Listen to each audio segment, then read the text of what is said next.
Hello everybody! Don't you wish we were all in Seoul, South Korea? Well, technically we kinda are, because we continue on with our action from Korea, and of course, just because we were done with qualifying one team to the Major Montreal doesn't mean that we are done with the whole Korea question. We still have one more team to qualify.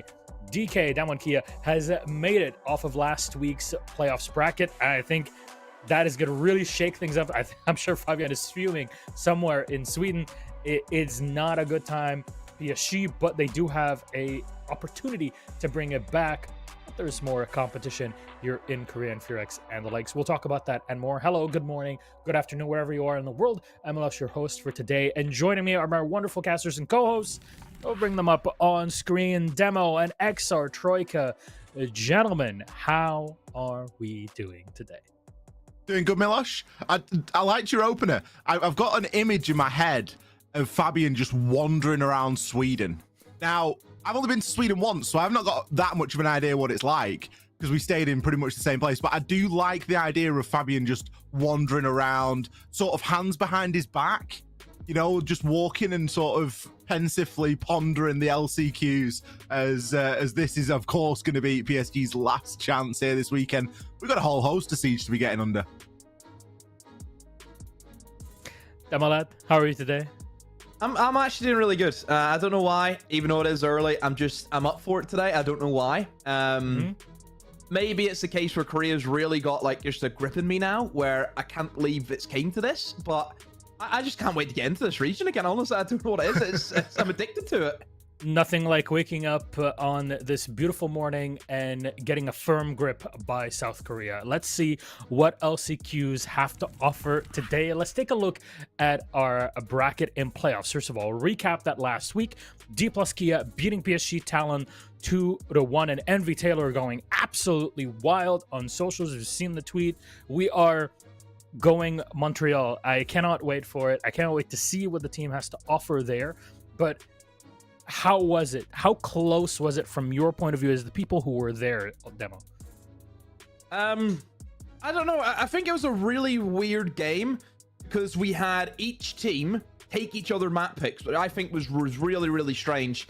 First map was Bank. We kind of said, okay, D+ HG picked Bank, but we know Talon are also like really good at this map as well. So it is a big risk for going for that pick. And then we seen the Lair come in. And obviously, Lair for us, we always kind of seen it as PSG Talon's map. You know, they were not going to lose it under any circumstances. They were able to beat D+ 7-3 there whenever they played each other in the regular stage. But then D+ come in, they beat them 7-3, and then it goes to Shala, and you don't really know what to expect. But because D+ have adapted their style to that Brazilian magic that we like to talk about, thanks to the coaching staff from D+, the Chalet suited them really, really well, and they were playing that Brazilian style in Chalet, and that was enough to get the upper hand against PSG Talon.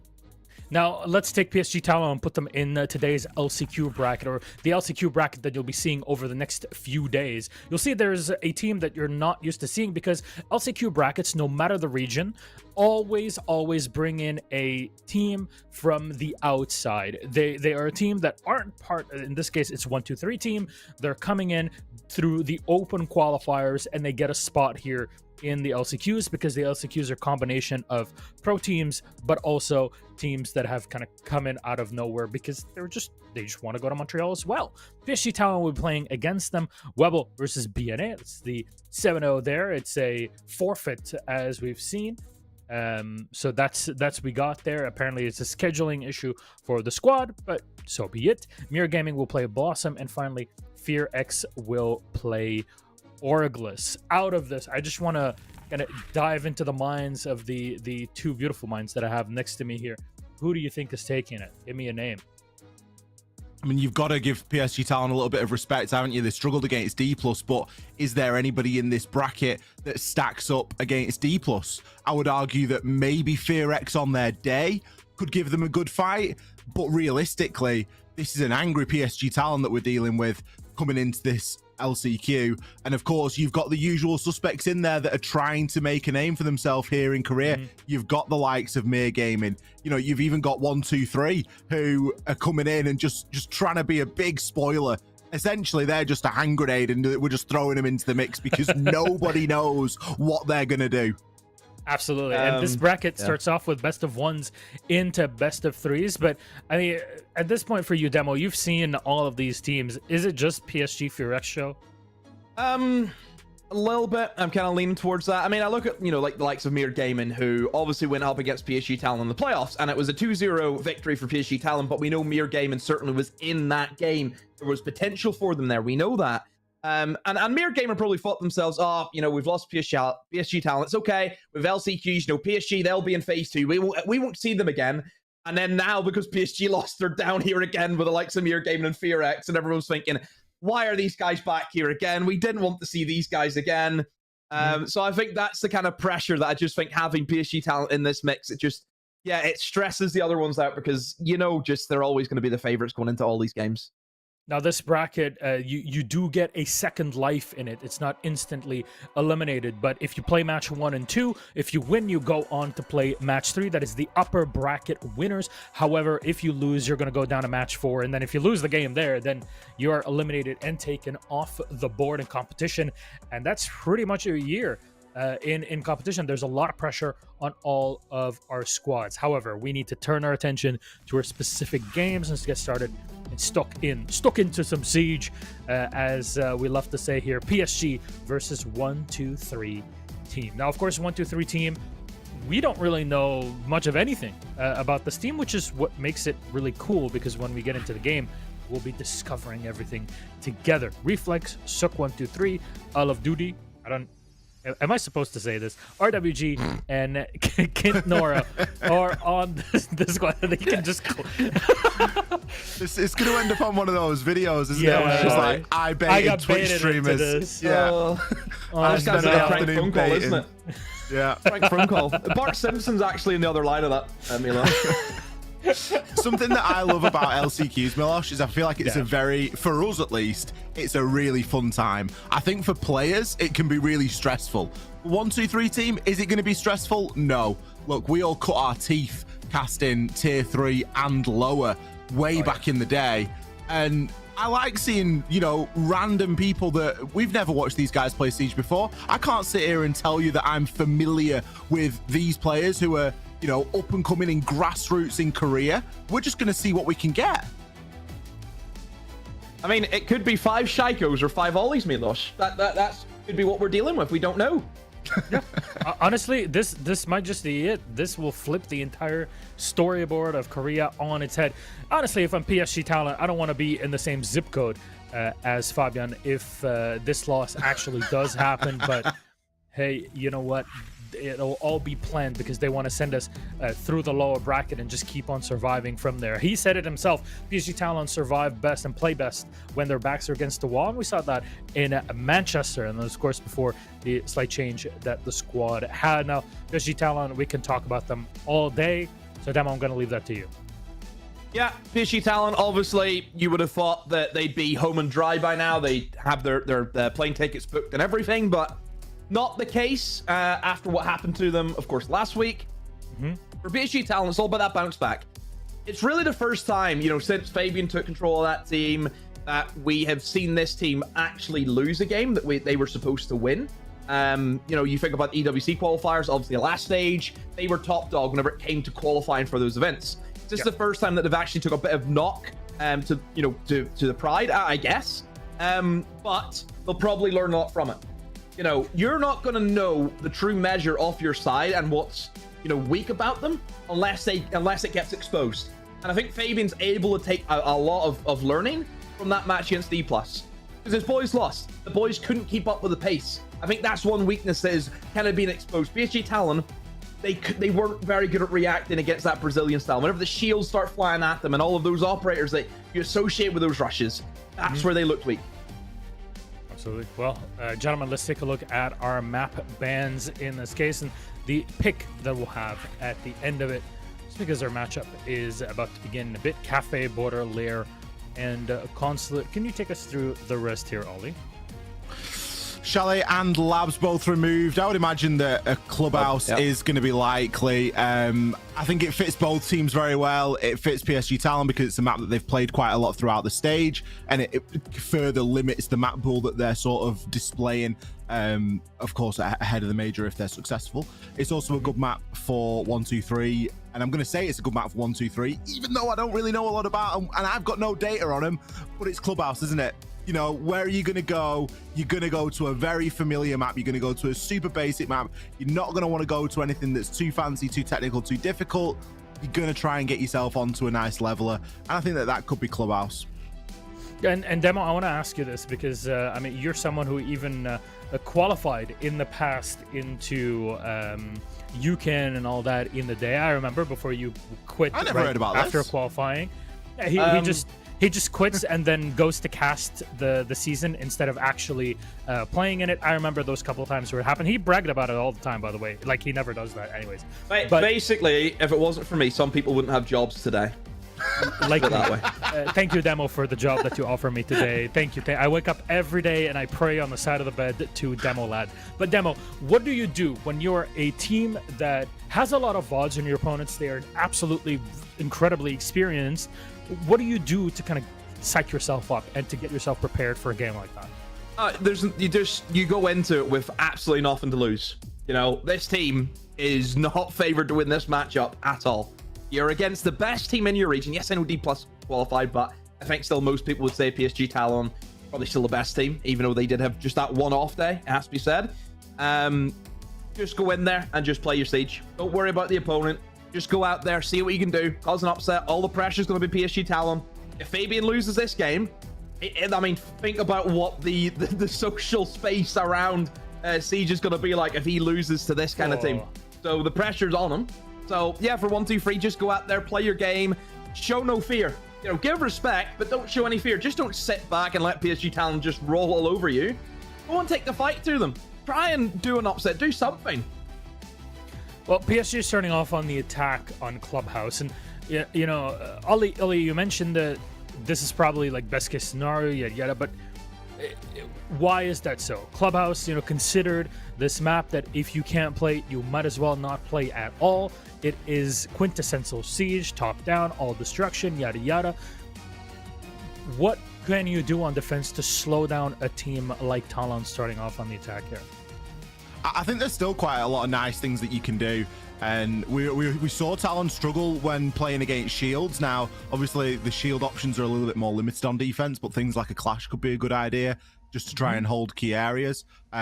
We've seen Talon, in some instances, struggle with like the mini-game aspect of Siege and in terms of like the wall opening and things of that nature. So you're going to be looking toward the bans. You're going to be seeing what you can try and exploit there. It's very likely that Talon are going to ban out the Monty because that's one of their perma bans. But in terms of the when you've got the defense available to you, I would like to see a lot of time wasting. I would like to see a lot of things that are going to really slow down those attackers and force them into pressured situations.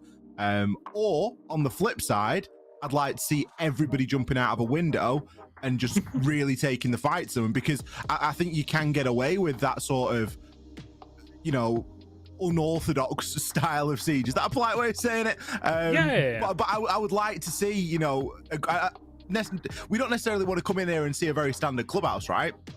We've never watched 1, 2, 3 before, so we want to come in here and be like, right, just send it out of a window, you know, 5-man roam, just do something, you know, just do something exciting, do something that's just a little bit unusual, and just try and be a massive headache for them.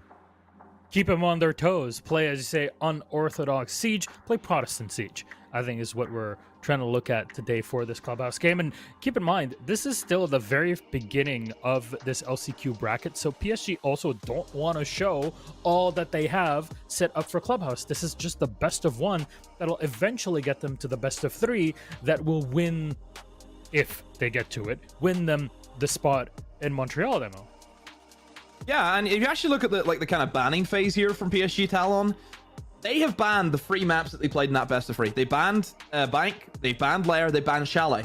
You know, they've just wanted to hide them away again and probably go and work and stuff. Definitely, I think the Lair needs to be addressed, because it's really weird, because you kind of thought, oh, PSG Talon have such good grip on this map because what they'd done to D+ during the regular stage, and you think, okay, probably, you know, same again. But it didn't feel the same. It felt a little bit different than what they'd done previously, and maybe that threw us off a little bit. So yeah, I think they've been very smart with the bans again. Clubhouse, that was the most played map during the stage, so they were more than happy to go here again. So yeah, overall for PSG Talon, it's just coming in here, doing the job, try and keep your maps hidden as best you can, and then bring them out for your Friday matches, hopefully. Oh my. That's not real. He just put that in the computer. No, 99% to 1%. It's not real. Honestly, it just makes me want that upset. It just makes me desire it so much. The object of design.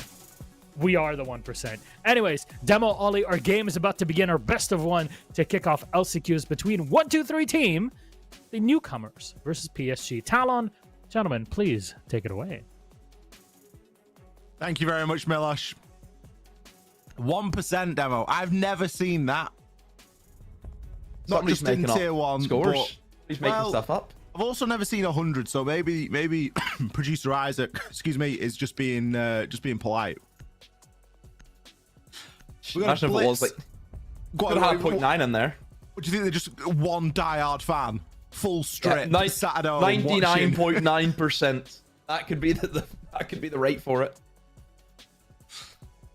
I already want a 1, 2, 3 team jersey.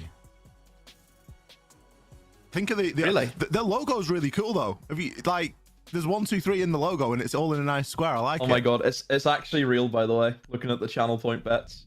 Is it? So it looks to be 250k has been the max. Oh yeah, so nearly 500k channel points have been put on PSG Talon. Right. 5k has been put on 123 team. I tell you what, whoever's put 5k on 123 team, well What done. What is the odds there? How much? No, how much to get that? the return is going to be astronomical. Honestly, you could retire off channel points and they're worthless. That's how many you're going to have. Oh boy! I wish I thought of that. We could have finagled some channel points out of this. Not that we know what's going to happen, of course. But You like the logo as well? I do. I like the logo. The 123 logo is very good. It's good, isn't it? It is very good. It's a bit of a thinker. It reminds me of a logo that we used to see in Brazil. I can't remember which one it is. But yeah, it's good. Double shield ban. We knew that PSG Talon were going to ban the Monty, but 123 have banned the Blitz. Arcade has also been removed. PSG Talon starting off on the attack. Want a nice easy time of things. Misa. He isn't wasting any time, is he? Straight in. Love is going to get the refrag, though. I love this. Some nice aggression out there on the roam. Little double roam game. And there with the refrag. They also pick a kill up onto Ryder as well. I mean, look at the two picks as well at being able to take. The Grim and the Ram. So soft destruction is going to be null and void. Then also lose the Grims, which, you know, was a great operator for the execute. PSG, though, they still have a decent amount of the tank, though, because it's a very, you know, heavily focused util dump lineup. You've got the Capitown Ying still available as well. You can get the hatches open with no problem with the banner and also the tin openers that they have. They brought 4 of them just in case. So no problems there. Obviously, the Goyers are going to be a bit of an issue if the time gets away from PSG Talon, because that's what they have to try and burn through. But look, minute 30, Ollie. They dealt with the roam game. They've got the hatches open. No soft destruction is the only thing. But more than likely for PSG Talon, I think you probably look towards going for a church take here. If you can maybe try and get the triple wall open with the banner pellets, which you have at your disposal, that could be a good idea. Because really trying to get in towards kitchen, for example, if you don't have dirt control, is going to be quite tough. Oh no. RWG underneath the hatch gives himself away. That means that PSG Talon, where they were lacking in the man count, are actually on top now, Ollie. Yeah, they've managed to switch it around and then some. Gotti, he's going to be droning inside a church. I don't think that drone's been spotted. Both the players in church at the moment as well. Candelas, they're waiting to be sent in. And there's still some utility in the Capitao, which is, of course, fantastic for this final execute. All the Candelas get sent in, and yes, he finds one. He's likely going to be rewarded right now. Although Kino finds one, and there's no immediate trade. Diffuser in the hands of Gotti. Soldier down to the fire. All down to Gotti in the 1v1. Oh, Talon. I mean, you got it over. You got the round, but 1v1 from 3 versus 1, really? Bit scary. You feel shocked.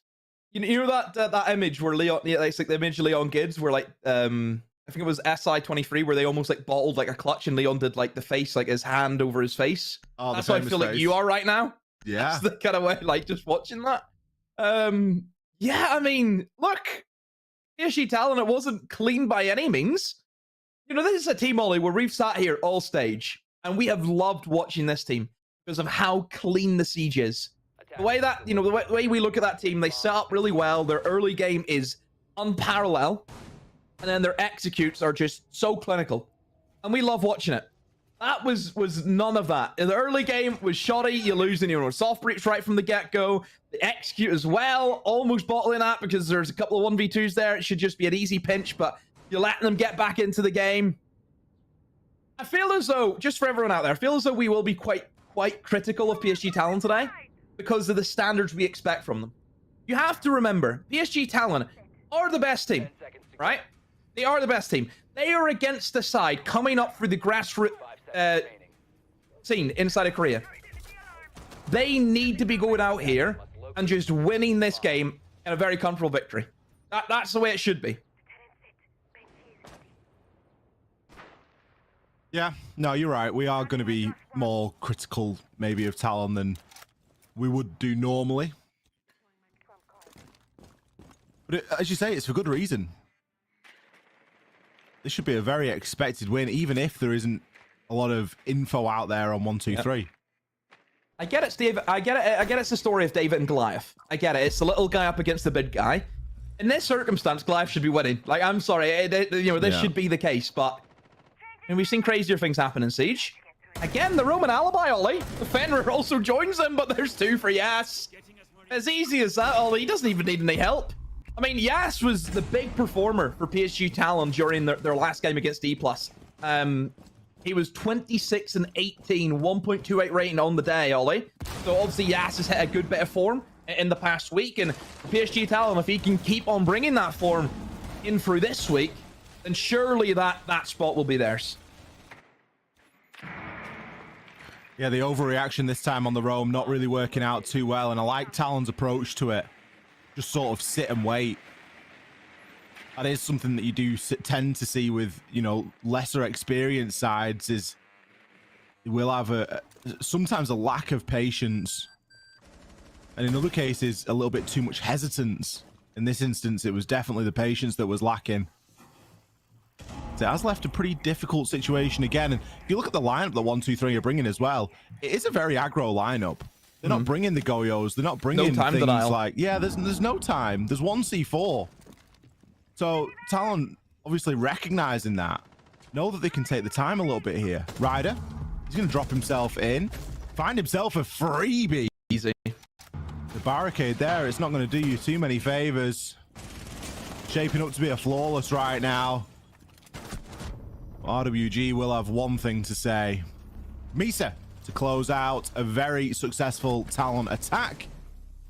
And to be honest, that's exactly what we're expecting to see from them here. Good, concise clears, getting the job done, getting that advantage out there and taking out the roamers, and then being able to collapse and execute onto site. Yeah, obviously, PSG Talon just got gifted with 2 free kills, which always helps, I think, for the clubhouse. Again, that same aggression was trying to be brought by 1-2-3, but it was much better handled this time around. I don't mind the aggression, I think, from 1-2-3 team. I think if you look at D+, what they did really well against PSG Talon was they got into the faces of them. They didn't allow PSG to kind of set up and go for those great attacks. So I don't mind the idea. I think against a team like PSG Talon, you can't sit back against them. You look at the lineup, you think about the operators available. Yes, we're dealing with a double shield, Ollie, but we know in this current meta, there's more than 2 good operators on the attack. There's a handful of them. And whenever you can bring in the Grim, the Ying, the Capital, you can't sit back, because then those operators will kill you on the executes. So yeah, I think it's a good idea, but if you don't win your roaming battles, Ollie, you're going to lose the round. Yeah, if you're going to commit to the roam, you need to be doing something about it, don't you? It does appear as though we did lose a player for 1-2-3, so hopefully we get them back into the lobby pretty speedily. Can't actually tell if we're going back down or not. I think we might be going up to the second floor, given that there is a 2. That's a gym and a bedroom. I know my Korean. Well, yeah, it is actually, isn't it? Because it actually says CCTV, doesn't it, when it's CCTV? No, that's not how I knew that. I just knew you actually were able to read it, were you? Well, I tell you what, for one stage, you've not done too bad, have you? Nope, done okay. You've been on the Duolingo hype. I done better in the obviously the whenever we used to Brazil. I done better with the Portuguese, because that was very similar to Spanish, which I did do at school. Oh, I remember this. So I could kind of figure things out a little bit. A table for 4, please. Una mesa, por favor. But look, PSG Talon obviously on the attack as well. They'll be happy, starting on the attack. I think they're one of the teams where they don't mind, going on the attack. Generally, teams will like the defense, but I also think whenever you think about Clubhouse, I think usually 4-2 splits in attack is kind of like a must these days. I think like attacks certainly have like the upper edge on Clubhouse, because you kind of look at the strategies involved. They're all fairly basic, and they are fairly attacker sided. Roaming can be difficult if you don't bring the correct lineup sometimes, which you can't look at 1-2-3 if you want to play a roam game. You know, where's your castle holding the mid floor? Where's your scope post, more importantly? That seems to be like the best roamer that we've had in Clubhouse come along for quite some time. Just little things, it feels like. Another sort of mainstay trait of the teams that are up and coming is tech pauses. Don't know what it is, Demo, but they do seem to love a tech pause when they're on that up and coming. I'm not sure if they need to, you know, get a few events under the belt, or, you know, maybe get played onto a team to get that PC sponsor and to get that good equipment. But we do tend to see the tech pauses aplenty, especially when the teams are a little bit more up and coming. But it looks like we're back into the game now. We are going to gym and bedroom. We are going to be getting back underway here at round number 3. PSG Talon, they've had a shaky round. They've had a good round. Yep. This looks, for all intents and purposes, like it is a very stock standard setup from 1, 2, 3. We've got the bandit, we've got the 2-brow, we've got the castle. Yeah, I like the lineup. I think it's a lot better than kind of what they were hoping to go for in the basement. Obviously with the Cade ban, which has kind of been the signature ban throughout all of Korea, Ollie. I mean, this has just been the ban that we've seen happen. I believe the actual ban rate that we've had throughout the stage, and obviously going in the playoffs, it has been a 46% ban rate for Cade. So it is up there. It is the most banned defender that we've had. Monty being the most banned attacker, as you would expect. So yeah, that's kind of where we lie. I mean, mostly, I'm pretty sure PSG Talon has it been like a Monty Cade ban like nearly every game they've played. I think pretty much, yeah. Or Blitz, it would kind of alternate between the two, but generally Cade has kind of been their go-to that they've wanted to get rid of. Well, the jacuzzi wall is going to get opened here. Oh, or not. There will be a 2-brow coming in. But Lover's got a long rotation to make here, and there's going to be at least another Zoto canister required. Reflex is going to be there with that, but oh, the nade timing! How unfortunate there. Another nade getting sent in. That's going to really force Reflex out of position. Misa, he's in the sight with his pistol drawn. Oh. He's going to find one as a direct trade onto Reflex. Leave Kinora with a lot to do. Blink and you miss it. 1 versus 4 now, and the plank going down. Not able to get past the first. Ryder just hiding out inside a Logi. I mean, this is where we're at, isn't it? You know, this is, I would say, what the masses kind of predicted, isn't it? You know, PSG Talon now just... I think the blood's in the water, isn't it? I think 1, 2, 3, they've cut themselves wide open, and they're in there. Yeah, this... I mean, this is probably where you kind of look at PSG Talon and you think, no matter, you know, you look at strats are one thing. Kills. The team's obviously going to be better in the gun department, and I think that's showing right now, isn't it? I mean, look at the cracking pistol shot Misa just hit, by the way, as well. Just one-tapped them. You know, that's also what it comes down to, is who's just generally the better players. I don't doubt that the players on 1, 2, 3 are talented. You know, but when you get put up against a tier 1 team, that's when the crack shots start to show. And it's also where nerves start to come into play. You know, there's a very good chance that 1, 2, 3 aren't playing as well here, you know, mechanically as they maybe would do in a scrim or something that doesn't mean anything, because look, they're playing in an LCQ, they're playing against PSG Talon. It's a big time for them to shine. So the pressure does come into it as well. But yeah, I am seeing a few players with the old, looks like me demo, you know, like leaning the wrong way and all that sort of stuff. Oh boy. When I start to see you know, things to compare and things that I'm familiar with. You start seeing yourself in these players, you think, oh boy. You know, it's a bad day, yeah. Look, Bandit being brought in, going to try and Bandit trick, but obviously Maverick being up, no problem there whatsoever. Soldier even just finds a goal just by spraying through that wall. All he's opened up. Just the kneecap angle more than anything. Look at that line. So RWG needs to be careful now. We'll just play in behind the bomb chassis, so he is safe from that DMR, but wall's been open for PSG. But main thing for them, it's all about trying to get in towards Catwalk, and there actually anyone inside a Catwalk? It doesn't look as though there is, Ollie. Nobody inside a garage has been forfeited. C4 goes down as the Senses tried to move in.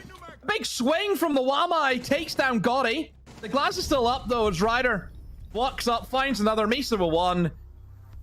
Yeah, okay. Yeah, let's go. Like, what is this? Well, I mean, from Talon's side of things, they got the wall open very nicely. The sense was used well to sort of cause a little bit of confusion in the site. The glass was brought as an addition to that sense. Was anyone in garage? I don't think there was. I'm not sure if anyone was in garage. I'm going to be honest with you. I mean, it's literally as simple as that. PSG Talon have just opened up the wall, have drone top rafters. Oh, nobody's here. Okay. And then they go. Like, it's as simple as that. Yeah, you kind of need somebody in catwalk. Up red stairs. Yeah, yeah. You need somebody in catwalk. That site is always kind of viewed as really difficult, just based on the layout. Whenever you're dealing with a bomb site that has external hard walls going into a bomb site as well, is this... I'm trying to think, what other maps and bomb sites kind of struggle with? I mean, labs, a little bit similar, where you kind of have that exterior wall going in. Always really difficult to hold. The attackers are always going to have like an immediate way into the bomb site with ease, and that's kind of what you have there. So if you don't put up the fight inside of rafters, you just forfeit all that control towards the breach, and people can just simply walk in. So yeah, just overall, it's kind of what you expect from a top floor, but there needs to be more of a fight coming in from the defense. Like Azami's up, for example. Like that's really good for holding rafters. Oh, soldier. Well, we've not got any of the conventional shields, but we do still have the Blitz shield. And oh dear, you feel pretty sorry. Oh, wow. One sec now. Yeah, that was always going to happen. I mean, good practice for PSG Talon in clearing this roam. You know, they're doing a good job of pinching it. This isn't dry scrims. Don't be saying that. This ain't dry runs. No, but it is, isn't it? You know, I think it's fairly realistic to expect Talon to win this. I would share an opinion that 99% of the viewers that place channel points on it. That is actually 98, because our producer seen the 1% and felt sorry, so he bet his channel points at 1, 2, 3. So it went to 2%. Isaac, you will not be making that money back. By the way, that's as good as gone. Those channel points are gone, mate. I'm afraid. That's like investing in Blockbuster stocks. That is gone. There's going to be a player tucked into dirt tunnel, but we've just seen that blue rotate opened. There's no blue rotate, Ollie. Oh dear, he just challenged. I don't know. He just challenged onto the hatch. He literally just got droned. There's no blue rotate in deferred box. Hello? Where is it? Yeah, site setup is maybe lacking somewhat.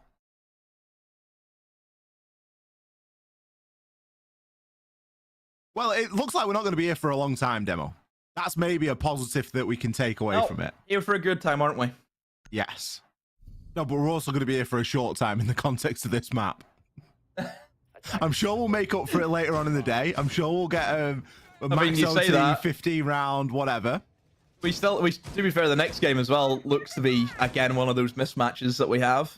Because our next match is FearX up against Orgless, and we all seen how usually the Orgless games go on the stage, Ollie.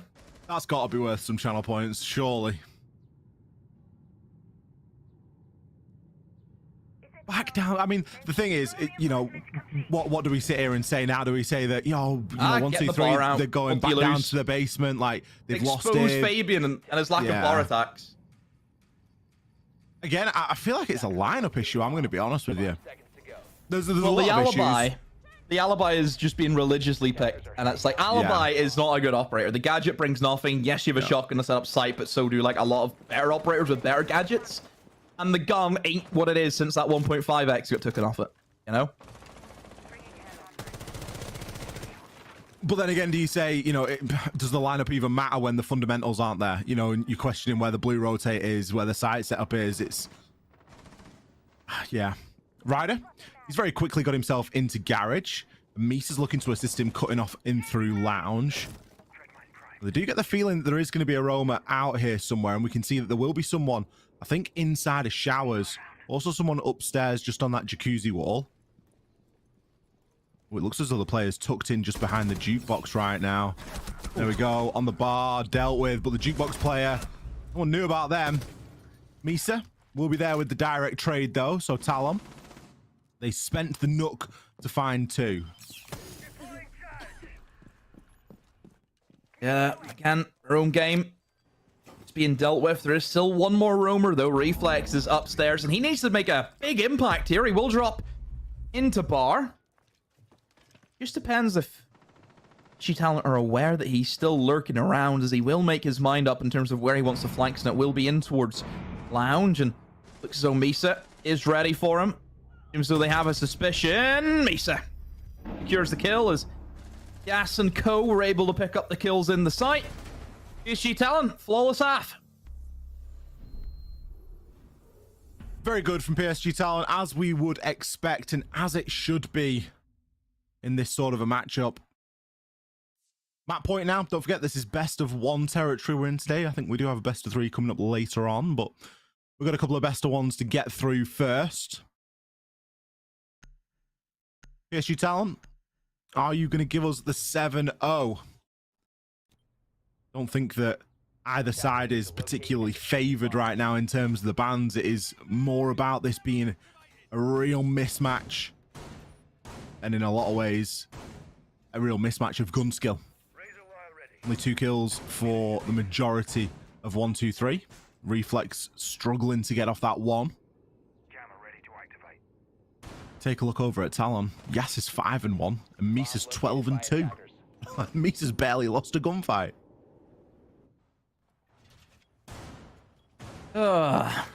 We hiding the Valkyrie? Hiding the Valkyrie. C4 City right here. 5 seconds left before insertion. Yeah. And he's gone. So you can only just assume a little camera inside a kitchen and then just C4 it. That's what I guess is the idea for Misa here. Ryder. Looking for a potential jump out as well, but goes back. I mean, it's just a question of, can 1, 2, 3 get a round? You know, we're past the can they win, it's can they get a round? I mean, they can, of course they can. Are they gonna? Maybe not. They've only got a couple of chances to do, well, they've only got 1 chance to do it. Talon aren't going to be giving too much away here. And to be honest, the defense is really where I was expecting 1, 2, 3 to do something, because we know the attack to be quite difficult. Just in its very nature of, you know, clearing out a lot of the map, and already you can see a real stark difference in how long it's taking 1, 2, 3 to get themselves in. They're still not doing bad for time, don't get me wrong. They've spent a minute and they've cleared the top floor. But at this point, Talon were very often knocking on the door of the site. And that was in part due to the fact that there was a heavy roam presence from 1, 2, 3, and it was being very easily dealt with.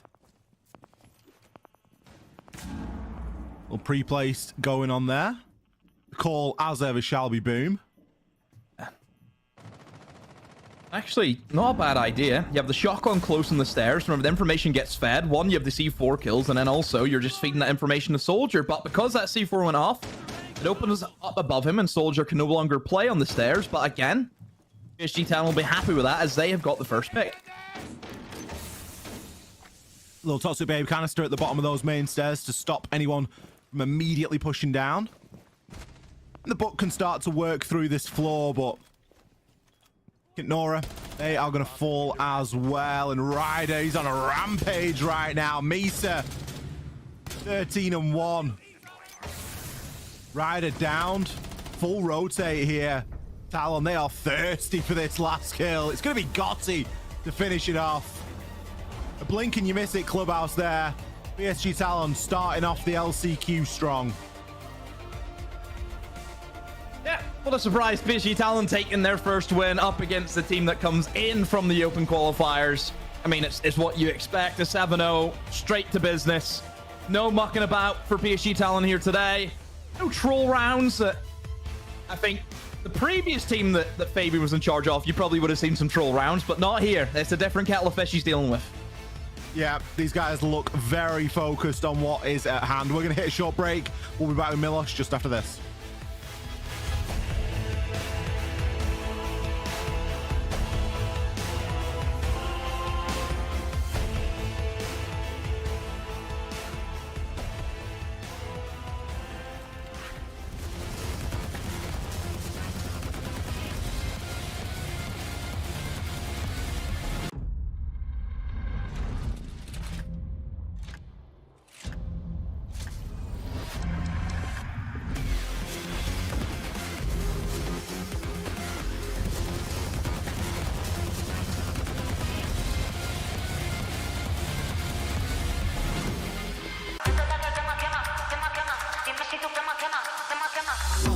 Tap, tap, yeah, I want that. No lines, I don't cut back. Sweet, salty, and all that. Let loose, come get that. Can you play that back, back, back? Can you run that back, back, back? I'm trying to play that back, back, back. I want that. Tap, tap, let's go, let's go. Tap, tap, let's go, let's go. Tap, tap, let's go, let's go. Right here, can you feel? Let's go. Tap, tap, let's go, let's go. Tap, tap, let's go, let's go. Tap, tap, let's go, let's go. Right here, can you feel that?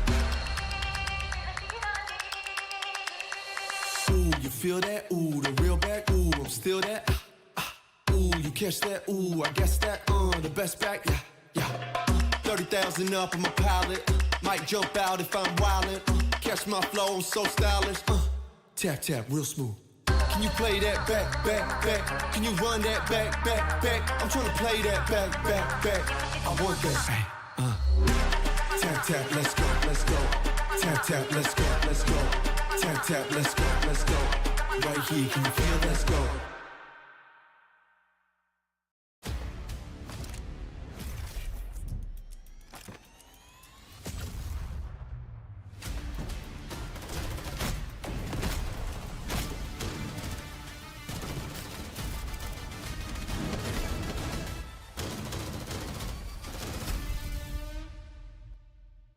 This one could be a real slobber knocker of a game. They've got to clear out that position. That one through the screen as Spirit pops the head. Managing to close it out. Spirits must know that they're there. Manages to find the kill. 2v1 Frida is low health though.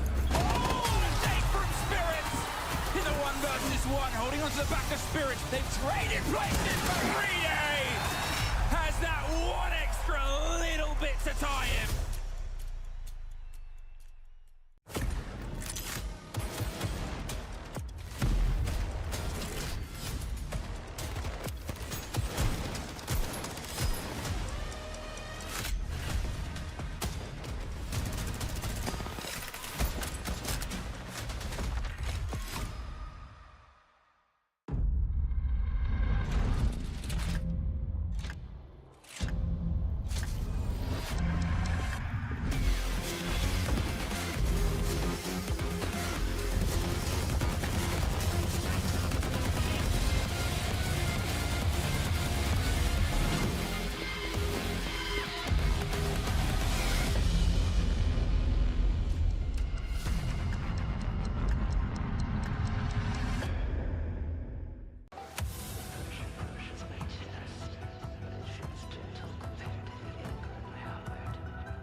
We're Shockley, Shockley. Ouais, choque-les, choque-les, choque-les. Ouais, voilà ce qu'ils me disent. Les entends parler et ils m'étrisent. J'arrête que pour rafler la mise. Petit pas sur la piste. Et le succès, je l'ai pisté. Vise que la place du premier. Je fais monter la côté. Sur moi, tu mises gros. Tu connais déjà l'équipe. Ça criera au complot. Je prends le double, on est quitté. Je fais la magie des chiffres. La somme, je la triple. La concurrence, la dribble. Et le stade est en délire. Ça fait choquer. J'arrive pour tous les choquer. Toute la foule, elle est choquée. J'espère que t'es accroché.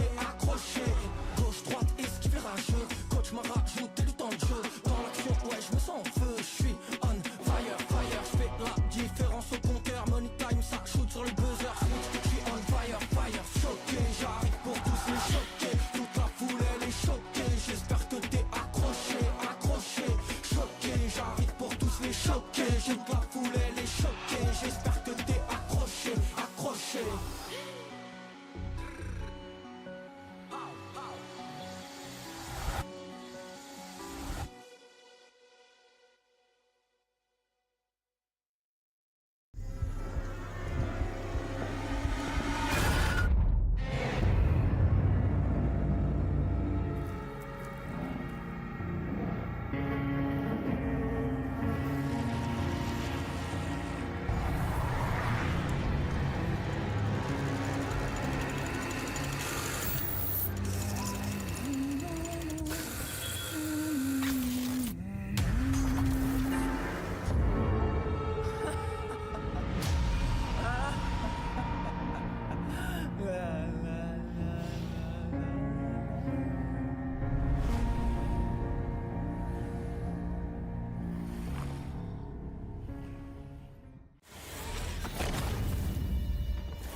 Welcome back, everybody. We got it over the line pretty quickly. You know, maybe the 1% aren't always right, but at the end of the day, PSG Talon, as expected, take the W and move on in the bracket. They'll be set for match 3. Demo, let's break all of this down here, you, me, and Ollie, because from your perspective, it was just running away. The first round, we're like, yo, stop the count. This is it. They're going to do it. And then it just never materialized.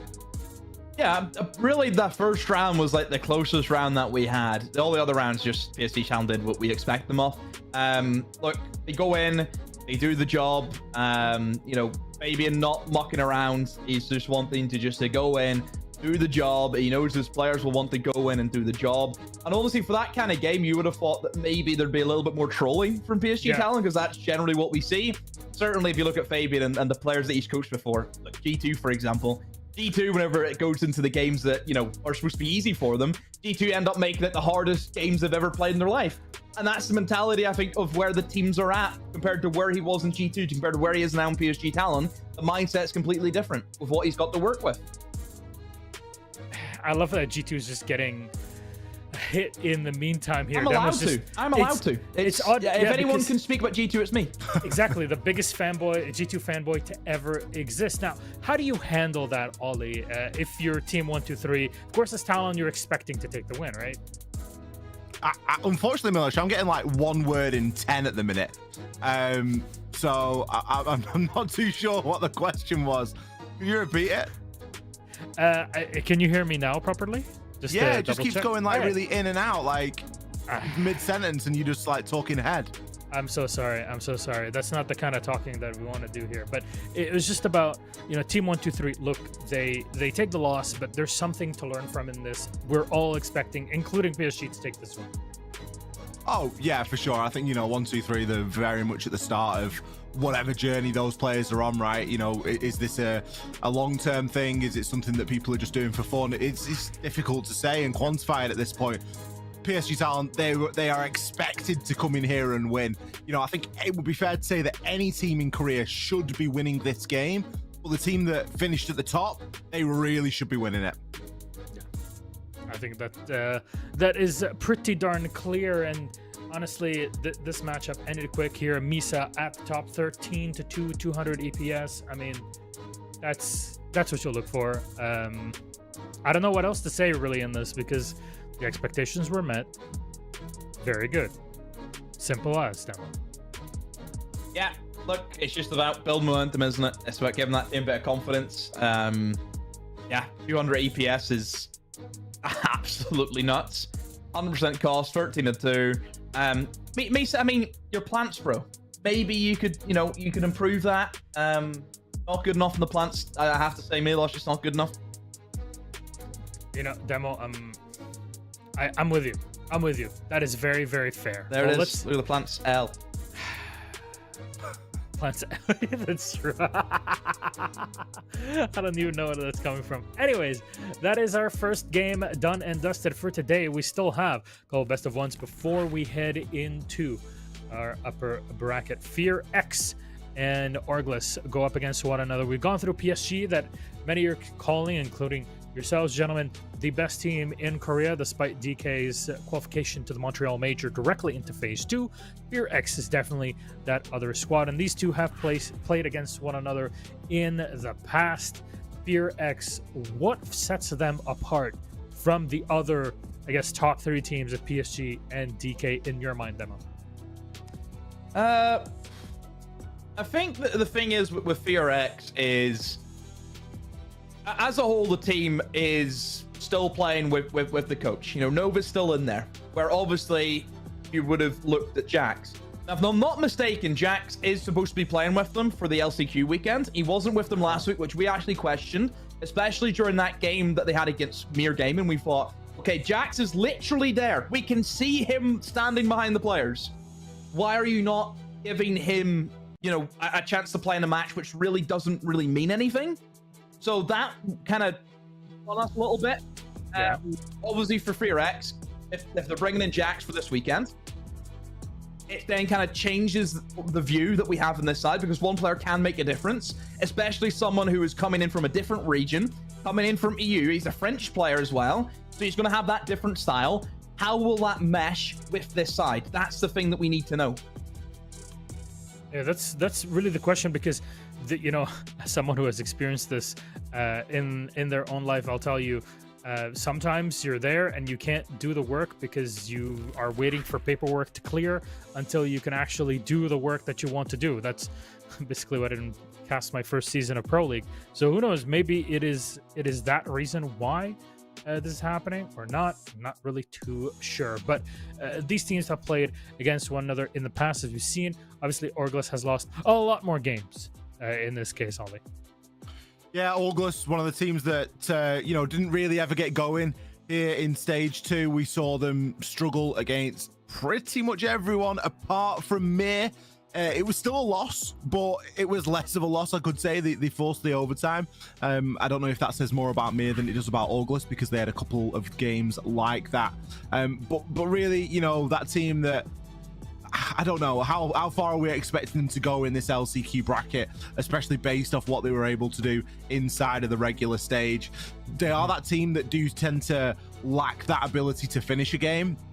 I think that's something that we certainly saw, maybe in the Mir game, and then maybe a lack of even being able to get started into a game in some cases. I think back to the clubhouse that they played against B&A, and there were a lot of opportunities there for them to really close that game. It was a 7-5, and then other results that you look at, like the Webble 7-1, like it just seems a little bit random sometimes in the performance that you get out of these guys. Our map ban is we got our map bans, we can go through them. There it is. We're getting our first 6. Club is out of this. Demo, can you carry us through the list? Well, the map that they both played against each other during the stage was Bank, and Bank is still there, so we could be headed for the rematch and see how both of them have maybe changed. And there we go, it's going to be the Bank, it's going to be the rematch.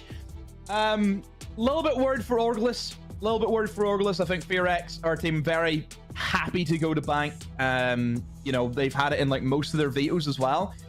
Both the games that they played inside of the playoffs against D+, against Mere Gaming, They both had Bank involved in that series. They took an 8-7 victory over Mirror Gaming. They lost 7-4 to D+, but still a map that they're more than happy to go to. So yeah, I think D+, just based off the map veto again, their favorites. Okay. I think we're all locked in this, and hopefully our game will be starting off pretty quickly. Honestly, I'm just excited to get stuck into this and see FearX playing again, because there's something about their gameplay that I think is always very fun. And one thing that I notice, at least from a outside perspective, someone who doesn't speak Korean, but I like to see how they are on camera. I think it's always like very positive vibes, and that's something that can really pull you into at least rooting for a team, Ollie. Yeah, absolutely. I think, you know, you sort of look at teams out there, especially when you see the player cams. I think a team like Wild in Europe, for me, is one of those teams where they're a very likable bunch because they feel very, you know, very natural. They're not, you know, they're not like putting on a show. They're not trying to be stony faced. They almost forget that the camera's there and they're just acting on raw emotions. And in some cases, they play up to the camera as well. And that's always nice to see. So I think you can definitely, you know, start to like a team based on the reactions that you see and the vibes that you sort of see them having while they're playing. So that's something for me that I always like to try and keep an eye out for. Good vibes. So we'll see if we can get those today from FearX. And what's the difference then in terms of expectations, but also pressure between game one with PSG that's playing against the team that's coming out of nowhere versus FearX that's playing against Orgless, who they do play against in the usual Korea League demo? Well, I mean, if you look at Orgless, they're the last rated team in the league. You know, let's say if we had relegations, you'd have probably 1-2-3 up against Orgless. You know, if we had the, you know, relegation in the promotion process, because those two teams are then like, you know, beside each other in the standings if you really think about it. So I think for FearX, it's a little bit similar. You're against a weaker opponent, an opponent that you should be going out here and you should be beating, you know, quite easily. You shouldn't have a lot of pressure on you. You just go in there, play the way you did during the stage. Orgless haven't really shown us much to kind of jump about and really sing their praises, because they have looked quite weak. You know, they've suffered some heavy losses. You know, they took a 7-1 defeat to Webble. They lost 7-3 to FearX. They lost 7-3 Blossom, for example. You know, Orgless were only able to pick up a single point this stage, and that's because they played against the team who gave overtime points out to everyone. That was Mirror Gaming. I don't even know how to quantify it really for the squad, just because, sure, we can talk about pressure all day, every day, but we don't really know what to expect from Orgless, and the FearX seem to be that team that is just incredibly flexible, which is why we put them in the top 3, very close to DK and PSG in performance. And honestly, a lot of those games that they've had between one another, all 3 of them, in that ménage à trois, as they say, you can just flip a coin and you don't even know what you get at the end of it. However, our game is not yet set, and we're going to wait for our teams to get stuck into it and ready. So we'll get back to you in a few minutes. Once our game is set, we'll get right into the action. See you in a moment.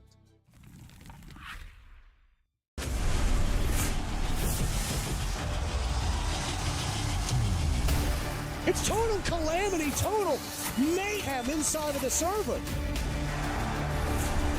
Out of nowhere, they find their round back into their favor. Holding up for the blood, the wave!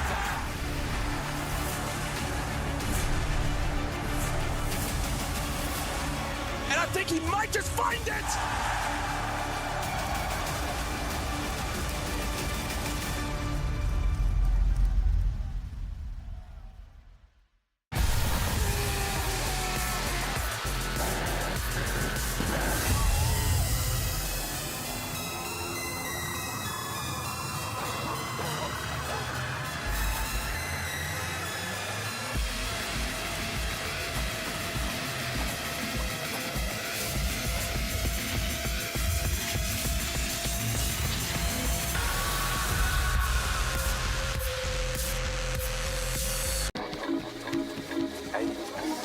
Tulips in a twist.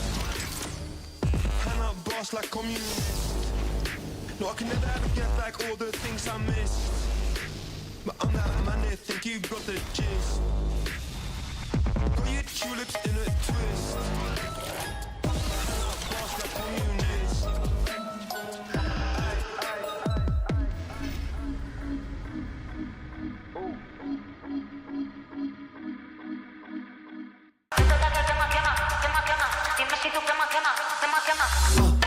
Tap, tap, yeah, I want that. No lines, I don't cut back. Sweet, salty, and all that. Let loose, come get that. Can you play that back, back, back? Can you run that back, back, back? I'm trying to play that back, back, back. I want that. Tap, tap, let's go, let's go. Tap, tap, let's go, let's go. Tap, tap, let's go, let's go. Right here, can you feel? Let's go. Tap, tap, let's go, let's go. Tap, tap, let's go, let's go. Tap, tap, let's go, let's go.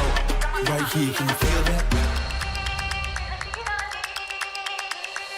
Ooh, you feel that? Ooh, the real back. Ooh, I'm still that. Ooh, you catch that? Ooh, I guess that. The best back. Yeah, yeah. 30,000 up on my pallet. Might jump out if I'm wildin'. Catch my flow, I'm so stylish. Tap, tap, real smooth. Can you play that back, back, back? Can you run that back, back, back? I'm trying to play that back, back, back. I want that. Tap, tap, let's go, let's go. Tap, tap, let's go, let's go. Tap, tap, let's go, let's go. Right here, can you feel? Let's go.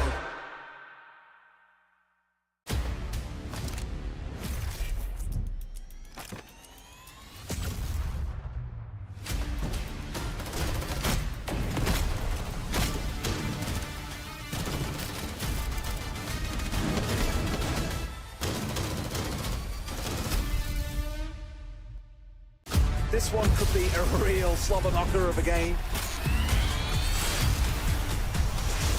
They've got to clear out that position. That one through the screen as Spirit pops the head. Managing to close it out. Spirits must know that they're there. Manages to find the kill. 2v1 Freedom. It's low health though. Oh, the take from Spirits in the 1v1, holding onto the back of Spirits. They've traded places for Freedom. Has that one extra little bit to tie him.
Ouais, choc-les, choc-les, ouais, choc-les, choc-les, choc-les, ouais, voilà ce qu'ils me disent, les entends parler et ils maîtrisent, j'arrête que pour rafler la mise, petit pas sur la piste et le succès je l'ai pisté, vise que la place du premier, je fais monter la côté, sur moi tu mises gros, tu connais déjà l'équipe, ça criera au complot, je prends le double, on est quitté, je fais la magie des chiffres.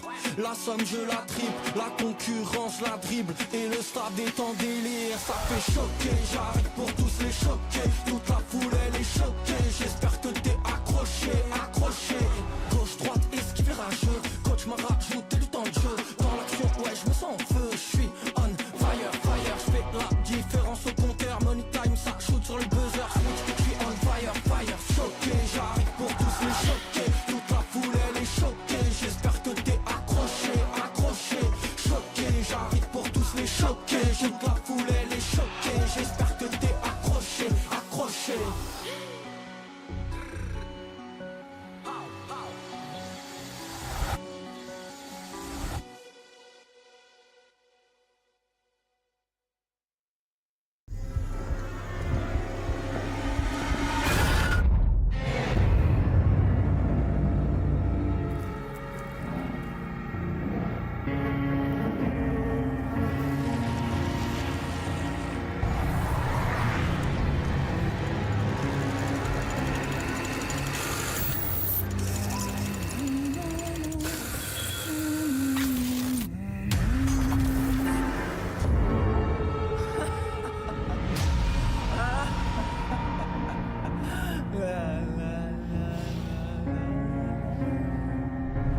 It's total calamity, total mayhem inside of the server. Out of nowhere, they find their round back into their favor. Holding up for the blood, the wave!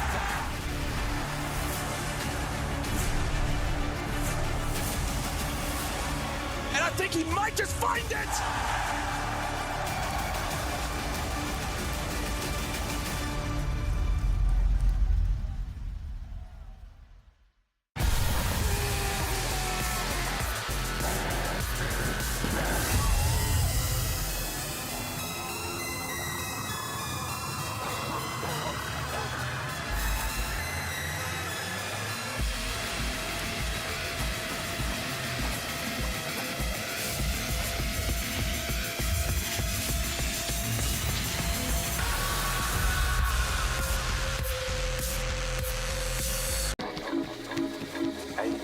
Got you tulips in a twist.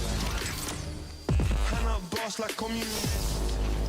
No, I can never ever get back all the things I missed. But I'm that man that think you got the gist. Got you tulips in a twist. Hand up boss like communist.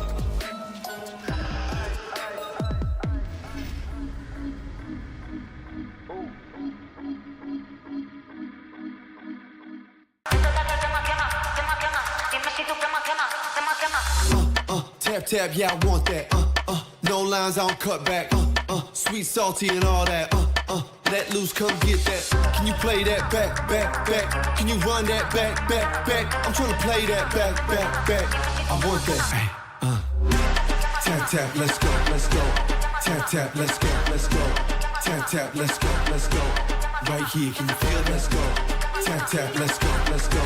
Tap tap, let's go, let's go. Tap tap, let's go, let's go. Right here, can you feel that? Ooh, you feel that? Ooh, the real back. Ooh, I'm still that. Ooh, you catch that? Ooh, I guess that. The best back. Yeah, yeah. 30,000 up on my pallet. Might jump out if I'm wildin'. Catch my flow, I'm so stylish. Tap tap, real smooth. Can you play that back, back, back? Can you run that back, back, back? I'm trying to play that back, back, back.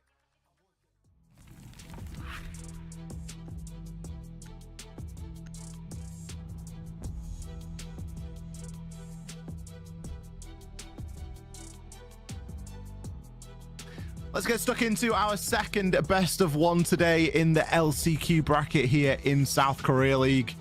We have already seen PSG Talon get a win against 1-2-3 team. And now we are looking at something a little bit more familiar, a rematch from the regular stage in Orgless versus FearX. Well, we'll see how this one plays out.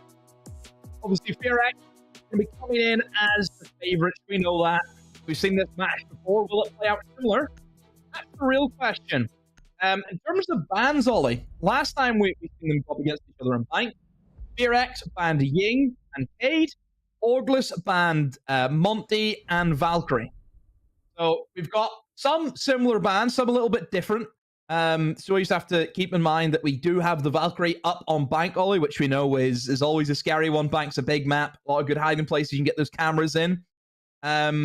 I'm really surprised that the Blitz ban hasn't come out from Orgless. That was the operator that we've seen FearX use effectively every single round to shut down Orgless. So I'm really shocked that Orgless have actually left that up. Yeah, the Blitz being allowed in. Maybe it's something that Orgless want to take advantage of. Vamos, he's going to be playing on that operator. Going to be defending downstairs for the first round here for FearX. They do have a bit of a castle extension into open area. Reinforced a couple of the hatches upstairs. Likely going to play with the hatches inside of open, soft or open. There is a mirror window ready and waiting. Already popped on the main wall from server into CCTV. That does make it a little bit more difficult to get a hard breach off on there. But Hibana being brought is going to alleviate some of that concern. But you are still going to have to be cautious. Secondary hard breach gadget on the Grim. Of course, with the hatches that need to be opened as well. And even potentially some of those castle barricades, depending. There's going to be a bit of pressure on that utility. It's going to be down to Good Boy to hold into that open area. And we're going to start off with a big top floor roam clear. See how Orgless want to deal with those roamers, of course. I mean, not a bad idea. You want to set up for that roam game. Obviously, then hoping you can kind of bank in on the extra time that you waste. But then the smoke playing a big factor, as we know. Smoke and Goyo, two really popular operators for the basement. But no Goyo, just the smoke this time around. Orgless, still no picks as of yet. They got control of the top floor, but still this open area is where the difficulty will lie. You've got a player tucked in deep towards elevator. He has taken a bit of damage. Demic needs to be careful. Good boy at the moment, just trying to see if he can cover for him. We're just waiting to see what the real bite is here from Orgless. They don't have a great deal of operators to really take those head-on gunfights. You know, they did have the Blitz, but they've actually picked off of it. You don't have the Ying. I suppose you have the Grim as well.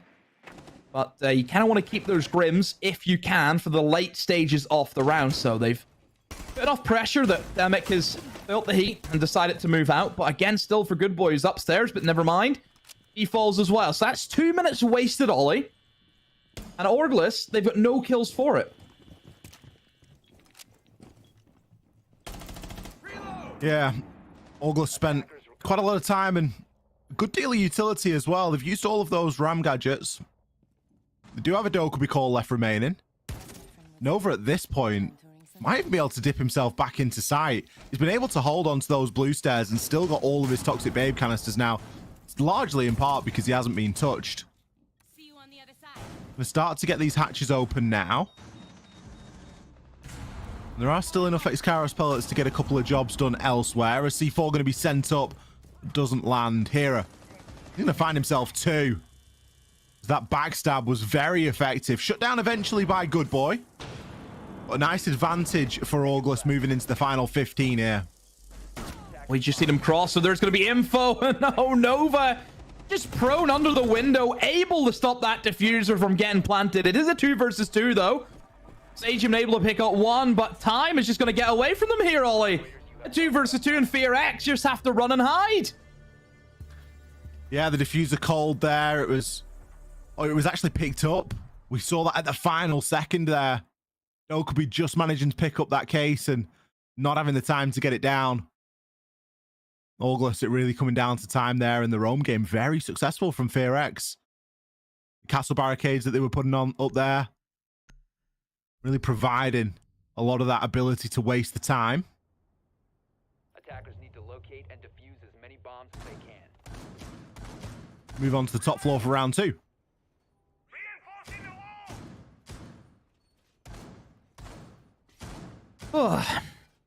Well, that's kind of how we start things off, Ollie. Orgless, just a little bit too slow. And the worry for me is that hopefully isn't going to be a recurring theme. Because if it is, FearX will then analyze that and they will just, again, do everything they can to waste your time. You know, if you're known to be a slow team, you take, for example, like Virtus Pro, ENTS inside of Europe, the teams that we covered. You go back and you look at how many rounds teams would go for a roam game against their attacks, and primarily would be bringing in your smokes and the Goyos. Teams, whenever you know you're playing slow, will expose those kind of operators against you.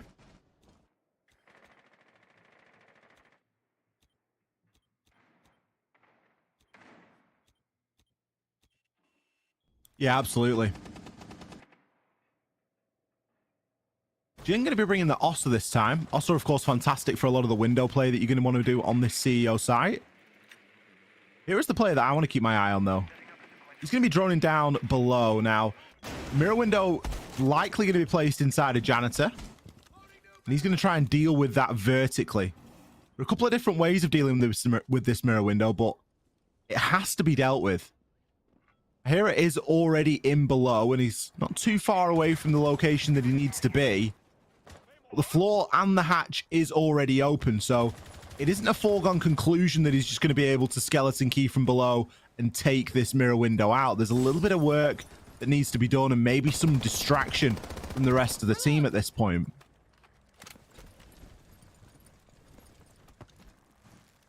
We'll go in with the Osa now. It's going to be their way of just slowly but surely working their way into the bomb site. And typically we see Osa be used, Ollie, just to swing in through the site windows and use that as a safe position to plant behind, but they'll be doing things a little bit differently here as that Buck able to thread the needle. Not only picks up Mephi, but now aims towards getting those mirror windows open. He's just worried now as another player comes in for the challenge. Hero takes quite a bit of damage, but equally so does Good Boy. He's down to 20 HP or so. So a good bit of pacing here from Orgless, but still need to try and root this player out of Janitor. And if they haven't got the mirror window though open, Ollie, how on earth are they going to be able to take him out? Well, there's a Fear utility is going to get sent in now as well. The mirror window is still intact, and Good Boy, he's going to be supported here by Rin. So much of this fight is happening vertically. Hero really needs the rest of his team to take advantage of this distraction. Good Boy eventually going to finish him off. And I just feel that maybe the rest of Orgless were a bit too static at that time.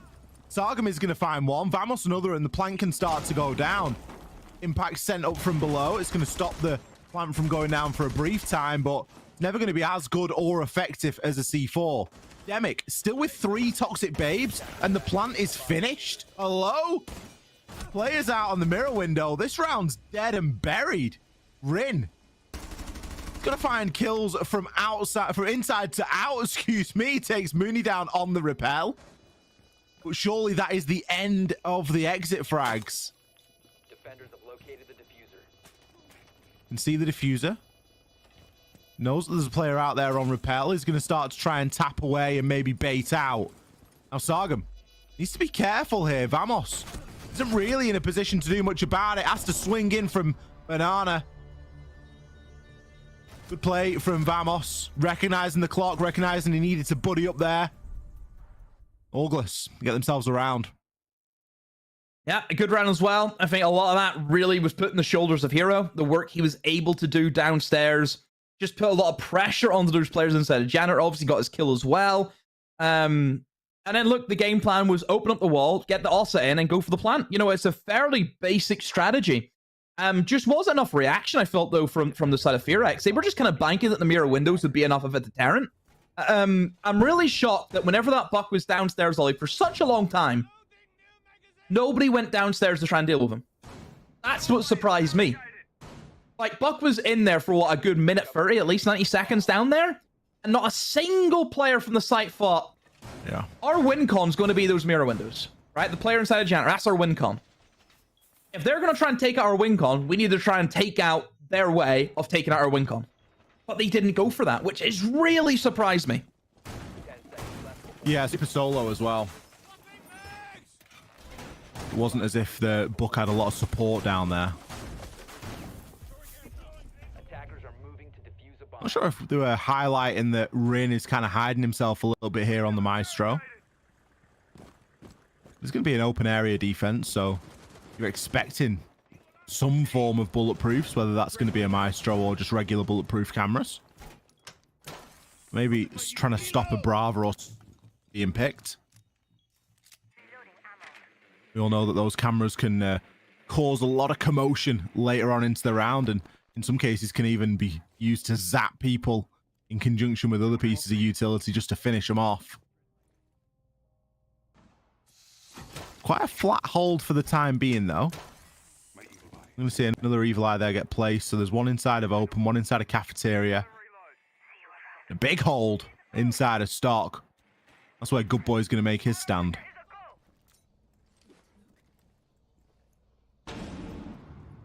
So a crouch walk will be attempted here. Logic Bomb goes in, but a great snapshot. Damn it, off the board straight away. Hero as well has been able to come in from the other end of things. That Logic Bomb, Ollie, has been crucial for the side of Orgless. However, the trade is able to come in still. Seems to be that Mozzie upstairs is Hot Munu lacking. Leaves Vamos now having to cover this big old lobby flank. Big issue that I have, Ollie, is you can see that they brought in the sense, right? We've seen this actually be used by PSG Talon against D+ on Bank during our last play day. And it was used in combination with a glass. No glass here, though. That's the issue you have. You only have the sense. So you don't really have anyone covering as they try moving for the plant, which is my main concern. That's why glass is a great combo with the sense. The sensibles work both ways. If you're going to cover off, the view, what's to say that the defenders can't use that to their advantage also? Mephi is going to find his kill over onto Hero. A wonderful Korean observers there just highlighting that the Dokkaebi hasn't actually hacked the cameras. If Amos hacks, he could find out there's a couple more pieces of information out there, but it isn't going to matter at all. Orgless really just stalling out there on that attack. It's like step one was brilliant. They got a lot of control and then they just let themselves get flanked. FearX feeling as though those flanks were fairly clear and happy to take the fight back up to Orgless. Going to be successful. Back down to the basement we go here for round number 3. I think Orgless are that team, aren't they, Demo, where sometimes on attack they look really good, and then other times it just looks like they lose a lot of direction. Attackers need to locate and defuse bombs. Yeah, that's what it feels like a little bit. It's that mid game, isn't it? Good start, gets the opening pick. Good idea using the Dokkaebi. Strong operator to have. We know that whenever you're bringing in that Dokkaebi in a big map like Bank, you can kind of skip some of the basics. Bank drone work we kind of praise as well. Make sure you do your drones well. Make sure nothing catch you by surprise. Dokkaebi's kind of like a cheat code in that sense, isn't it? Where it's kind of like no brain. You don't have the drone. You just call and then just hear the phone calls. It's really easy. And to see them still bring in the cheat code and still fail the test, Ollie, it's surprising. Attackers are moving out to locate a bomb and defuse it. Yeah, sometimes when you watch teams attack, it's almost like they've got the answers written on the back of the hand. You ever cheat in to be school? one step ahead. No. Ever cheat? I did once. I had some calculations written in the back of the calculator. I was a genius. Oh dear. For the physics test. I don't think you can be admitting that. Who said? All right, take it away from me. Take my GCSE away from me. Go for it. Maybe someone's going to come after you. Yeah, sorry, Mrs. McNeil's going to be watching the stream, is she? I don't think so. I can't believe you doxed your teacher as well. Could be. Mate, do you know how many McNeils there are over here? You know how many there is? Attackers drop the diffuser. We're going to be playing inside a server this round. There's going to be no smoke. Oh, there is going to be a smoke, sorry, on the blue stairs. And this time they actually have a Kiba barricade. Now, the smoke didn't really get pushed last time. Mephi and blue stairs. Oh, it's the Warden. Warden shotgun, yeah. I mean, regardless, they didn't get pushed last time, so... No. It matters not really. I think it's I'm not sure better, if though. Orgless are going to go for that direction. Yeah, it could be better, because obviously you've got the ability to stop, getting stunned out, and you can still keep your smoke alive. That's the win con. That's a better idea. I mean, obviously you've got the smoke and the echo this time, so double denial. That's just opened up. No roam game being established. It's going to be much more of a push that Orgless have to try and go through. Watch out, the Warden. Does have a bit of a portable shield in that Kiba barrier. Makes a one-way angle for the Warden. Just have to be careful. Best way to deal with this, Warden, get the hatch open. If he's still on the stairs, then he's going to be trapped here, which is literally the case for Mephi. So Mephi will die this round, everyone. He is gone. It just depends on how many he takes with him. That is the real question. This is probably the make or break here for a lot of teams, is how they deal with the Warden on blue. Flashes, as you can see, no effect whatsoever. That's Ram's actually going to be used to do a bit of sound masking. So now he won't hear if anyone drops behind him. The flashbang goes in again. As we know, the goggles are still going to be there. You see, it just makes him just a little bit stressed out, Ollie, that somebody could be pushing him because he can't hear anything. It's a great use of the RAM. I also really want to credit Mephi's use of the goggles as well, because he's not leaving them on the whole time. FearX have been forced to... Sorry, Orgless have been forced to find success elsewhere, and they've actually dropped and found Good Boy. Now it's going to be a bit more of a backsided approach. And the stun's going to be more successful against players like Rain, who is going to be in a real hard place to defend right now. 10 seconds remaining. 10 seconds and Yokai drone starting to get rotated. Hero going to fall down. Sargum, player to watch. He has the diffuser. Rin's been downed as well. And this plant going to start to go down, but time is very low. Demic, where are you? Yokai drones. There they are. See, they just flicking onto him at the last second. It just coming through the site and managing to skirt by all of the chaos there. FearX really letting the clock do a lot of the work there for him. It's a very bold strategy because there's a lot of pressure there on that Yokai drone finding its mark and getting to the right position. If that gets shot on the way, you know, it's a very different round. It's not the easiest post plant to hold there for the attackers with where they're planting. Maybe a little bit more unorthodox. Typically, you see a lot of plants go down inside of the CCTV room side of things, not necessarily the armory side of things. But FearX, they've been good for 3 rounds so far. Orgless stunned into taking a tactical timeout. Yeah, and the reason why the time got away from them, Ollie, is they had to double back on themselves. So obviously the idea was to go for a pretty atypical push, where you move in the server and you start going for the plant. That warden on the blue stairs, he didn't want to do anything with that whatsoever. They just didn't want to push him. They left him there. And if you leave him there, that means you don't go server. And they wasted like, what, a good 30 seconds just like throwing flashes, all that kind of stuff in towards the warden. They didn't push him. They then reverted to, okay, let's go for a back take. By the time they went for the back take, Ollie, there was like no time whatsoever to really go for a good push. That was where they stumbled. They hesitated. And what do I say about hesitation? What do you say about hesitation? It gets you killed. No way this is a social vote, by the way. 98% to 2%. Again. Crazy. 10 seconds remaining. Not a lot of believers out there today. Where are all the believers in the chat? Where are all the believers? I like the they don't believers. exist. No, they don't. Oh, channel points are taken too seriously nowadays. It's so true. And what do you always say about channel points, Ollie? They're meaningless. They're valueless. They're not real. They're not real. Yeah. But I mean, it is a case of, you know, We'll get that on your headstone. you need Channel points, they're not real. But it is nice to have like 1 million of them. What, just the flex? Yeah, I don't know how many I have at the minute. Have a check. Have a look.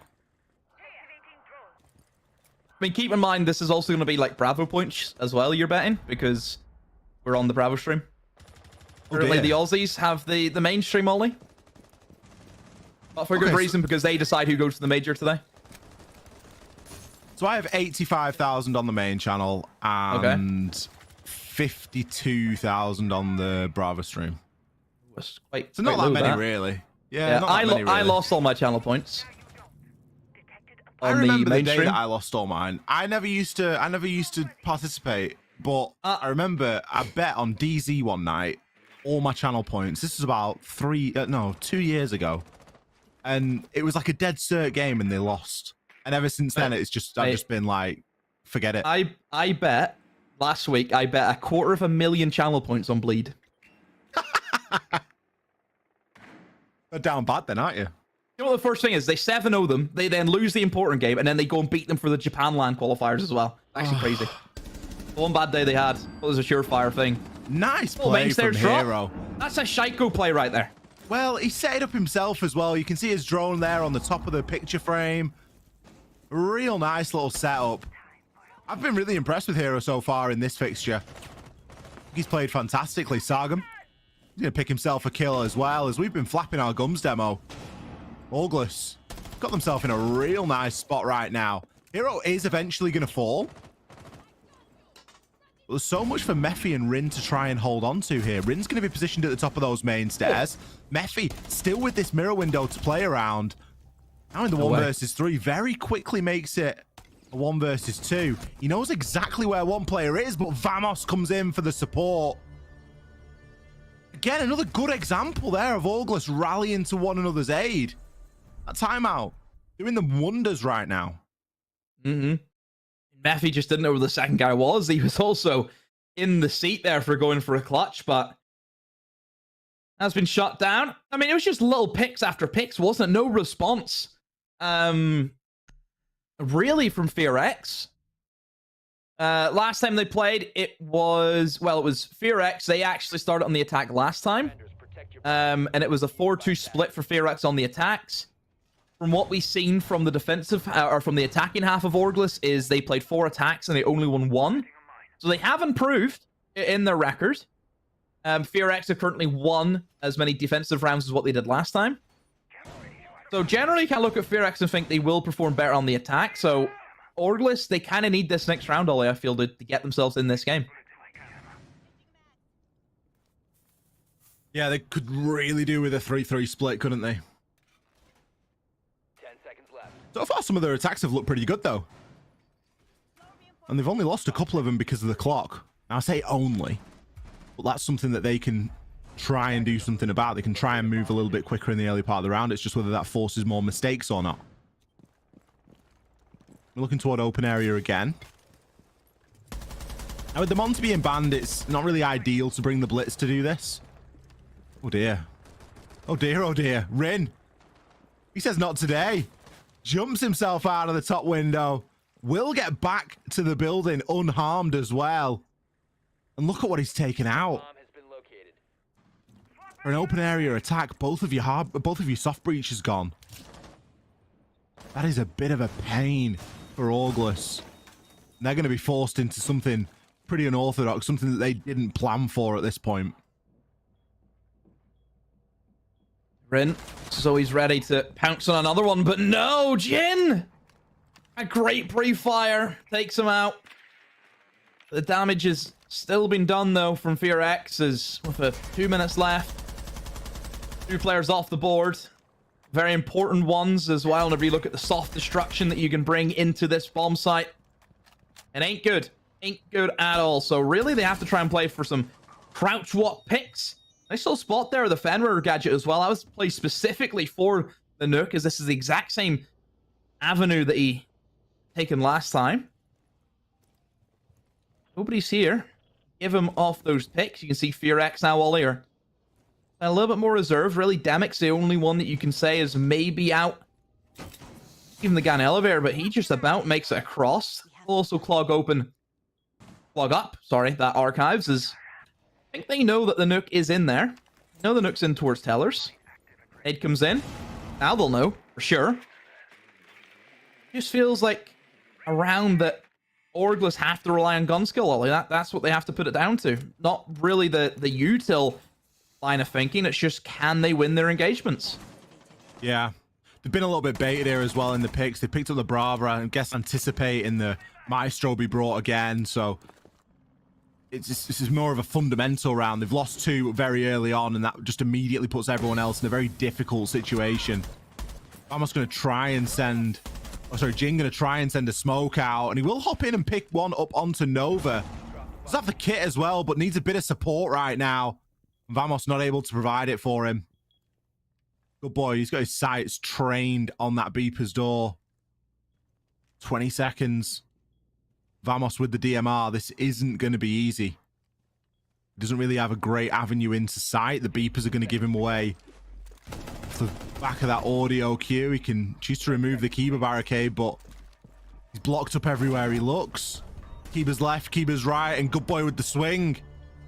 From that beeper's door, he decides enough is enough. He's going to take the fight. It's going to mean that FearX do end on a favorable split for the half. Nice 4-2.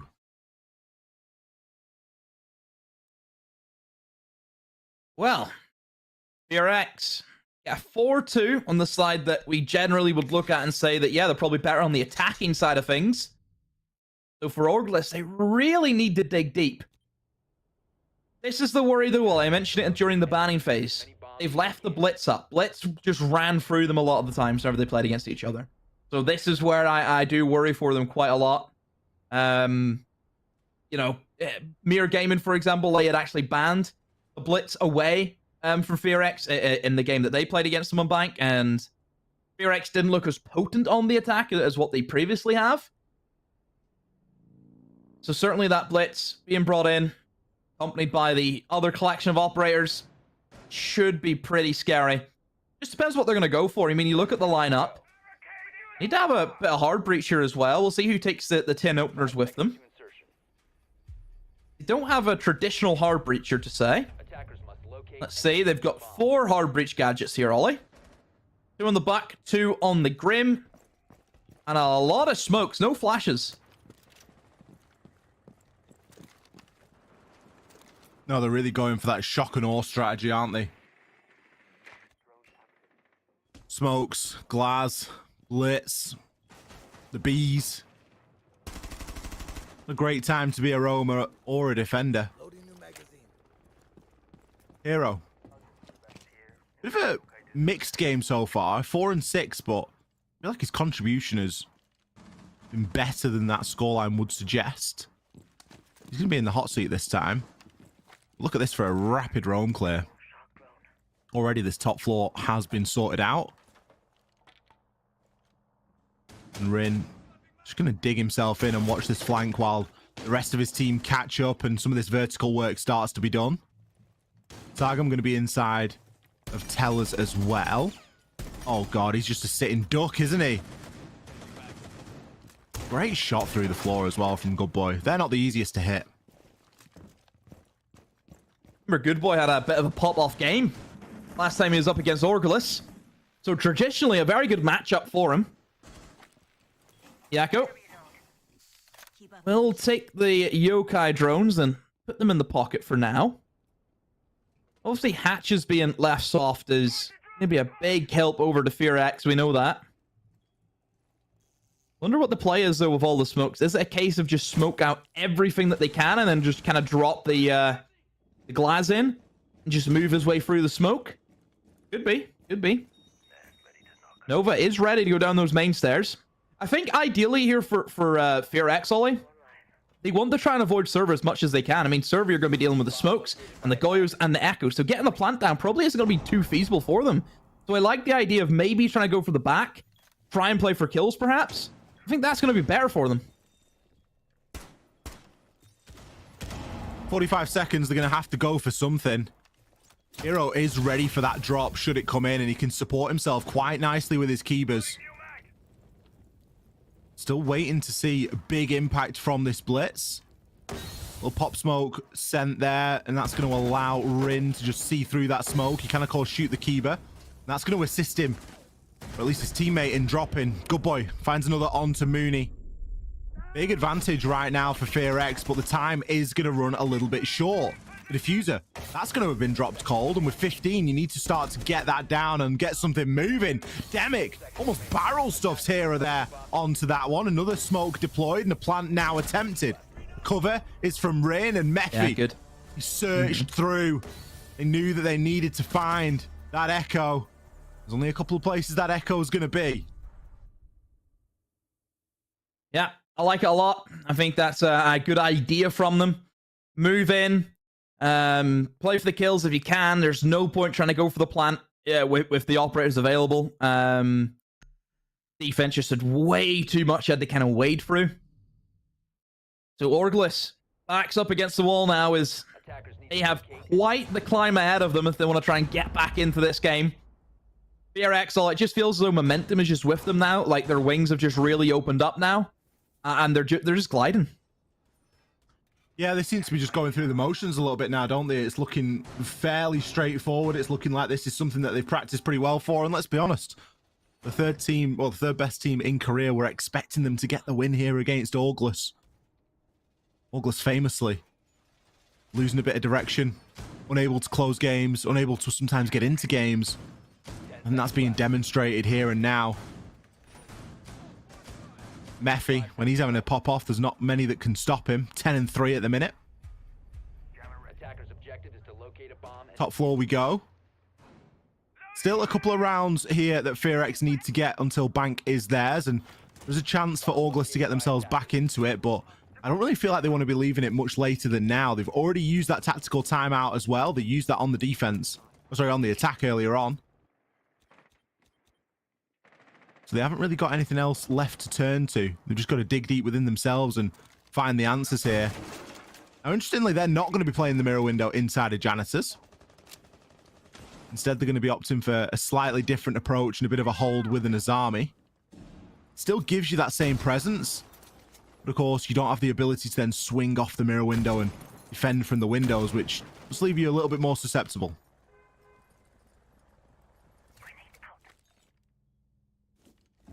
It's those layers, isn't it, that you're going to try and build as the defense. Once everything gets opened up around you, I think, especially for this top floor, Ollie, it's a nightmare. Just with those 4 windows that you have, it's so oppressive. The 2 double walls as well that open up. Count the wall gets opened up. I mean, just honestly, it's really difficult, I think, for the attackers to have a good, or defenders, sorry, to have a good success rate up here. Unless you're going like really aggressive on the windows. You know, window jump outs are one thing, because usually it's like a 1-for-1 trade. If you're able to go for a 1-for-1 trade and pick off like a big bit of utility, then that's where it's really worth it. Like, imagine if you jump out the window, you take down the Ossa. The main way that teams are going to want to move in and go for a plant. Almost a quick scope there for Mephi as Hero just skirts past his window. Vamos takes out Nova. Here comes Good Boy, completely unchecked. Ollie, nothing on his staircase. Castle goes down, but he's not ready for one more. Hero doubled up with the castle. That's one thing FearX are not expecting. And Orgless somehow with a flurry of kills. What's happened to FearX? Well, have they all died? FearX have dropped like flies, haven't they? Rain left holding an angle. He's got 1 minute and 4 kills to find.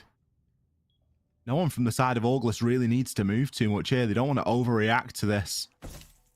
Just need to be in position to trade each other off when the time comes, and you can see they're already setting up these crossfires. Great bit of information there for Mooney. He's going to find him and just have a little bit of trigger discipline there. A nice long angle from Hero as well. Able to find that kill. Again, Orgless, they could spend a body trying to get that kill, and it really wasn't going to matter. FearX, they really didn't have the desired effect there on that attack. Still, with an advantage, but Orgless in with a very small chance right now. They get 2 rounds in a row and level it up. It really could be anyone's. It's going to be all down to this site, really. Attackers need to locate and defuse This bombs. basement, because this is where they've struggled previously. They haven't opted for the yokai this time. They haven't opted for that echo. So instead, it's going to be a smoke and maybe a bit more denial. But I'm looking at the lineup demo. I'd love to see a C4 in this. I know that you've got the Vulcan canisters. I know you've got the smoke. But I'd like a C4 as well. Yeah, maybe for a little bit more denial, but generally the way FearX have played it, it's been more about kill focus. Like they weren't interested in server at all the last time. This lineup though seems a little bit more traditional, does it not? I mean, you've got actual hard breachers this time. You've got an Ossa as well. So you talk about the C4s, you still have impacts though. So in terms of destroying the Ossa shields, there'll be plenty of that. 6 impacts is a lot to go through. And you've already used 2 as well for rotates, it looks like. So 4 remaining. Feels like FearX may be in for a bit of bother. Last time, whenever we've seen them kind of go for this attack, whenever they were up against Orgless in the stage, if memory serves me right, they would have Good Boy going in towards Garage and then trying to stop anyone from crossing in towards the red corridor to go for those impacts, for example. And Good Boy is going to be off by himself. This time, moving in towards lobby. He'll be looking for a pick on one of these roamers. I believe he did spot out the Fenrir, but now he's just making sure he can successfully deal with this, as he knows where he is. Maybe he just needs a teammate to watch the drone for him. Well, everyone seems to be doing their own thing, so Good Boy gets this kill, sets his team up nicely, but stage him out of there as quick as he can. Still a 5v5, but map control has been given over to FearX now, Ollie. 2 minutes remaining. Everything covered off. Get the hatches open. Start burning down those bits of utility. Goyo, for example. You have the Twitch. You need to make sure that that is being established, because the Twitch drones, as we know, great counter to the Goyo. Sometimes we even see Twitch be banned on Bank because of how good the operator is. Bit of a focus on these main stairs now. Mephi going to be dropping down and joining his team as well. Hatches, they can start to be opened. So time-wise, it's not looking too bad here for FearX. As you mentioned, those Vulcan canisters are going to be key. You can see Good Boy is going to be in the shock drone right now, trying to deal with them and do something about that. Main stairs, very much a concern right now, because that's the last place that you really want to be getting flanked from. Manually holding that is going to be the best approach right now. Vulcan canister has been popped on those blue stairs, so that should dissipate in plenty of time, but smoke canisters, they're another story. Now, there's no one playing in there. It's instead Hero playing inside of server. Now, he's in a bit of a tough spot right now, but he does have the Kiba barricades and can actually make a mad dash for it. You get the feeling that he's hungry for a kill, though.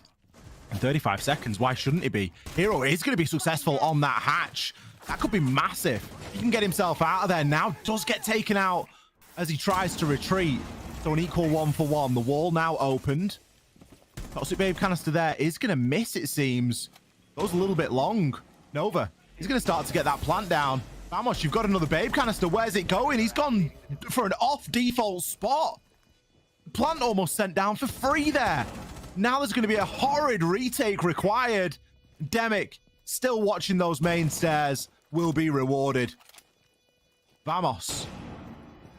Tough round, but I mean, you've kind of put yourself in this position because you were the smoke. You were meant to deny the plant. Oh, dear. One missed piece of utility is sometimes what it comes down to on Bank. I would argue it was 2 pieces of missed utility. Okay, yeah, maybe, yeah, we'll go with the 2 pieces. But yeah, it is what it is. He has to deal with it now. And obviously for FearX, look, they went traditional. The approach was, pretty atypical of what we see day in, day out. You burn through, the Goyo canisters, and then it's this kind of slog of getting through those smoke canisters. Sometimes it comes down to just praying that, the defense messes up. And it happened for them. Once that plant goes down, Ollie, we know how treacherous that retake is. Just, you can't get through that. It is so difficult. And FearX, 6-3 up. One more. It will be a complete repeat of the scoreline that we had during the regular stage. So all I need is one more, and we head back downstairs again. Defenders, protect your bombs from being defused by attackers. Still, in my opinion, not enough denial. You look at what's just been successful for FearX. They've gone very traditional there. They've just got the plant down inside of A. However you get to that point, it's a very traditional setup. And that's what we expect to see countered.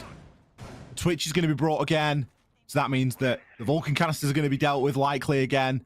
And again, you've still got no C4. Do worry for Orgless here. 10 seconds left. Oh, bit of a serious lineup change here, though. Full 6 pick. Double hard breach. Blitz. Still the Twitch. A couple of operators being swapped and chopped between different players there. FearX, I'm sure, will be feeling very confident heading into this round. All they've got to do is go through the motions and repeat the previous. Really not sure about the Legionnaire demo. I know that it's maybe being brought as a bit of a counter to some sort of a rush strategy, but I don't know. Maybe I'm harking onto this C4 a little bit too hard. I mean, it's just a 1-for-1, isn't it, for the Fenrir or a Melusi? Orgless have always brought at least one trap operator just in case, the rushes come in. And look, Legion's probably like the laziest out of the bunch of them as well, and obviously gets the the best gun out of the 3 of them as well. Legion obviously a big issue for Blitz. A nightmare operator to go up against if you are Blitz, because it's not about the tick damage or the fact that they know you're there. It's the fact that it stops you sprinting more than anything. And as a Blitz, sprinting is your bread and butter. It's what carries this operator. So one goo mine, ults that. Mid floor control over to FearX. You can start working through the basics once again. Need to make sure they get Rin in with that Twitch drone though, and it looks as though the job's being done. As you see, fire has been popped, Ollie. Also a bit of a server hold. You've got an Azami playing aggressive with the wall open. Somebody on the stairs as well. So Orgless not willing to give away server just yet. But the main issue is with that hatch being opened, that smoke should be toast. I mean, he's dead here, basically. He can't get past because, you know, the hatch is open. He has a blitz bearing him down. And also, don't forget, this is part of your time denial, and he's kind of stuck wasting his smokes at the minute mark.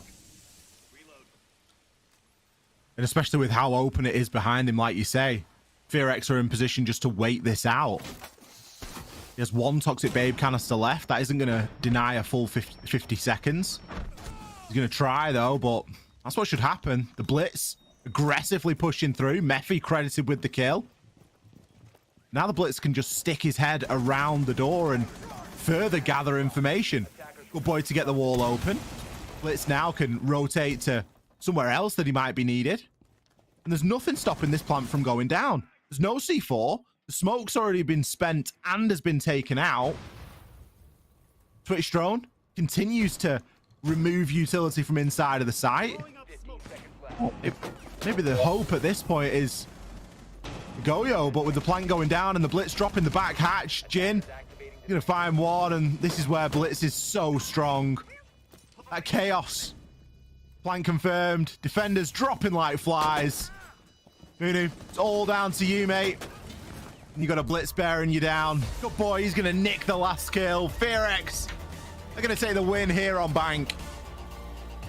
Yeah, great job. FearX in, do the business well. 7-3, easy scoreline for them.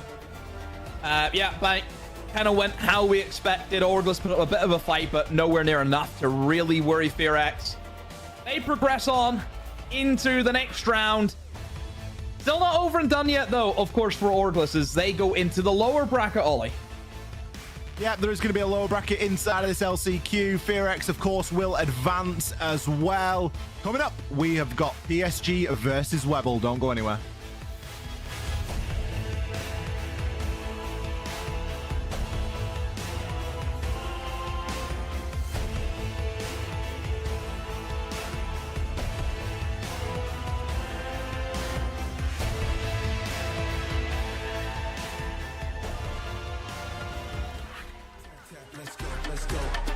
Tap, let's go, let's go. Tap, tap, let's go, let's go. Right here, can you feel? Let's go.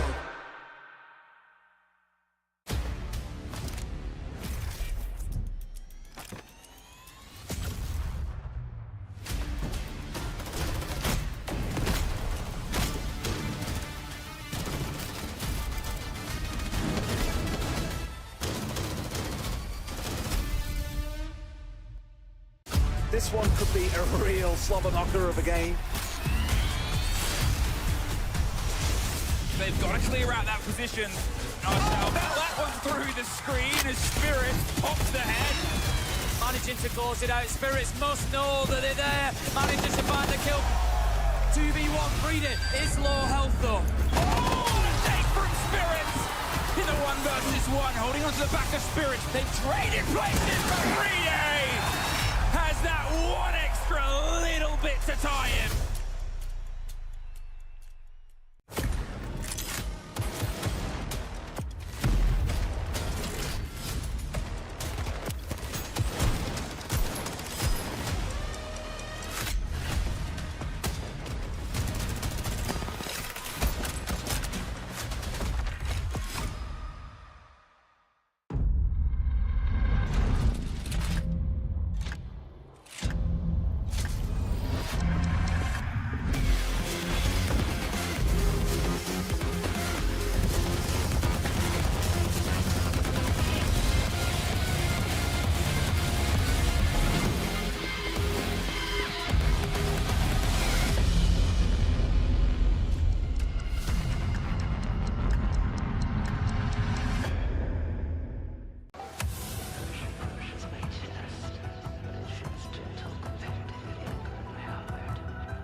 ouais, choc-les.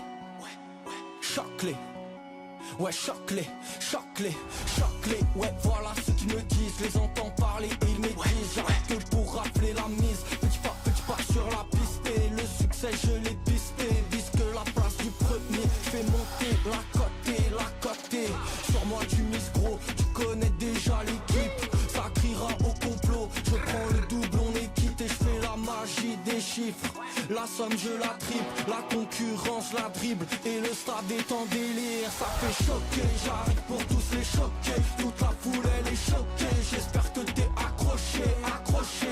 Gauche, droite, esquive rageux. Coach m'a rajouté du temps de jeu. Dans l'action, ouais, je me sens en feu. Je suis on fire. Je fais la différence au compteur. Money time, ça shoot sur le buzzer. Je suis on fire. Choqué, j'arrive pour tous les choquer. Toute la foule elle est choquée. J'espère que t'es accroché. Choqué, j'arrive pour tous les choquer. Toute la foule elle est choquée. J'espère que t'es accroché.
It's total calamity, total mayhem inside of the server.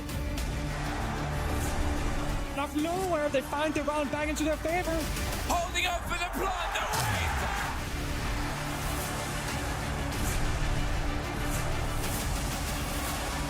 And I think he might just find it.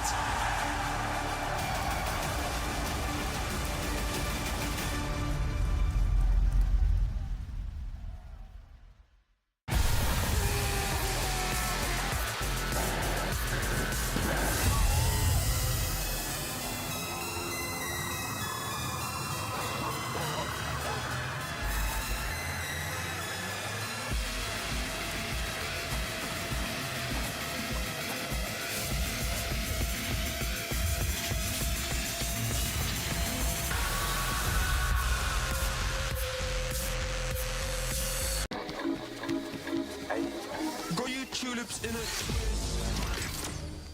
Hand up boss like communist. No, I can never ever get back all the things I missed. But I'm that man here, think you got the gist.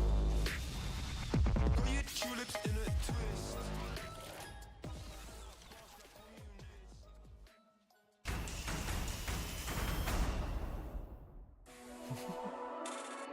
Welcome back, everybody. Our second game of the day is done and dusted. And there was a moment there where we're thinking, FearX is going to let this slip. But fortunately for them, that was not the case. We finish off with our first set of best of ones in today. FearX victorious 7-3 on Bank. To break it down, we'll just have a little chat about it before we get into our next game. Demo, how did this happen in game? Why did FearX, or at least what was the win condition that was secured at the end of the game? They played the time management. I thought was done really well. If I'm not mistaken, even the first round I think came down to time as well. So 2 rounds that Orgless were losing just based on the clock. FearX able to expose that. They set up roam games. They were then playing into the denial operators that we have. Orgless tried a similar thing where they tried to play with the denial on their defenses, But then it just came down to raw gun skill, and FearX were better in that department. I mean, they were dropping in, getting the kills, playing for, you know, the picks as best as they could. A couple of misplaced utility moments as well from Orgless doesn't help the fact. But look, FearX, we're always going to be the favorites going into this. And yeah, they clean up 7 for 8, a comfortable scoreline by any measure. Yeah, I think, you know, to pinpoint on the missed opportunities in terms of utility, I think there's probably a couple of rounds there that you could have, you know, maybe credited to Orgless had they played it a little bit better. Sometimes, you know, I was definitely calling for a little bit more denial in some of the sides that they were working on, just because of FearX's approach and how efficiently they were getting through that roam clear or lack thereof, and then having a lot of time to then start to get the plan down. You know, we know now that Siege is a game that is played out on a clock, and the best defending teams in the world recognize that and play into that strength. And I don't think that Orgless fully took advantage of that today. The flip side is the gun skill. You know, it's night and day difference again. Munu, 1 and 9. I mean, I know someone's got to go it. You know, someone's got to be bottom of the scoreboard, but it just didn't feel like anyone was really standing up. I think Hero maybe had the nicest moments for me. 4 and 1 on the entry, pretty decent as well. But, you know, all-round team performance from FearX. Ollie, I'm going to wake up in a cold sweat every night just thinking of you saying Nitrocell, where's the Nitrocell, for the next couple of weeks, at least through it. And Hero here, even at 112 EPS, was not the hero that OG would have had. Our MVP for this matchup, I think, is quite clear. Put off of the screen, and it is, of course, Mephi, 136, 70% on the cost, which means not only was he performing above the average player expected score throughout the entirety of the league, and well, as a competitive Siege player, but also participating in 70% of the games. Of course, considering their role, Mephi is not someone who is supposed to deal with entries, which is why I see him 1 to 2 on the entries, but the job is well done. Choops done at the end of the game here for FearX and for Mephi in particular. Though our next matchup, let's put it up on the screen. It is game number 3, and this is the upper bracket matchup. You win from here, you move on in this bracket, and you'll be in the upper bracket final. Basically, a couple games away from making it to that to the Montreal Major. Simple as. Grand final will have a team from each side of the bracket as they kind of move on with it. So PSG versus Webble. We talked about PSG earlier today. They 7-0'd, 1-2-3. I want to put them aside because we know PSG. We talked about them. I don't want to regurgitate things. However, we didn't get to see Webble play because BNA before and after forfeited their game due to scheduling issues. And now I just want to just give an idea to the viewers out there of who Webble are and what they've been offering so far in this second stage of the year. A scrappy team, more than anything. A team where they have suffered some heavy losses. They've also had some big wins. Most of the heavy losses came to, like, you know, the top 2, PSG Talon, FearX. That's who they kind of struggled against. They had close games against teams in and around them. They were able to walk away this stage with 3 wins. One of them being a win against D+, a team that we've sent as the Phase 2 team from Korea. They were defeated by Webble, so I think there is something you have to kind of look at it in that context and say, you know, Webble, they have stuff in the tank. I think they can certainly go the distance. But as we know, they're up against a side who last time they went out didn't do too hot against. It was a 7-1 defeat they had against PSG Talon. So hopefully Webble will try and improve on that. Yeah, Webble, of course, getting through today off the back of the bye as well. So it's not like we've seen them. I mean, we wouldn't have literally get to watch them because the game would have been happening at the same time ones we were covering here, but we would have got to see a scoreline and a bit of an indication. PSG Talon, we got a very clear indication from them today of what they are about. Very middle of the road for Webble. A team that could, you know, but a team that, is it likely to happen? Possibly not. Well, this is the, I guess, matchup that we've had, the match history. We talked about PSG, and of course, this adds the victory that they've had today. Webble, they beat BNA before, but, you know, they lost to Mir. Really want to get into this this game here to see what Webble can do and can show. We'll see if PSG maybe can even get through it today. Who knows? When it comes to scrappy games, if Webble play it in a certain way, it might be a tough matchup regardless. The demo, can you walk us through a map, Vince, please? So Clubhouse been banned. Second ban as well from PSG Talon, which generally, we looked at that as a map that, you know, they're more than happy to play. They'll show that as many times as they want. It's been the most played map this stage. And also, it's the same map that they both played each other on during that 7-1. So to see PSG Talon ban it away, it is a little bit surprising. Lair and Bank also gone. I think for PSG Talon, they're happy enough. You know, obviously Webble banning one away. Bank being the other that we know they want to try and you know, work on. Chalet the same. So same maps that they lost against D+ are going to be banned away. It leaves us with Labs. PSG Talon will be more than happy to play this map. They played it, if memory serves, against Mere Gaming, and it was quite a comfortable victory. It was a 7-3. I think teams know how good PSG Talon are on a map like Labs. So I think for Webble going here, it is a little bit of a surprise. But then again, for Webble, they've had some you know, good times on Labs defeating big teams. For example, they beat D+ in that 7-5 victory, and it was on Labs. Labs is actually a map that Talon have banned quite a lot as well. So I'm not going to sit here and say it's a map that they're hiding necessarily, but it's definitely a map that they're happy to go to if they have to. And there's obviously something that they feel like, you know, they want to go to Labs and show us. They certainly wanted it more than Chalet, as they had the last choice. Webble, they've given quite a bit of tape away on Labs as well, and maybe they'll feel a little bit confident. As you mentioned, Demo, they got that win against D+ on this map. I will still stand by it and say that that was an off day for D+, especially with what we've seen them do toward the end of the stage, and certainly getting qualified into the Montreal Major. So maybe a little bit of false confidence on that map from Webble, and Talon more than happy to go to it. Well, I want to get stuck into the game. However, we're waiting for our lobby to be made up and set. So, you know what? Let's all take a quick break, get ourselves all nice and refreshed for a cool game of Labs between PSG and Webble in just a few minutes.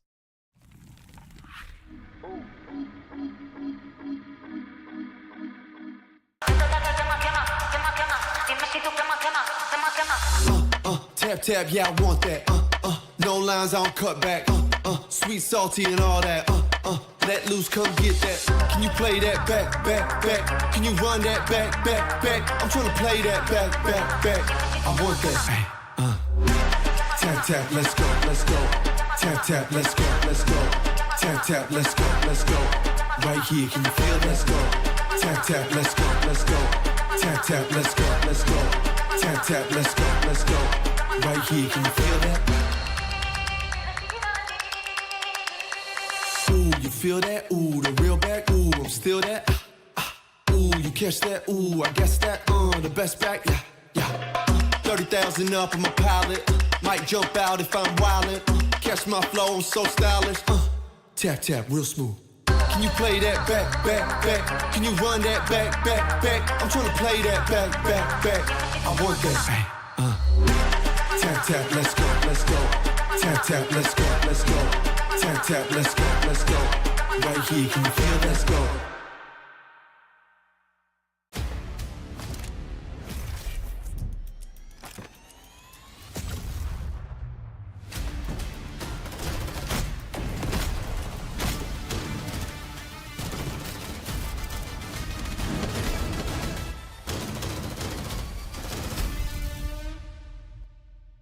This one could be a real slobber knocker of a game.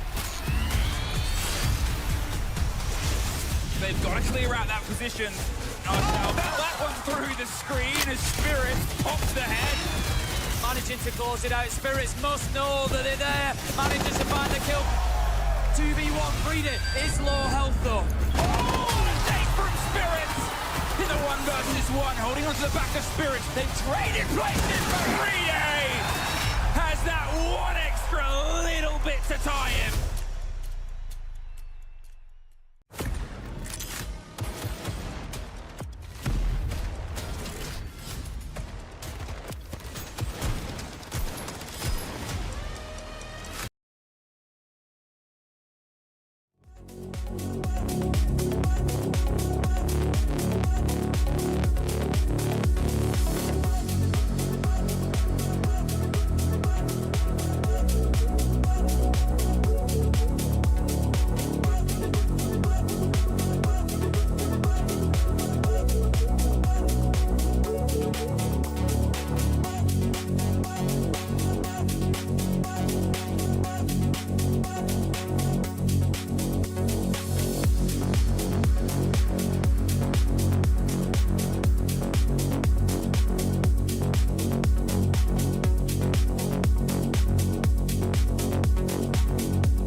Welcome back, ladies and gentlemen. Our third game of the day, best of one, is about to begin. The upper bracket, PSG Talon take on Webble.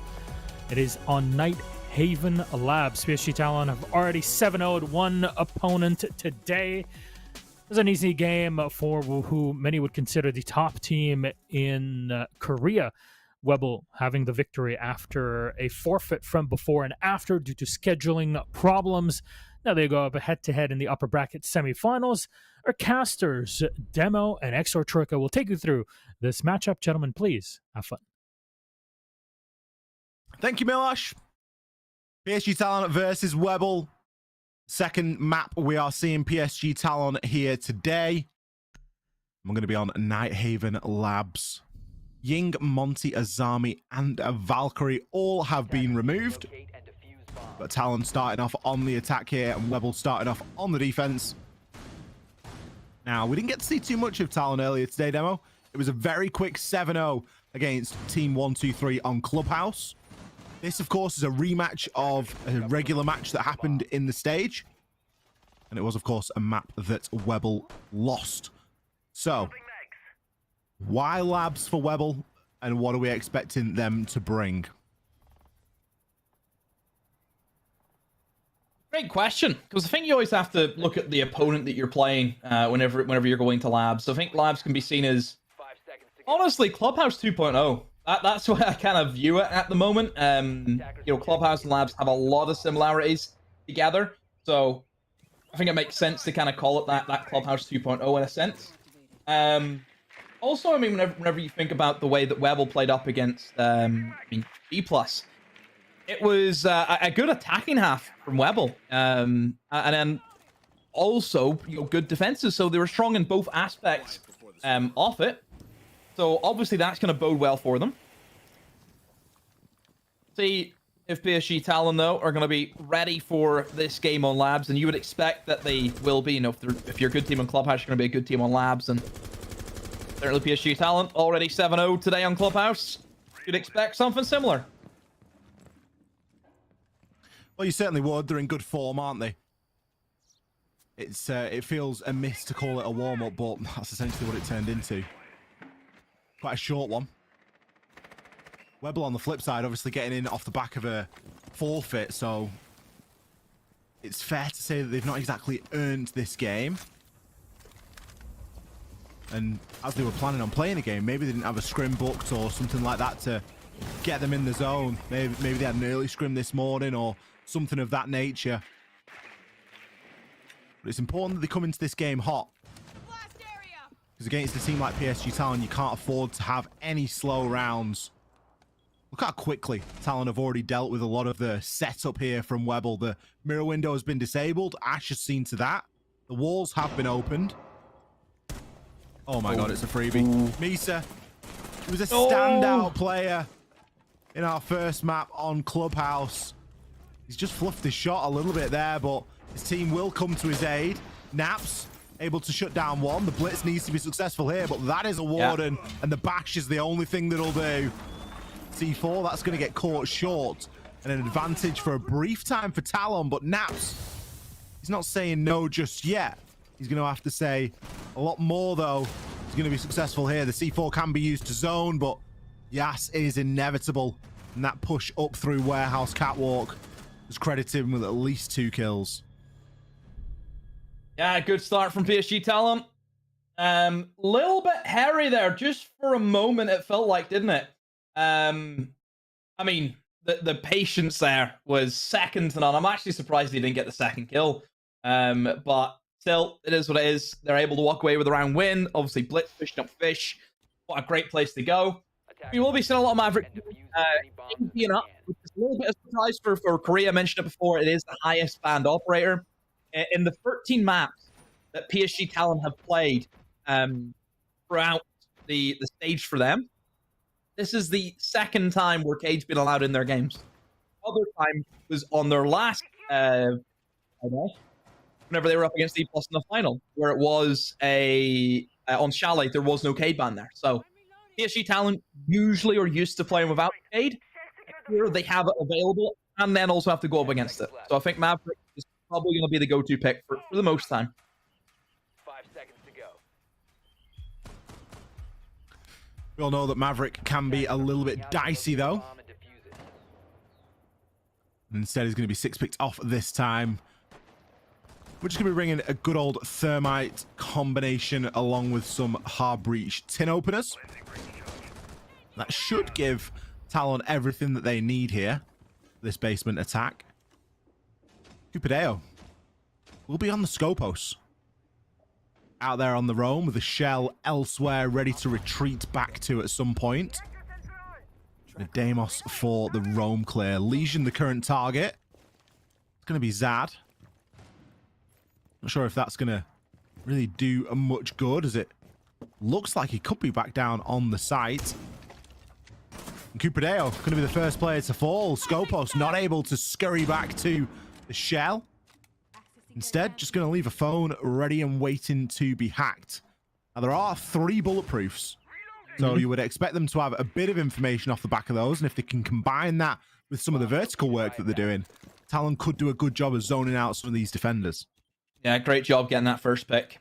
Gets the hack as well.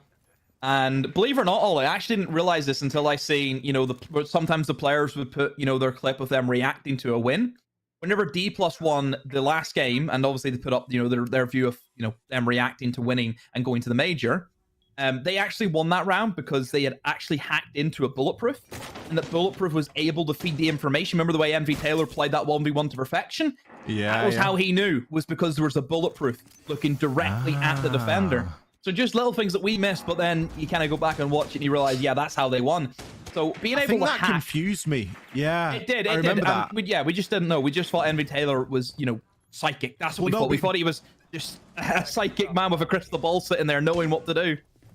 Because the BP was a different color, so I think that confused me in the heat of the moment. Naps, realizing things have been hacked, is going to find himself another. He's 5-1 right now. But you're in round number 2, for goodness sake. He is going to get a scan at the death mark and eventually finished off by me. Team play from 40 seconds left. 3 versus 3. No could be called to go out as well. Now, there's still 1 death mark left and the diffuser in the hands of the Deimos. He's going to need to get into position to try and get this down and extend the plan, or extend the time, should I say.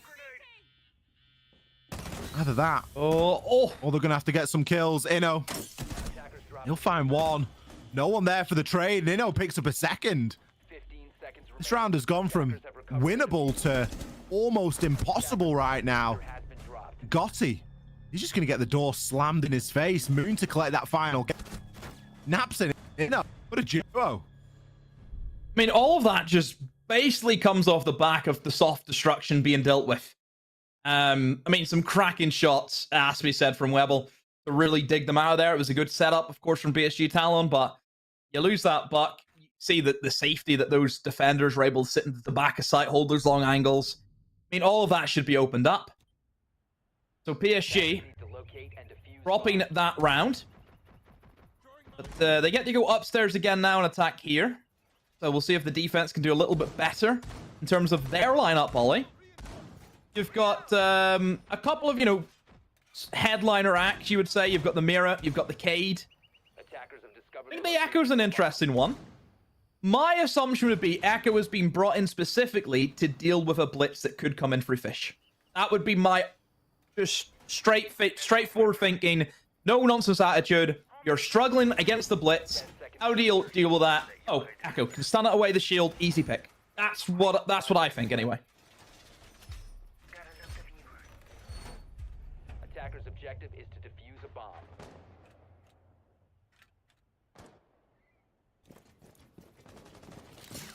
Well, let's see if that is the play. Talon, been good with the blitz when they've brought it. It's definitely a brilliant tool against a team like Webble that do have a couple of struggles on their team. I think if it hadn't been for Naps, Talon would be steamrolling so far, and I guess he's waiting for a bit of contribution to come in elsewhere.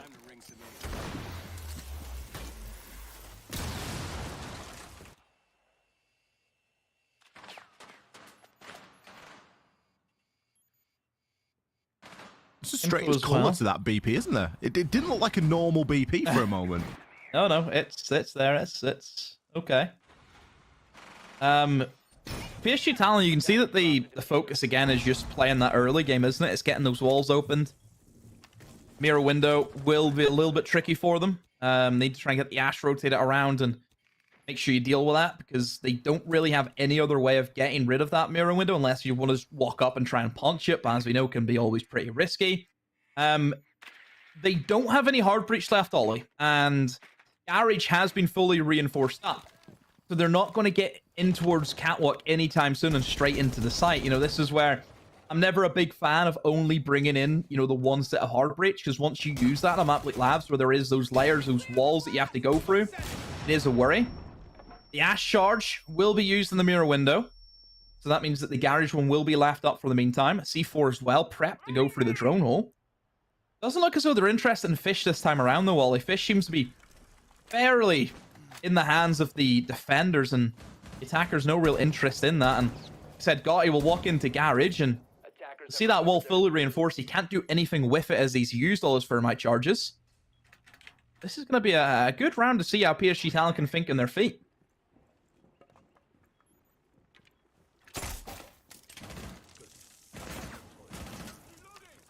Misa. There's a chance at this moment, but it's going to be Gotti for the first. Mirror window will be disabled. Soldier, he's just going to try and walk in and plant Moon. He asks, what are you doing? Before being traded out, Cupadeo joins in on the action. 3 versus 3, the diffuser recovered, and Ryder now in the hot seat. C4 from Long, from Naps. Again, the diffuser needs to be recovered, but this is just like a carousel of kills right now. There's still a yokai drone knocking around. Information galore. And Naps thirsty for his 8th. Is he going to find it? The shot at close range. Gotti picks one. Naps tried for a very fancy one tap there, but didn't find it. Instead, just buried his head in the corner and kept alive. Talon there. That diffuser, it was like a death sentence demo. As soon as you picked it up, bang, you were gone. Need more hard breach. That is the fact of the matter. You just cannot be having just a Thermite. That is it. You need to be able to open up as many walls as you can. That was the struggle that PSG Talon went against. Look at the best team in the world on Labs, which I think people would probably say is still probably bleed at this stage in time. I think they're on like an 11 win streak on it and stuff like that. And obviously look at the team that they've beat on that map. You look at the way they play. Always bringing in hard breachers. It's not just the one hard breacher. There's always the second one with it. So I think for PSG Talon, they're just missing the basic fundamentals there. Webble are opting here for the kitchen site.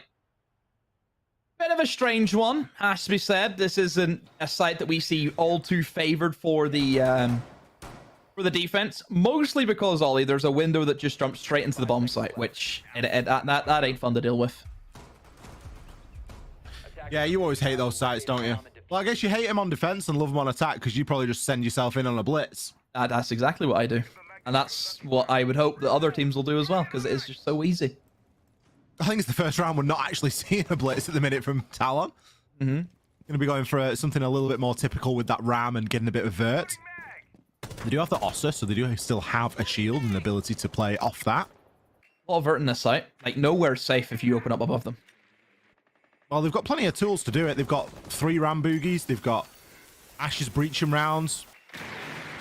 They're going to open up this connector wall as well. Always a really good point to make sure that you're pinching that top floor and cutting that rotation in half. It's the only way to rotate through the top floor. So if you get control of that and you're able to lock off a half, then in theory, you have control of half of the top floor. And that is what PSG Talon are looking for right now. Cupadeo could be in a position to strike, however. He's going to be playing the Oryx. It's going to be Inno at the moment, just dipping in and around those exo stairs. The top floor is pretty much a give me. I mean, this is the scary thing, though, for this kind of defense, is they look safe at the moment, but immediately as soon as the flooring gets opened up above them, they'll just have to scatter. You cannot play in either of the bomb sites, kitchen or dining. You have to leave it.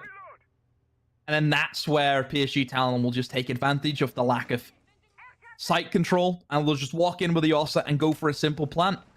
There's 2 impacts and a C4. That's all they have to deal with the Ossa shield. Will be opened up, and here comes the ram. Clears away all of the flooring. Nobody can sit in behind the bomb chassis. Usually a tough position for teams to deal with, but if you have the upstairs control, then it is very, very easy. Misa maybe just getting ahead of himself there, Ollie, as Coupe's been able to pick up a kill because of it. It's going to be a 4 versus 5, but the main attack is still working, though. Still have the Ossa up. They've got that wall open. They have a player above. I think, honestly, a retake needs to come in for Webble. That should be their win con. The Soldier just simply plunk his way in. Get the diffuser down now. This is where the reaction needs to come. A C4 from Moon is going to be ripped. Shot immediately, but the impacts are there. One's going to be disposed, but there's the vertical pressure. Moon has tried to retake into that bomb chassis, but he's been dealt with. Inno is going to find one. Ryder an immediate trade, and Yas from upstairs has the cover. Ryder on the site, and Gotti down. The diffuser cold and only 11 seconds. Still winnable for Inno, but he's really got to pick his engagement right now. Finds Gotti. Diffuser recovered. Ryder now has to put it down. This is a 1 versus 1 for all intents and purposes, and he's got the information. The red ping on the site. Webble. They hold on. A great flank from Inno. I said he had to pick his engagement. He had to pick his moment. And fortunately for him, he had the information to make that decision. Oh, how do you lose that, PSG Talon? Should be so easy. Just cover the guy. I mean, that just comes down to not having a drone in the corridor. I think that's what that comes down to, Ollie. Is that she didn't have information on where the last guy was. Attackers need to locate Just and a little simple thing. Just as easy as a drone being set up in the long corridor to watch the potential of somebody trying to walk their way down it. I'm honestly shocked that the timeout didn't come in. Because usually Fabian calls the rounds on the timeout whenever it's a round that his team should never be losing. I thought that was one of those rounds. Yeah. No, I would firmly agree. Maybe there's a thought that he's trying to save it for later in case things go really bad, and just sort of hoping that the team can stabilize from here. Still chance for Talon. Still a good opportunity to get a decent split out of this. But those are the rounds that you really should be putting away. That kitchen site, I mean, we see a lot of teams go to the other mid-floor site, don't we, Demo? The kitchen site really isn't favored. It's a real, proper, good old-fashioned third choice bomb site. Where there's a bit of a debate on whether it's either that site or the other mid-floor site that you go to and defend, because both are pretty rubbish. So for Webble to pick up around there is fantastic, and it really does give them a bit of an edge right now.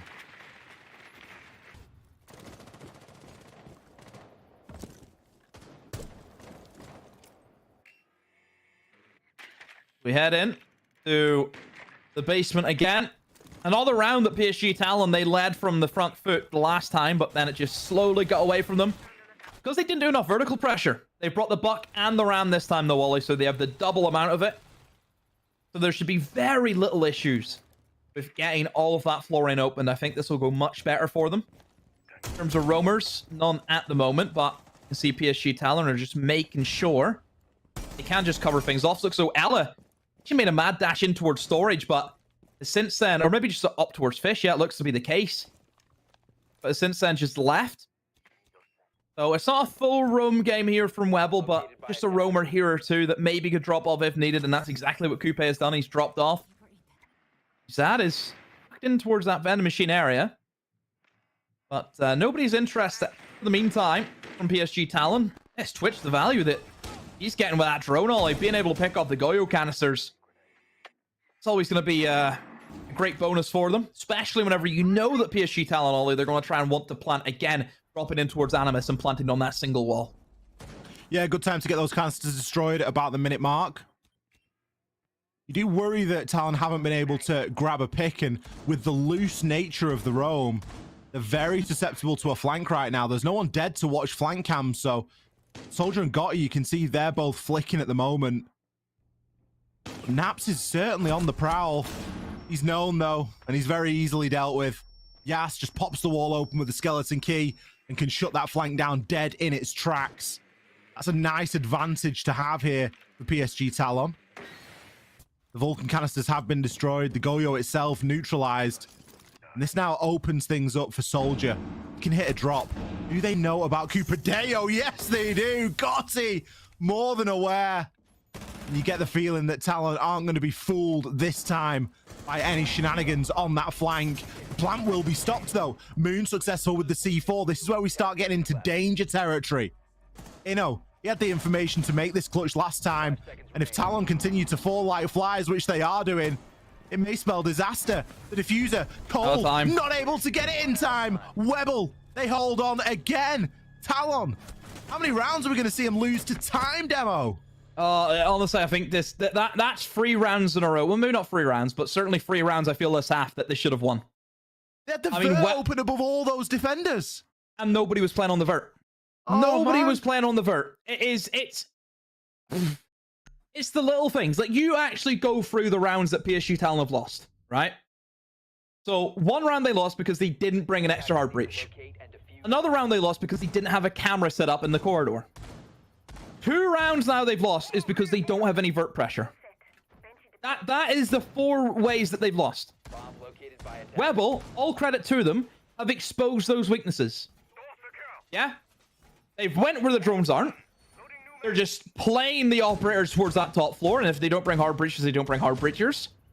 And on the basement, they're just praying that nobody's there, and then it's paying off for them. What a weird game of Siege we're seeing right now. Webble.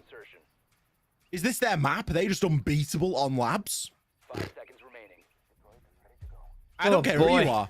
If they get a 5-1 split right now, Objective is to defuse a bomb. it's not going to be an easy comeback by any stretch for Talon. What was the social vote on this one again? Were we at 99 or did we get to 98? I think it was 98 finished.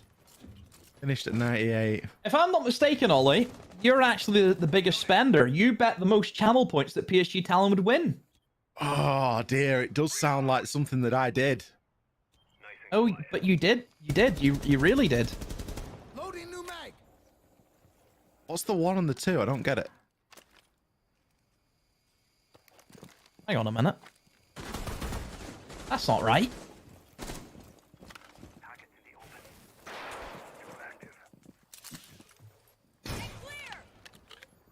Oh. Well, for PSG, last round to see if they can at least get something on the attacks. 2 rounds would be nice for them. I mean, this is supposed to be defender-sided, but I don't know. I just feel as though attacking this map, it ain't difficult, in my opinion. You know, I'd say it's Clubhouse 2.0. As long as you can go through the basics, a fairly standard map to attack, but I don't know. Maybe I sit in the minority of that. So for PSG, not a good start as Misa is already on 20 HP. So certainly now for Webble, they're immediately on the front foot without even having to lift a finger.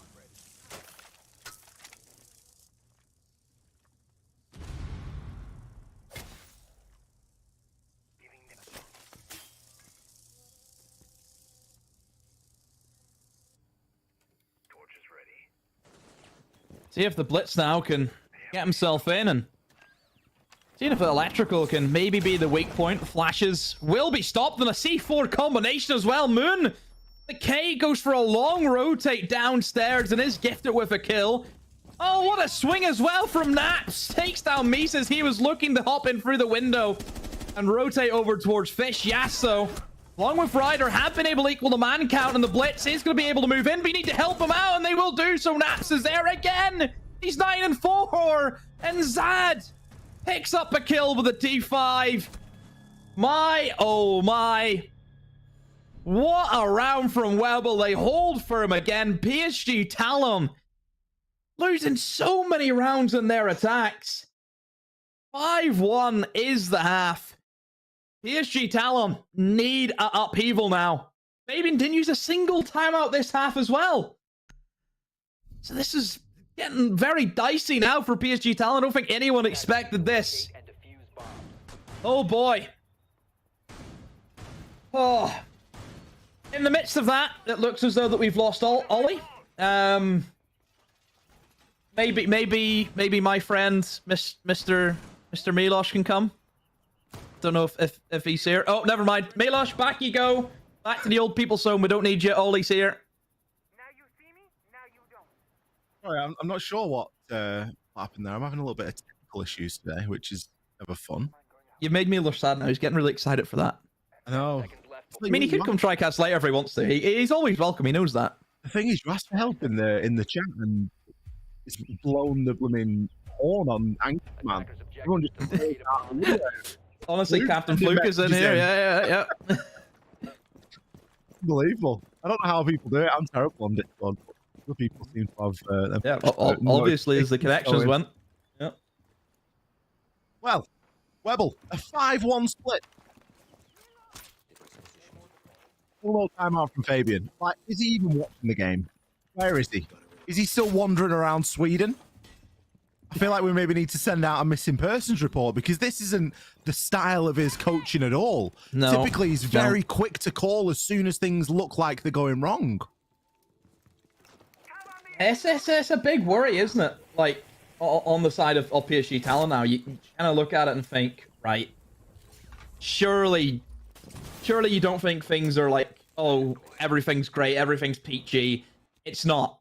It's a 5-1-half. The round you won was the first round. That was it. Webble are on a 5-round win streak right now, Wally. I mean, if Webble are able to do this here today, it really makes you question PSG Talon, doesn't it? Yeah.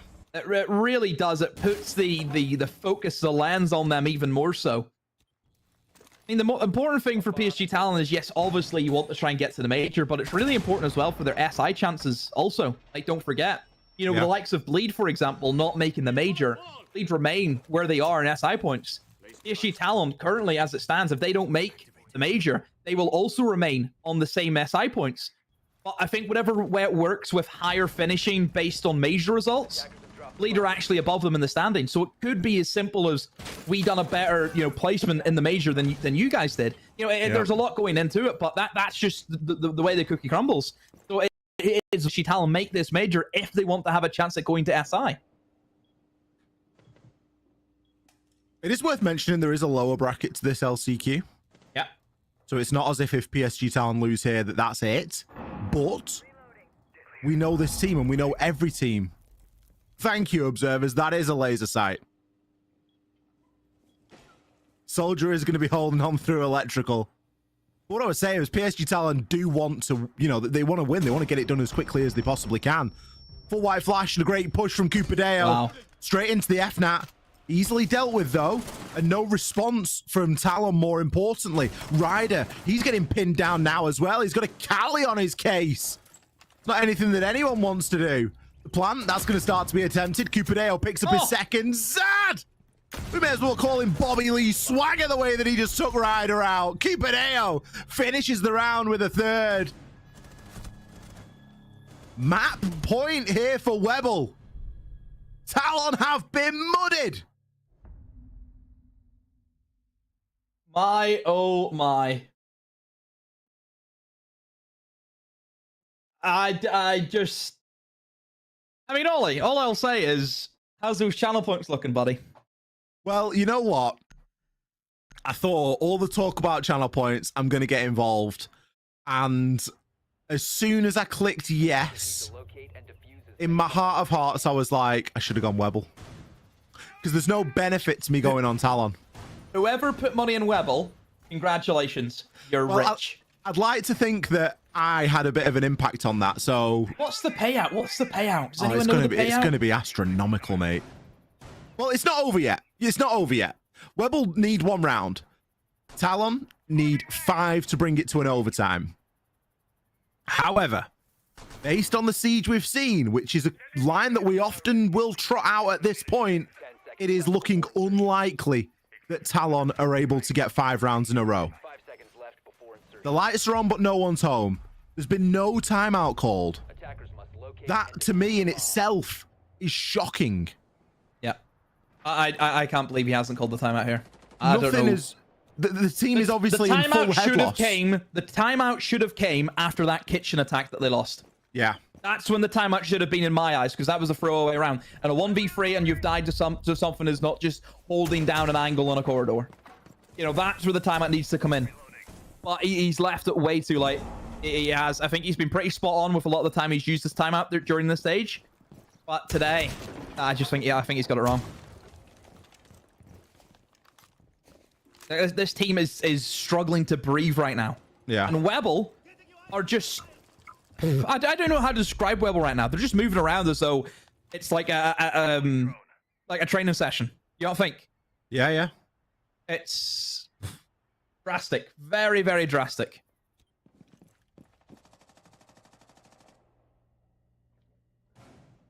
Well, we've asked all season long, how do Talon respond from behind? How do they play when their back really is up against a wall in a game? Because a lot of things have come very easy to them this stage, don't forget. Webble have come in with a brilliant mindset right now. And look at this aggressive blitz play from Naps. He's been a standout so far. 10 and 5. Very quickly deals with Yas. Just turn his back to Soldier as the response is there. Soldier will get tagged up from the window. Just need to be careful. He's got Inno holding in there. Toxic Babe isn't going to do too much there. It will muddy the view. But the information is on Soldier. Red ping ready at his feet. Soldier spending serious utility now just to stop someone from aggressively hopping in. And a bit of assistance there will be provided. Down. Brilliant swing from Misa, but it is only a down. Yeah, they've been forced back. Minute left, though. So this is still really good for PSG Talon. Webble. Time is going to get away from them here, it feels like. Still need to try and get that revive as well on the Inno. It's going to be fast and furious gameplay, that is for sure. There's hardly any soft destruction done as well, it looks like, in towards the storage side of things. So, or in towards the IT, should I say, sorry. Yeah, hardly any done towards storage also. So a little bit of a worry from that perspective in terms of PSG Talon can just sit safely inside of sight with no vertical pressure. We've seen what it did. PSG Talon, whenever they didn't have any pressure going in for these attacks. 20 seconds left. Webble, need to get a move on. 15 seconds to go. Not loads of time here for Webble, but still doable. The kill onto Soldier is going to make things a bit easier indeed. A hot drop from Moon. He has the case. And he's going to have to try and get that down, but it's met by Misa. Brilliant position there. The diffuser cold. We know how this one goes. Not enough time to recover the diffuser. Not enough time to find the final kill. Talon, they hold on downstairs. Could this be the start of a very long comeback here on Labs? Well, the fight still left in them yet.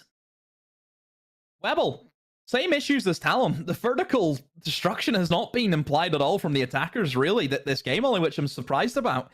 You look at that bandit who was just sat in behind the pillar. Nobody above him, no destruction done whatsoever. That's why he's allowed to play where he was.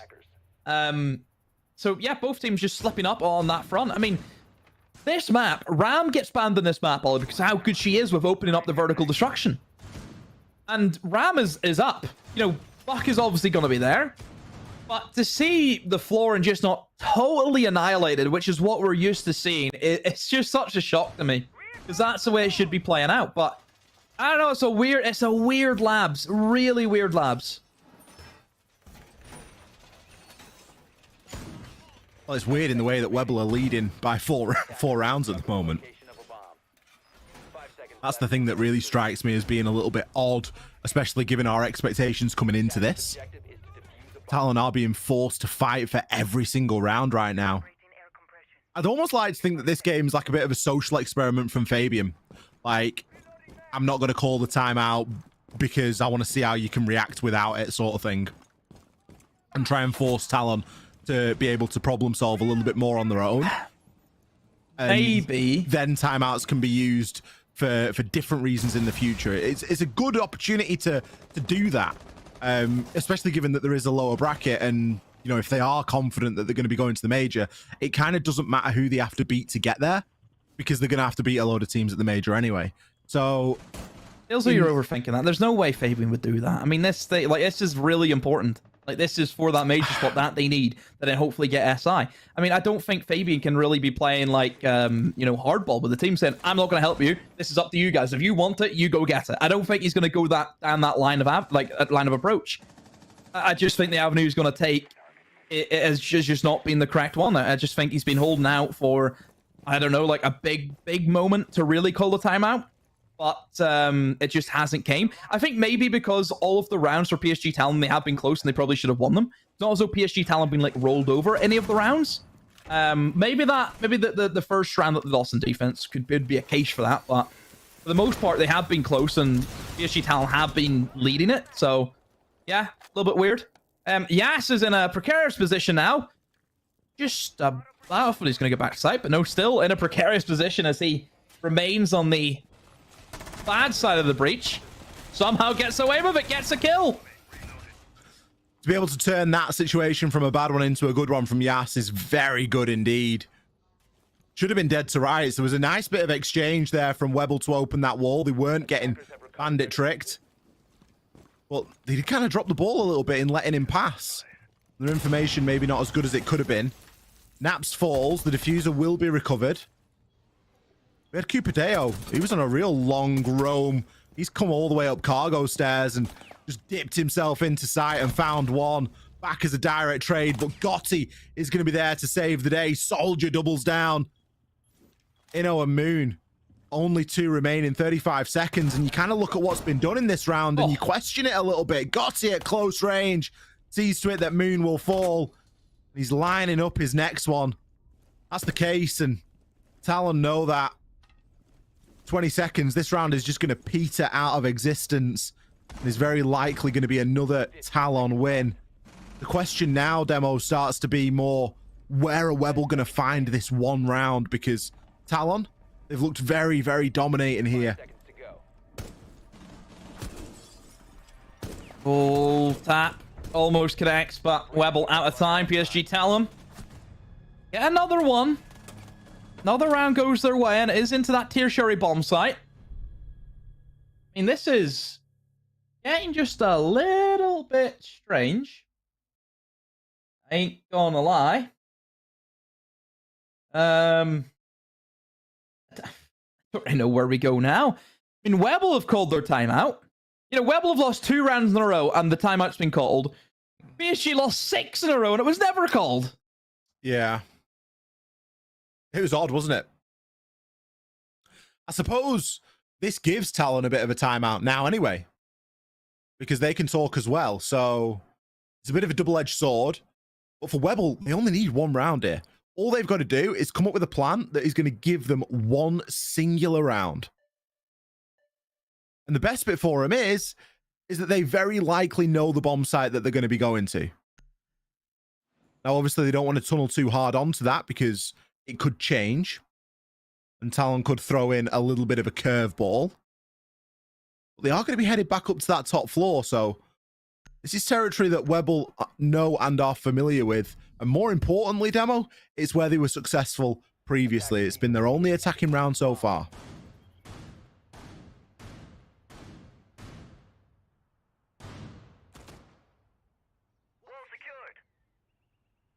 As you could look at on the flip side, it's the only defense that PSG Talon have lost. And if they've lost it before, what's to say that they can't lose it again? Is the main worry.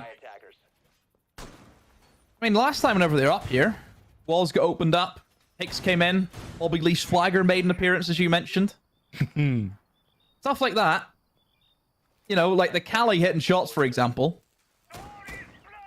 Just one of those, isn't it? Obviously, Cali isn't brought really for the gun, per se. It's mostly because of the gadgetry, which is really good against the Cade being up on the board. In terms of lineup, I mean, I said Blackbeard, and I just think Blackbeard, Ollie, is just... He probably is the worst attacker in the game. Yeah. He probably is. I don't think... I had a horrible window fight with the Blackbeard the other day. It was really... We both got down to our pistols. It was really messy. Oh, dear. Some real copper stuff, you know? Mm-hmm. But I saw the Blackbeard, and I kind of sighed a little bit inside. Zad's obviously changed off the Cali as well. Cali isn't necessary here. If you're going to bring the Maverick, you should be getting the wall open regardless. Yeah. But I just think there's maybe something better to bring than the BB. But if it's going to be used upside down repel here, then maybe it's going to be good.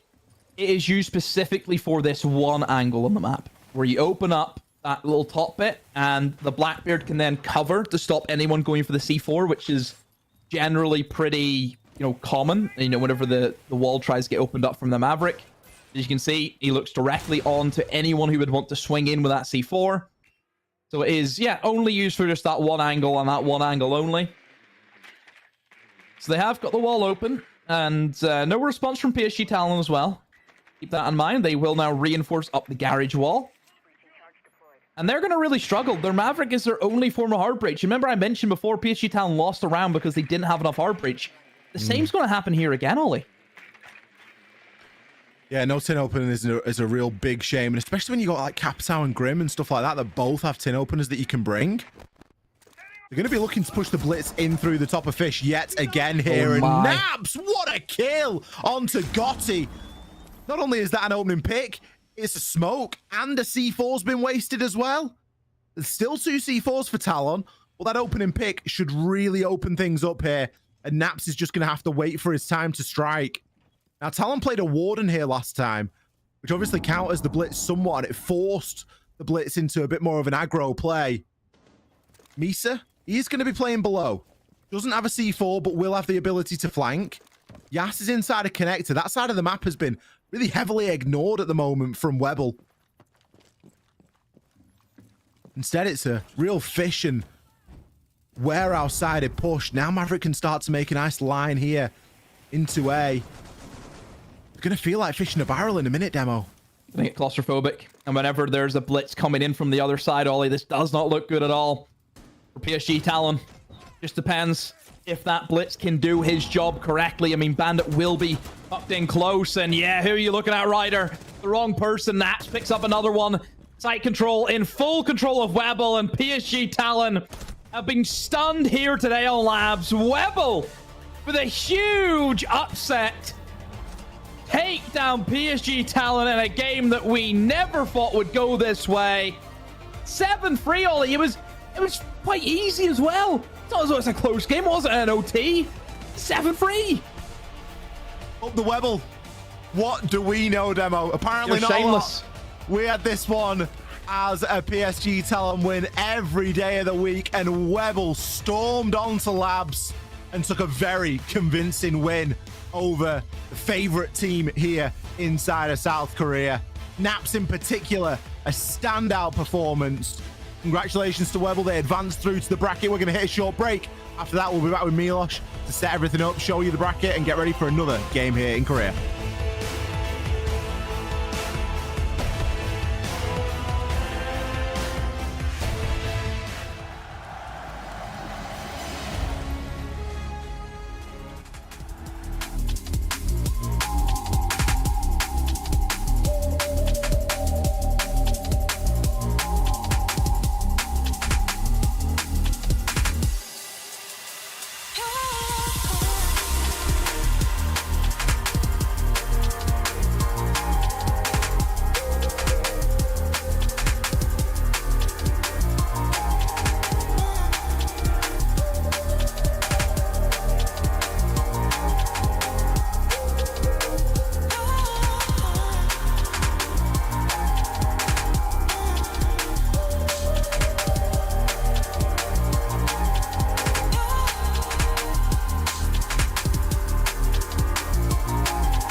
honestly, I don't know what to say. I'm like genuinely at a loss for words. I am distraught. I am falling apart. I don't know what to say. I genuinely... yeah. Just send this to the scoreboard. Webble, 7-3 PSG Talon. What is happening in the world? Is this opposite day? What's going on? Anyways, congratulations to Webble. Holy hell. They move on to the upper bracket final. They'll be playing against the winner of Mir or FearX. Demo, am I the only crazy person right now? Am I seeing this right? I mean, I just think you have to embrace Korea. This is where you're getting all wrong. I've been here the entire stage, buddy. Yeah, well, clearly the penny hasn't dropped, and I'm disappointed. If you've been here so long, why are you not just used to this? I thought there are some things in life that I can rely on. In how volatile a human life can be, I think that there are some things where you think, yeah, this will be fine. And yet today was not fine. This game was absolutely not fine, at least if you're PSG. Now, they're not eliminated yet, but goddamn, Webble looked so good. Webble looked fantastic. You look at this game and you think, well, one, where were Talon? Because they weren't there. Misa, he was lights out in the first map of the day. Now, I get that Talon played against Team 123, who, you know, they should be beating every single day of the week. But guess what? They should also be beating Webble. They're the best team in Korea, and at the minute, they're not acting like it. I'm getting to the point where I'm feeling uncomfortable calling this the best team in Korea. I don't think that that's the case anymore. They're rapidly falling off from that pedestal that we held them on.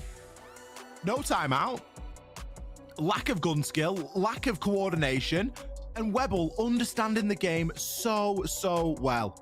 The way that they played the blitz on the attack, the way that they were defending, everything was working in their favor today, and they were putting themselves in some brilliant positions. Brilliant positions. It's almost frustrating, Milosh. Yeah, are you telling me, buddy? I can't even imagine what Fabian's looks like right now. Can we get a live cam on Fabian Residence? Anyways, let us take a look at our MVP of this matchup. You could just put all of Webble at this point, but it's going to be Naps. He was definitely not napping at all in this game. He was wide awake, caffeine surging through his entire body. Man's making it. And even then, a 60% cost means that Webble were playing their hearts out to get this game rolling back. And Demo, from a more macro perspective over this map, was the score very much reflective of how every single round was? Were there a decent discrepancy, or was there a constant tug of war in your mind?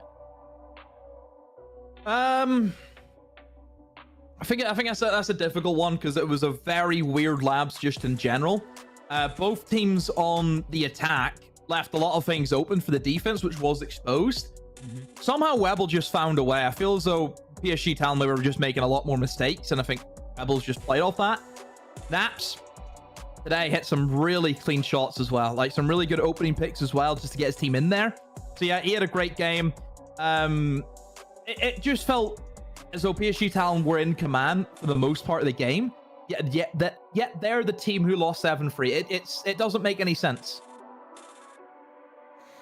No, nothing does.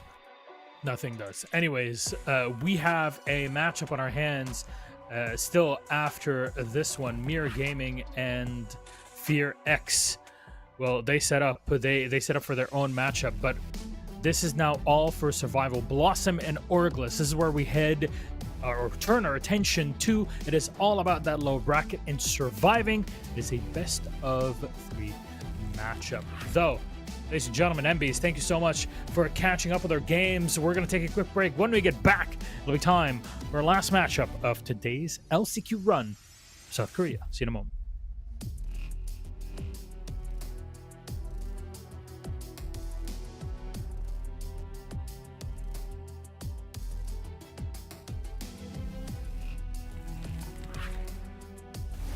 It's total calamity, total mayhem inside of the server.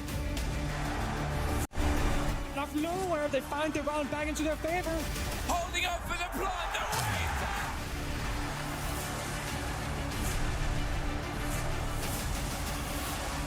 And I think he might just find it!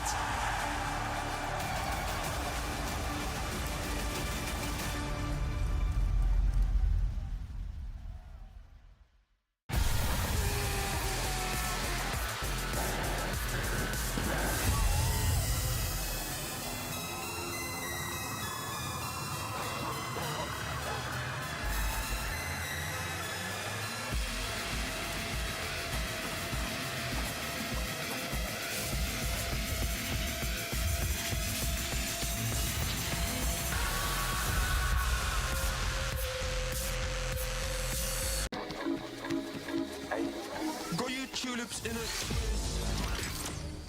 And I boss like communist. No, I can never ever get back all the things I missed. But I'm that man that think you got the gist. Got your tulips in a twist. And I boss like communist.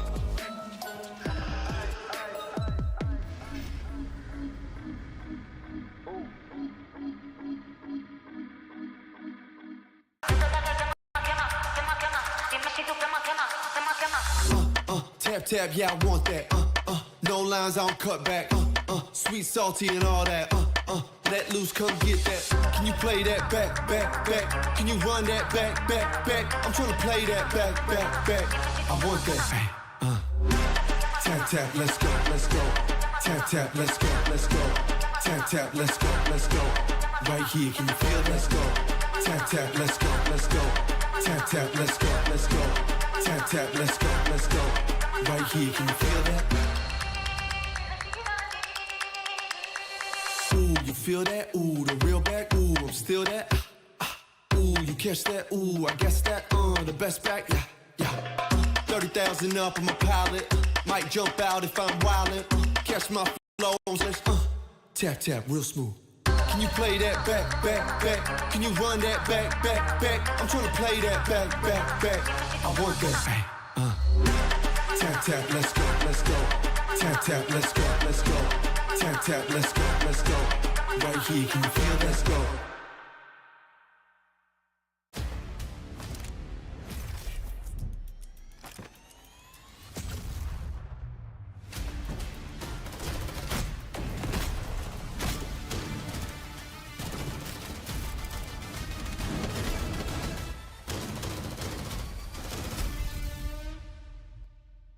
This one could be a real slobber knocker of a game. They've got to clear out that position. Nice now. That one through the screen as Spirit pops the head. Managing to close it out. Spirits must know that they're there. Manages to find the kill. 2v1 freedom. It's low. Oh, take from Spirits in the 1v1. Holding onto the back of Spirits. They've traded places for 3-day. Has that one extra little bit to tie him.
We're Shockley.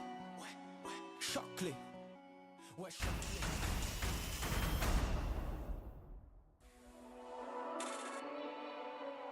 Back, friends, to South Korea, and well, we've just gone through something that I don't think anybody would have expected, but you know what? So be it. That's why we're here. We're here to cover the fun parts of it, and sometimes fun does rhyme with chaos, whether you like it or not. PSG Talon losing out in their game against Webble. They'll be dropping into the lower bracket, fighting their way up to the grand final. Remember, there's only one spot left to make it to the Montreal Major, and that is directly into phase 1, not phase 2. There'll be a lot more work to get into that second phase of the Major. However, Mir, the other contender within this bracket, as well as FearX, will be facing off against one another in a bit. However, we're focusing on the lower bracket right now. Orgless versus Blossom.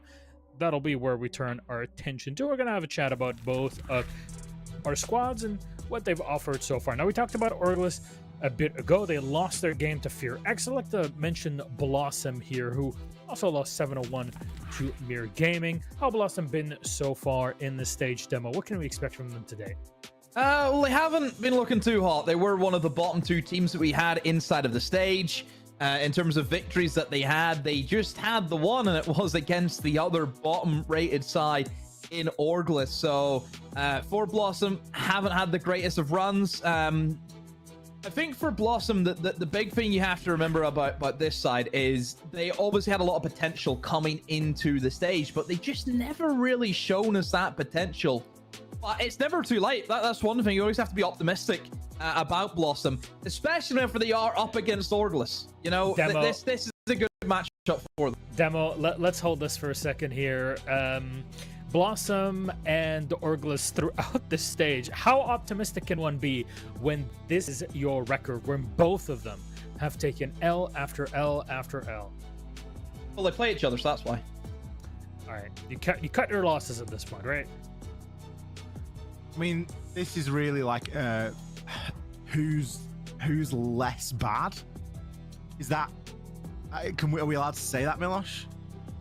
Is that what this comes down to? Who is sure? You never know. I mean, but Milosh sat here and said VP were a horrendous team this stage, and look at VP going to the major. But that's the VP paradox. We've not even got time to get into the that. Blossom paradox. We've not even got time to get into that. Hold on, this is what we say. I've been the Arabic. I'm in trouble. Yeah, I have been a huge VP fan for a long time, but if you tell me that they deserve their spot in that playoffs bracket, you'd be bullshitting me. I'm going to just say it right ahead.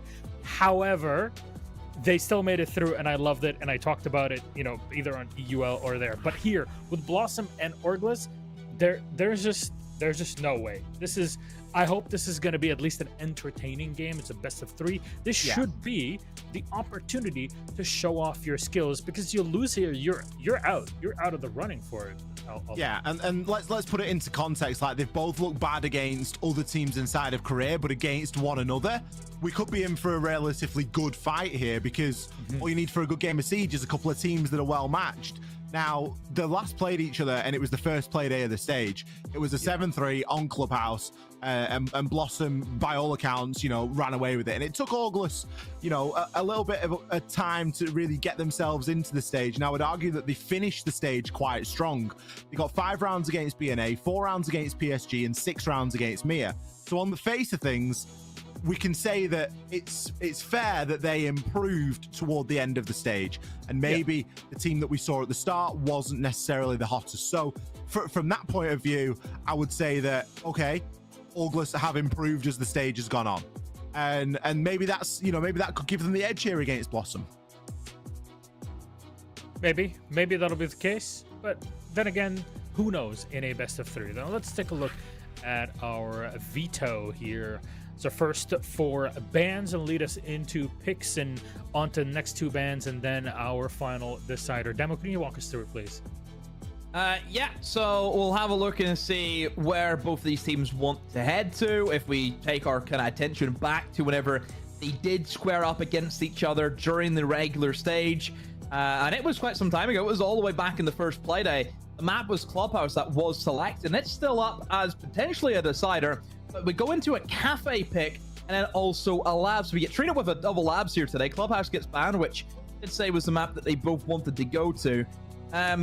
If we break it down, both of these teams, I think Labs, Orgless, they've shown that they have played it during this stage. So there's maybe a little bit of an inkling that you could favor them. I think for Blossom, though, Consulate may be a big thing that they kind of grab onto because they've also played at this stage. But other than that, we haven't really seen a cafe from them, which is kind of where we're headed to first. And that's the worry. I have no idea what to expect because they don't play cafe. Well, let's explore together then, shall we? Blossom versus Orgless, and this is going the way of Blossom, at least so far in the predictions. We'll see if that lives up to the situation once we get into the game itself. Let's get stuck into some Siege. Exotric demo, take it away. Thank you, Milosh. I'm firmly on the rebuild after this, or after that last game. Blossom versus Orgless. Neither team have played Cafe so far this stage. And I'll be honest, Demo, I think I can only remember one Cafe being played full stop throughout the entirety of Korea. It really hasn't been a very popular map in this region, this stage. And you know, maybe for good reason. I think that there's better maps out there in the pool that we can go on to. We've seen a lot of the same maps repeating as well inside of Korea as well in stage 2. But Cafe does bring its own difficulties. Grim, Monty, Cade, and a Valkyrie ban. The Azami sneaks its way through, Demo. That's usually one that gets banned out quite a lot on Cafe because of how good Azami can be, particularly on that top floor.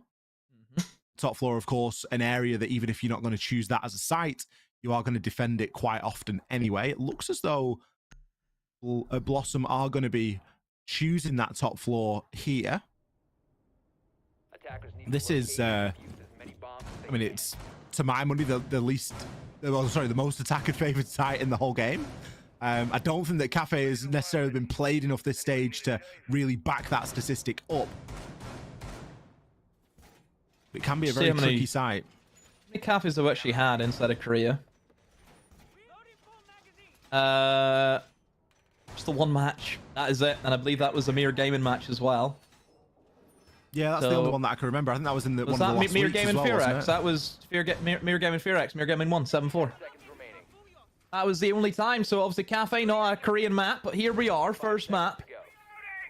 Orgless have picked into it. Hope for good reason. Hope they're good at it, as they will be starting on the attack. This is attacker-sided. The map is just in general the most attacker-sided map I think we have in the pool currently. So it is a good start for them. For Blossom on the defense, like you mentioned before, some strong operators. Azami open, but not selecting that. But look, you still have a mirror, for example, which, as we know, that's the kicker. Mirror is the big issue. And not a single thing to deal with the mirror windows, Ollie. Not a Twitch, an Ash, a Kali, Hard Breacher, nothing. They are going to find a real struggle going up against this setup. Yeah. It's a very initiator-based lineup. The Capitao, the Ying, and the Lion all sort of falling into that category. Lion a little bit less so, but it's still a great way to base the push and use those Lion scans to discover defenders, or once you've discovered them, keep them pinned in a position. But like you say, trying to get rid of those mirror windows is going to be a bit of a problem. Candela, primed and ready. Lion scan going in. Immediately off the back of it, the Candela's just going to be sent into the top of Lumber there and in through Catwalk. We've got a player on the white repel. They're going to just hop straight in. There is going to be a player in Bathroom, full white flashed as kills. They're going to start to fly. A run out was attempted, and everything so far has gone Orgless's way, save one kill. A nade onto Crown's position. He eventually is finished off as well. A brilliant 3-2-1 there from Orgless to get us started. Wow. I mean, that's the power of Cafe. I say things don't look good whenever you don't have anything to deal with the mirror windows, for example, but they just say, sod that. We don't need that. We can just execute using all those strong operators that we see at their disposal. I mean, they're playing the meta well. They're playing the way that you need to go around attacking that. trying to play slow, trying to play default on Cafe, it's not going to work. It just isn't. You need to play like this. This is exactly what I wanted to see from Orgless. Get the sparks flying, and Blossom just couldn't deal with it. Attackers have located a bomb. Yeah, Blossom really flat-footed there. They were expecting like a very polite, traditional take, and Orgless has just gone, nope. We are going to be a little bit rude and quite a lot in your face. And I like that from Orgless. It's their map choice, so they need to be bringing those plays. Looking like another bit of a pocket play here. Whenever you see a Sense and a Glass combined together, typically they are brought for a very specific purpose. And it isn't something that has, well, I mean, Sense has a load of flexibility, but you just don't tend to see it brought as just a, oh, I'll just bring a Sense then. Usually that is the basis of the plan. So where Sargam, is he going to try and use that in through VIP and to cut off a few of the angles in and around Brownstairs, Christmas and Bar? Or is it going to be used inside of Bakery? The way the drones are working at the moment, you would anticipate that it is going to be on that side of the map. The Ram can move through. Mooney doesn't even need to get himself into the building, start ripping open that floor with the Boogie drone.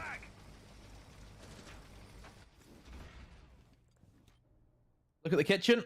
It's all about that vertical pressure that you can apply. Open up all the different angles, then just simply drop a hatch and go in for the plant. Now Blossom wants to put up a bit of a fight, but look at this. A quick jump in from Mooney. The barbed wire, though, will give his position away. He's caught in the open now, is he? Not able to find that kill onto the Echo. Trades come in back and forth, but Mooney is still in a dangerous position here, although just in the bottom of red stairs right now. I mean, it's not the take we were expecting. Usually, this should be the more atypical slow push. The Orgless aren't attempting that, but Hero just walks in as clueless as ever and gives his life up. Yeah, pretty strange from Orgless because they started off with a lot of information. Sargam is going to bring a little bit of stability back to things. They've still got smoke. They've got some Sense utility as well, but might not even be needed. Sargam going to be able to take those challenges on, and it's a nice little Sense thrown through, causes quite a lot of confusion. What a drop shot from Mooney to finish things off. He'll fall there as a direct trade, but he gets a bit of work done from inside a wedding. Orgless, this is fast and fierce. No time for hesitation here on these attacks demo. They are ripping through Blossom. Wow. I mean, I'm really amazed that that actually worked out for them, because I mean, whenever you lose that man advantage on Cafe, whenever you're trying to play really fast and there wasn't really a lot that they could really go off, you worry a little bit and you think, okay, the defense can just kind of dig their heels in, play their trades, play their crosses, but Blossom are just not trading at all, Ollie. They're not playing their crosses. They're not doing any of that. And that's a worry, especially for Cafe. This map is gun-focused. It's gun-orientated. The same way we look at Chalet, the same way we look at Border. Those three maps are very similar in the strategies aren't the biggest priority. It's about who can play their trade game better. And if you can't do that, why have you let this map open? This is where we start to see teams having a little bit of a weakness in the map pool as well. And you ask the question of why it's left open. Maybe it's the lesser of a couple of evils. If Orgless have been hiding this map, and it's clearly a map that suits the playstyle that they're wanting to bring to it. And it's the third round demo, and look at this, we're seeing another little pocket play come out. We've got the Blitz, we've got the Amaru this time for that quick smash and grab style entry. If Orgless can continue to keep bringing these really well orchestrated pockets of team play, they're going to find a very easy time of things here on Cafe, and it's really going to be on Blossom to respond. And the only way you can really respond to little pocket plays is to react quickly and win gunfights. It really is that simple.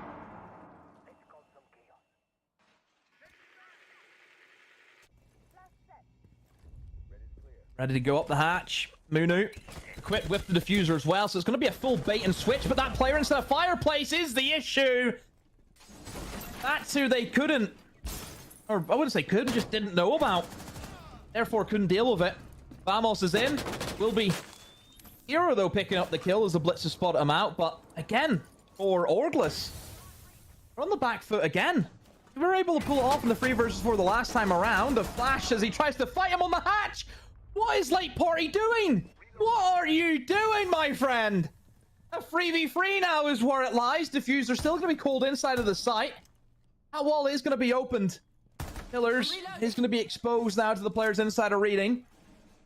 Ying also trying to get their way in, but with no Candelas left as they burn through all of that with that bait. This is going to be difficult, and with upstairs control still in the hands of the defense, Ollie, I have no idea where this one goes now. Something that Orgless have got going for them is the time. There's still a minute on the clock right now. They do have drones. They've got an ability to gather information. They've still got a smoke. Jin going to be flicking cams. Don't think there's too much info out there for them. This stall is hurting them, though. Waiting for the smoke to come through. A hop in from Vamos, unsuccessful. Maybe he went a little bit too early there. Hero finds one, but he's going to have to find the rest. Crown finishes things from yellow stairs. And the Blossom did a really good job there of not over-egging things. Dealt with the push very well, stood their ground firm, and guess what? They won their gunfights. It's exactly how you deal with those kind of pocket plays when not a lot of the map is going to be taken as control, and instead it's going to be a bit more of a smash and grab. It does rely on you having good vertical angles that you can work with, which was a big tick for Blossom. They had that. Luca was playing the vert. They've also won the gunfights. Yep. I think we forgot to mention as well is that Doggy's not here. It's Bless is in instead. Oh, it is, isn't it? Yeah. Is this, yeah, it's his first time we've seen him out, is it not? Because Doggy, I think, played... Yeah. Let me double check real quick. I can check. No, first time for me. Is it his first time? Yeah. Yep. Okay. So Bless is here. If we look at the stats as well, I mean, Doggy wasn't actually their lowest rated player. There's 2 players below that. Luca and Munu were actually the 2 bottom players this stage. Oh, you see, I have... I'm ready. Where are you taking? I'm guessing we've got 2 different stat books. I think we must have 2 different stat books. Yeah. I'm going off... I've got Doggy down at 71 EPS. 70. I'm not working by EPS. Oh, what are you working on? General rating. Oh, you're working on the devil. Yeah. Well, at any rate, welcome, Bless. Welcome to Korea.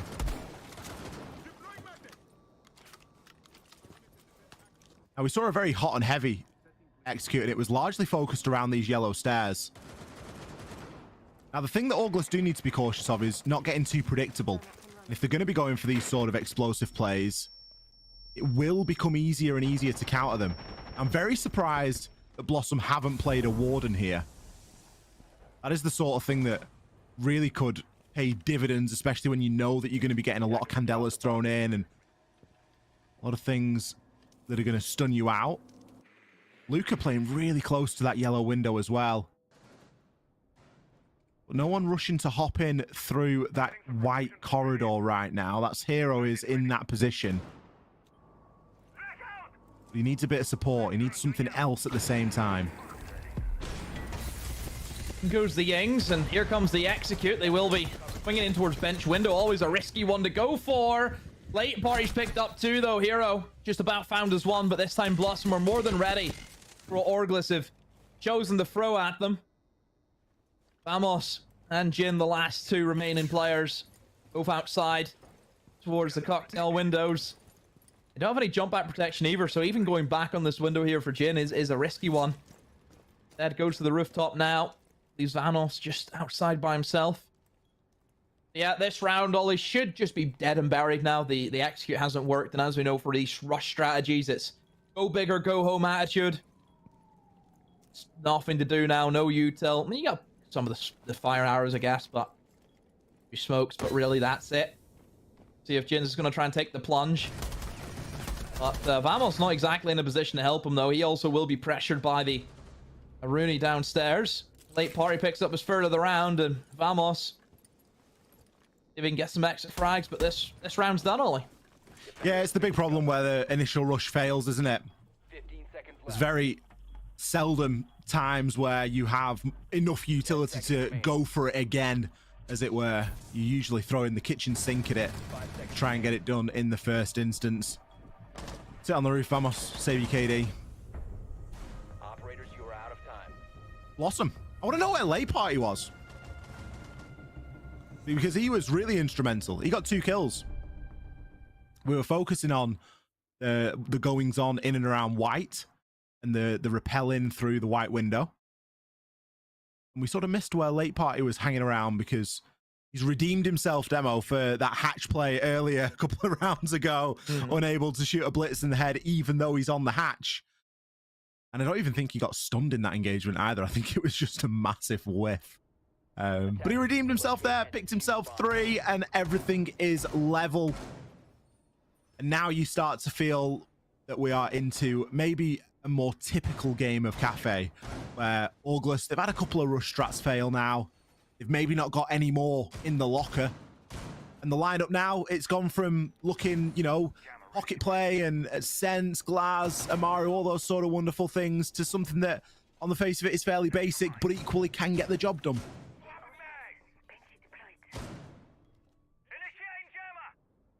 10 seconds left. Oh. 2. Kitchen site, next up. Attacker's objective is to locate Line the up. bomb and defuse it. Doesn't look so much change. I think apart from the Deimos, I think was brought in last time by the attackers, but it has since then been sacked off. That's another operator that we haven't really seen today, Ollie, is the Deimos, which is quite a surprise because he's really been proven to be a, you know, nearly an S tier operator at the moment. But nobody in any of our games today have been interested in him.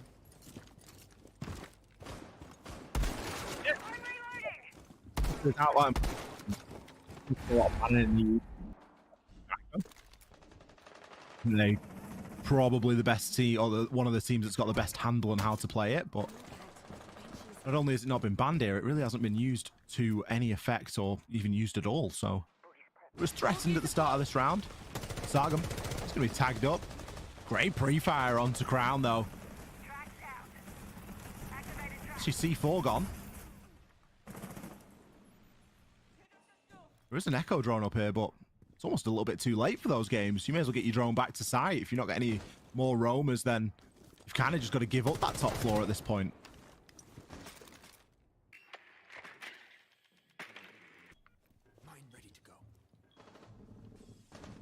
A good start for the defense. Attackers still have all that util that they can use. Flashes and nades. The setup, it's actually castled off a fair few doors and windows as well. But that single wall in towards the bar opened up for an easy rotate back into sight if you feel the pressure, but can't really go back into sight though, Wally, whenever all of the flooring's going to be ripped open above you. This should just be as simple as dropping in, especially whenever the freezer has been fully reinforced, Ollie. Nobody holding on to VIP and restaurant. This is the easiest plant of your life if you're Orgless. If you just realize that, hey, they've completely gave us that side of the map, we can just drop and go for the plant. 3 defenders left alive. Utility further getting burned. Oh dear, Yeah, oh get dear. me out. Get me out. Get me out. Died to the Rotero drone. That's a new one. Oh dear. Messy, messy stuff. Where's the kit? It's cold right now. It was literally on his body. Hello, the Habana died. There's a roamer. There's a flanker. Luca. What's going on? And there's a yokai as well. 25 seconds. Luca could really play spoiler right now. Vamos needs to win this engagement, and he will do so. There was a yellow ping and information. Jin, the plant's going to go down, but where's this echo? Should be able to deny if it can get into position. Yes, it does, but the drone will be shot. So Jin now can hit a reattempt. Unfortunately for us, we are left watching static.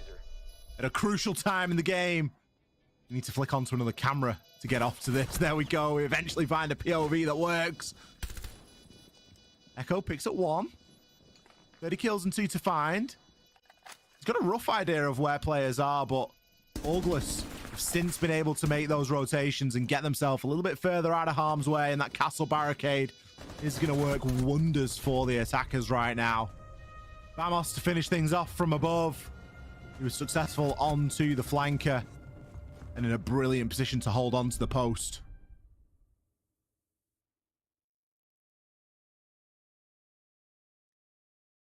Oh, 3-2. I mean, like I said, it was going to be really simple, just based on the setup that Blossom went for. Killing your teammate with a Flores drone is, I mean, just Korea, innit? Just that's it.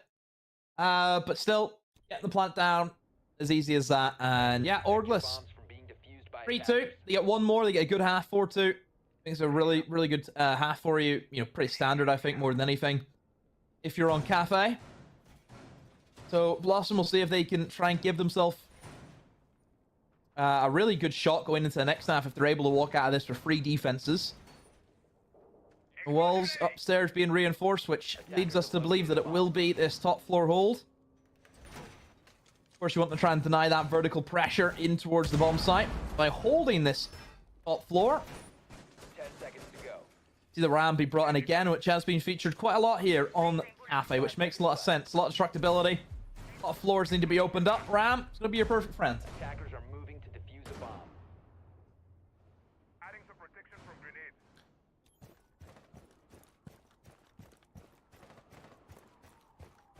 grenades. 3-2. Good scoreline so far for Orgless.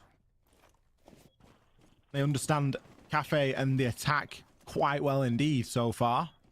And it's nice to see that they can even get rounds done when they're not playing, you know, those pocket style plays and the cheesy strategies that we've seen, particularly to the early portion of this map. When they need to just pick a good, flexible lineup and get the job done, they can do that as well. Full map clear going to be required here, and a top floor clear to start. This is where they lacked a little bit previously when attacking into the mid floor, and they're not going to make those mistakes again. We've got some good information.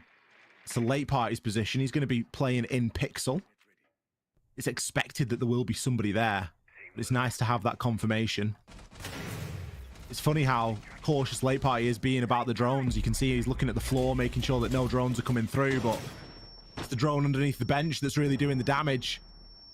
Thought he might cross onto that white window there, but instead he's just going to dip into the washroom. He knows someone's on that white rappel. The hopping is going to happen now, but Hero goes too early. Fortunately for him, though, his team's in position.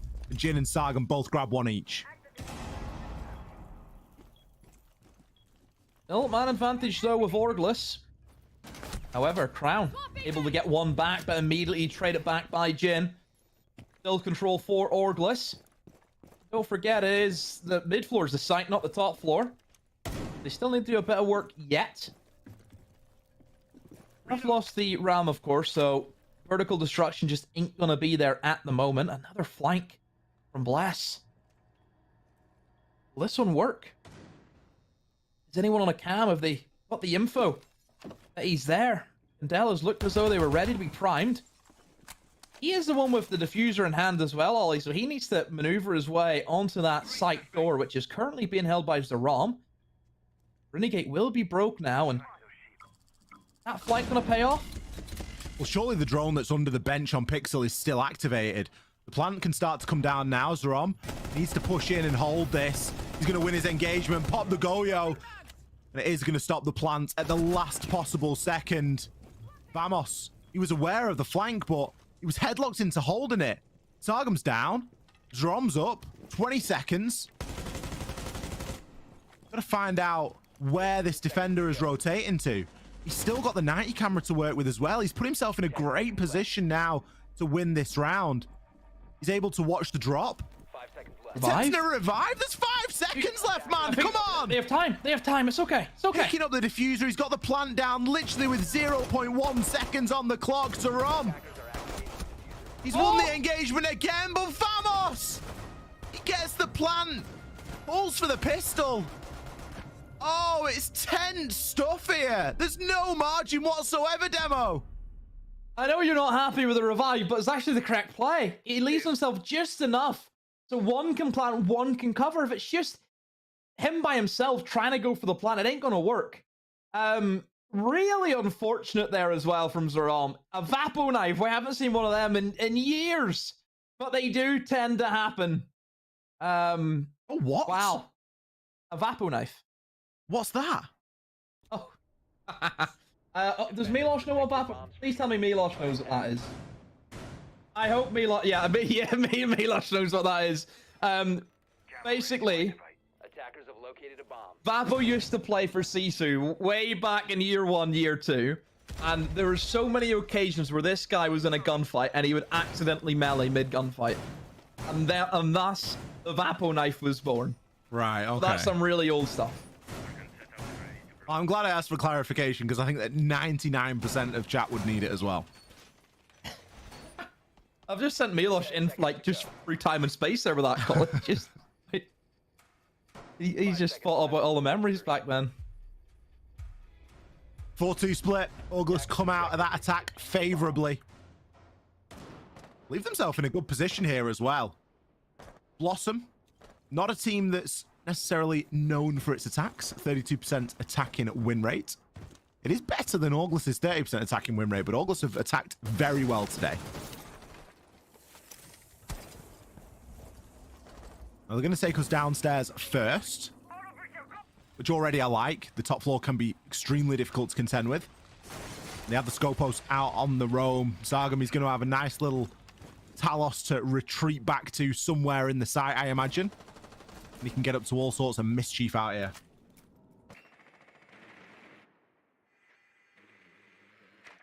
Blossom on the attack now on the favored half.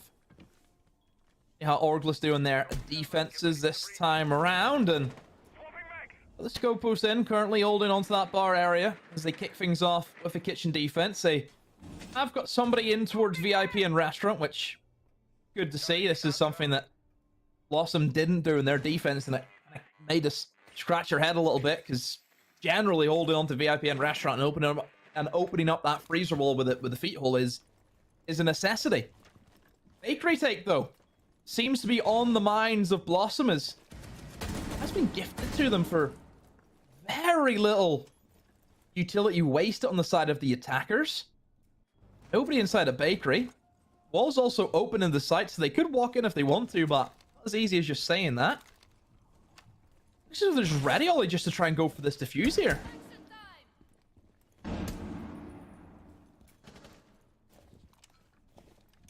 Well, the diffuser's in the hands of Bless. Late party's going to be pushing in through prep and successful, taking down Mooney. Doesn't look like he's done there. What are you doing, Jin? Know that someone's just walked through prep. You can't just charge through. Vamos shuts Bless down, and with it, the diffuser goes cold. Smokes to cover the angle. Well, that's going to work for the defenders at this point. Unless the attackers really do choose to flood in. Hero, he's going to be able to find one. Zrom, he's going to start to get that plant down. And if it's confirmed, it's going to be very difficult to retake. Late party still inside a prep, and shots missed. Vamos! Oh dear, oh dear. Hero left desperately trying to make some vert. This retake is not going to be straightforward. Sargam, he's on the red stairs. He's got a player inside a coat. He's got players in bakery. Both angles to contend with. Blossom, they don't need to move. They have it all locked off right now. Hero, we'll find one. As that time ticks, it starts to become an impossibility. Late party credited with the ace there.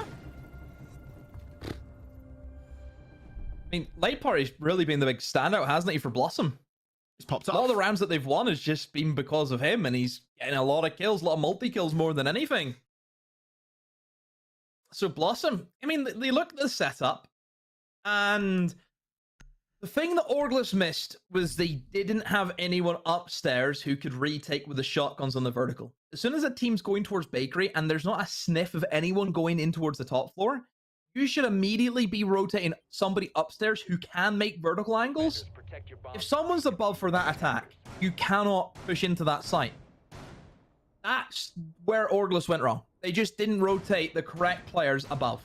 And whenever they did, it was way too late. It should have been done immediately. So credit to Orgless, or sorry, credit to Blossom. They seen the weaknesses of Orgless, and they went. They got the defuse down. They hold firm. They hold the retake. They win the round. Is it the start of a comeback, or is it just a blip in what has otherwise been a good cafe from Orgless? They only lead by 1 round now. It's going to be a mid-floor site with a top-floor hold, as is the norm. Blossom. They are going to be looking to take that top floor, and they are going to be bringing the Deimos this time to try and assist them. But I look at the operators available, and certainly the ones that are being brought, Demo. That top floor should be a nightmare to clear. You've got the castle barricades. You've got the Azami playing in there as well. There's Mute to give information. 2 C4s, a Warden. This lineup should be able to hold on to the top floor quite comfortably. Oh, here we go. Go on, Hera. Get you one. Brilliant stuff. Love to see that from a Pulse. Oh, got a Pulse action. He's gonna see if he can find a second one. Oh, early misses out on the scan to the other attacker. It's gonna be the Deimos who then will track the Pulse. But nobody in a real position to take advantage of this. Can even sit inside of the metal cart. Means he won't be shot from below. But yeah, Pulse is going to be a big issue for them. I wonder if they will take the approach of trying to clear him out of train before they try and move in towards Piano. It would be a smart idea. There's the C4 aspect of Pulse is always a scary one. If you're dealing with minibar as well, which is quite an easy position, just the C4. It's a good idea to try and take that operator and the cardiac scanner off the board. A 4v5. Half the round gone. No real map pressure either. This is the issue for Blossom, and yeah, it's going to be a lockout here. Orgless, no issues during this round, and unless a miracle happens, this should be 5-3 at the end of this round. Well, they've got the hard breach, but what good is it going to do them? There's still a Pulse, still providing information. C4s have been spent. That doesn't stop his heartbeat scanner from working. He's on drone. You could maybe bang him. Maybe the couch is there. Maybe I'm showing my lack of knowledge. Crown has got his sights trained toward those white stairs. Mooney doesn't need to aggress. Just the sheer threat of him alone is going to be enough. Sargam, brilliant position to try and hold on, and they can play a fantastic crossfire. Flawless round there for Orgless. Bless, he's the rookie. He's coming in as the newbie and calling all the shots, Demo. Calling the tactical timeout. Timeout called. I mean, it's not looking too great on the side of Blossom, really, apart from late party, which we mentioned. Just the kills aren't there. The trades, more than anything, just are not there. That's been the issue for Blossom. It was the issue for them on the defense. It's now carrying over to the attack. So it's not just a coincidence anymore, Ollie. It is now a bit of a trend. I mean, for Orgless, they understand the map very well, don't they? They're playing good, trading well.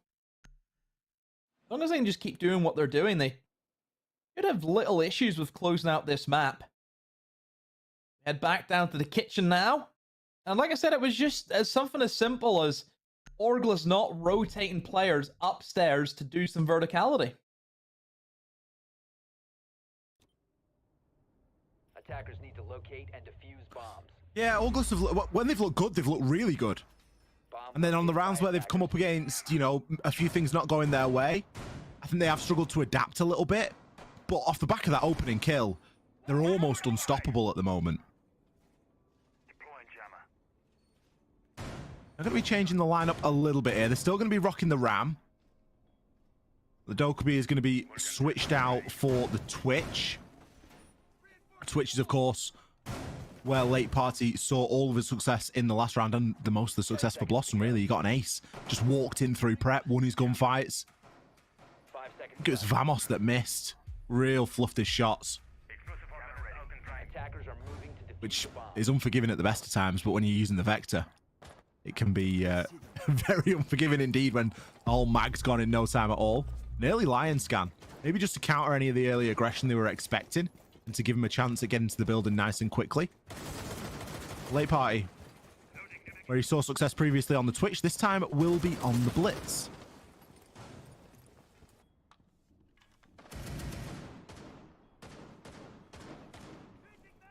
Wonder where the Blitz is going to be used, because obviously it was a bakery take the last time. And Blitz is good for gaining control of bakery, but it's not as though that's where they really struggled. Like, bakery is gifted to them immediately. Maybe for the VIP and restaurant, which looks to be what they want to try and target. Brown just ready to make the commitment here, but instead holds the angle, hoping if he can catch out Hero as he goes for a swing, but Hero not biting today. Brown, I wonder what he's going to go for. Could pop Lion scan as well. You see if he can go for the pick. Oh, Besagam's there. Down goes Crown, and again, Orgless dominating only that opening kill board. Yeah, it's where they're doing really well at the moment. They're doing a great job of gathering that information, and whether it's off the back of a blitz or, sorry, whether it's off the back of good info or a pulse or something of that nature, they really are finding that that opening pick comes to them quite easily. The late party's assisted on that top floor clear, and they've pretty much got the defenders exactly where they want them. Now is the time to start ripping open the floor. But without that extra set of eyes, it's going to be a little bit more difficult to actually have an advantage there and to flush the defenders out of sight and have someone ready and waiting for the catch. Brow is doing a really good job of stalling out time at the moment. There is a Selma charge on that hatch. Now, as we know, Selma's probably the least optimal hard breach to open a hatch with, because you need two. They can be very easily dealt with, and certainly a Brow is going to stall out a lot of that time. And when the backside is the main focus of the push, it's a big problem. Blitz bearing down at the moment, but the shotgun to the feet! A brilliant job of downing the Blitz. Now, he should be revived right now, but again, it eats into precious time. Sargam in a great position, instead chooses to play it even better, rotates himself back into the site to make his final stand along his team. Oh, Vamos has went for the flank, but Luca's ready for it. But this is close. 15 seconds. They need to move in and try and get that diffuser down. Jin, he's going to try and just hold on from the half wall, but he himself will be taken up by Zeron, but the C4 went in. The Scopos TP Ollie has worked to a T. Out of time. Orgless win. My goodness. The shell sat at the back of the site. TP's on it at the correct moment. All of the backs are turned. Love it. My word. Absolutely love it. I think that's the first time I've seen a really good Scopos TP that's won the round. I've seen him before. I remember P4 did one on Bank in EUL a couple of weeks ago, and he got a couple of kills, but they still lost the round. But there, it was just so perfect. Such a great position for the shield as well, because you get BP in that really hot spot where you know that players are going to be wanting to get a plant down. Fantastic. Love to see it. Orgless, map point right now. Cafe is their pick, so we're expecting them to do well on it. They're doing good. I've enjoyed watching this so far, though. It's been a good game. It has. Good Cafe. Orgless just understand the map really well, it feels like, doesn't it? Another thing as well, Ollie. Some breaking news. I won't say breaking news, but I've got some scores coming in from the Mir Gaming and FearX matchup. Oh, okay. Let's. So it has ended in a 7-5. Oh. 5 seconds to go. Ended. FearX. Right. Attacker's objective is to defuse a bomb. Sloth, drop 15 kills, still loses. That Sloth dynamic again, isn't it? Yeah. So that means if we look into our LCQ bracket, that leaves us with Mir Gaming up against 1-2-3 team, and those will be played tomorrow. Then we'll also have PSG Talon versus the winner of this game. Wow. Just wow.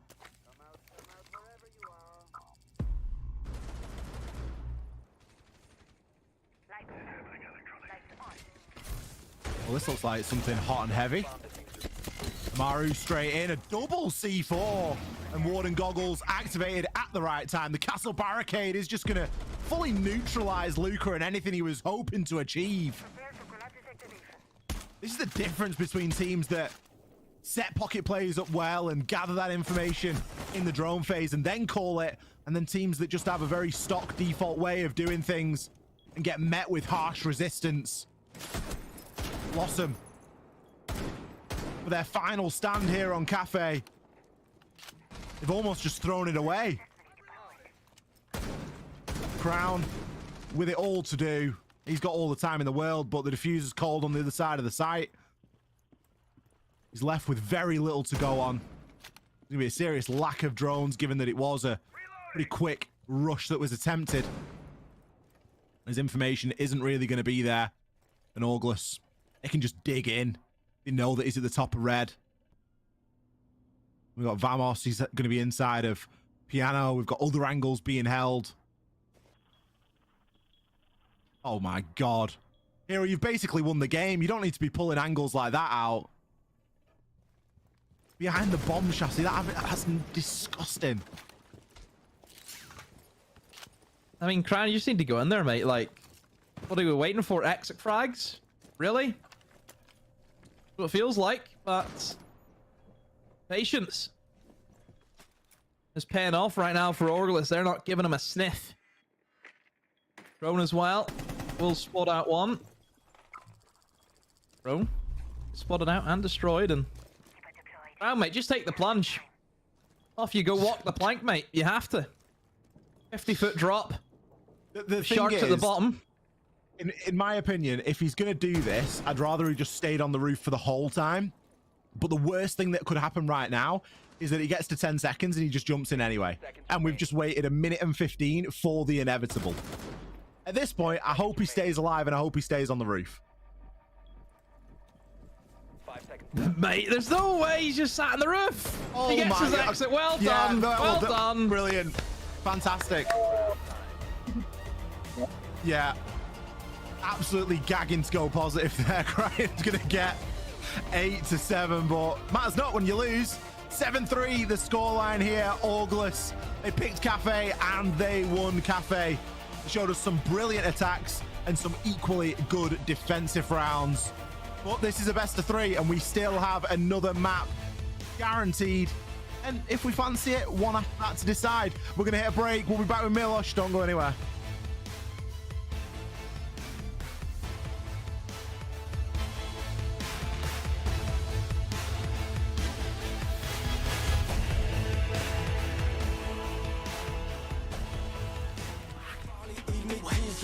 Pour rappeler la mise, petit pas sur la piste et le succès je l'ai pisté, disque la place du premier, fais monter la côté, sur moi tu mises gros, tu connais déjà l'équipe, ça criera au complot, je prends le double, on est quitté, je fais la magie des chiffres, la somme je la triple, la concurrence la dribble, et le stade est en délire, ça fait choquer, j'arrive pour tous les choquer, toute la foule elle est choquée, j'espère que t'es accroché, gauche, droite, esquive rageux, coach m'a rajouté du temps de jeu, dans l'action, ouais, je me sens en feu, je suis on fire, je fais la différence au compteur, money time, ça shoot sur le buzzer, switch, je suis on fire, choqué, j'arrive pour tous les choquer, toute la foule elle est choquée, j'espère que t'es accroché, choqué, j'arrive pour tous les choquer, toute la foule elle est choquée, j'espère que t'es accroché.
It's total calamity, total mayhem inside of the server. Out of nowhere, they find the round back into their favor. Holding up for the blood, the wave!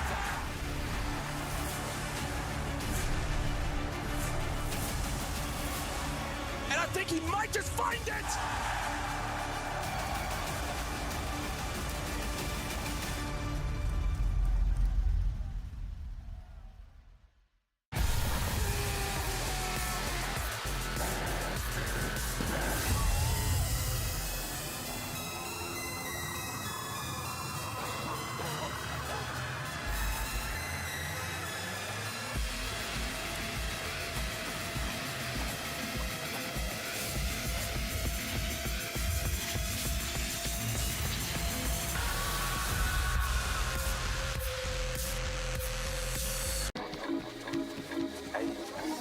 Tulips in a hand up boss like communist. No, I can never ever get back all the things I missed. But I'm that man that think you got the gist. Got your tulips in a twist. Hand up boss like communist.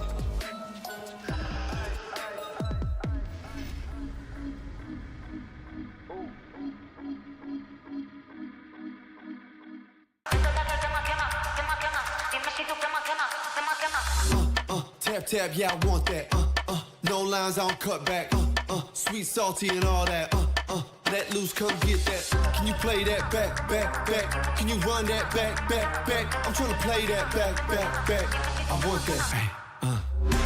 Tap tap, let's go, let's go. Tap tap, let's go, let's go. Tap tap, let's go, let's go. Right here, can you feel? Let's go. Tap tap, let's go, let's go. Tap tap, let's go, let's go. Tap tap, let's go, let's go. Right here, can you feel that? Ooh, you feel that? Ooh, the real back. Ooh, I'm still that. Ooh, you catch that? Ooh, I guess that. The best back. Yeah, yeah. 30,000 up on my pallet. Might jump out if I'm wildin'. Catch my flow, I'm so stylish. Tap tap, real smooth. Can you play that back, back, back? Can you run that back, back, back? I'm trying to play that back, back, back. I want that. Tap tap, let's go, let's go. Tap tap, let's go, let's go. Tap tap, let's go, let's go. Right here, can you feel? Let's go.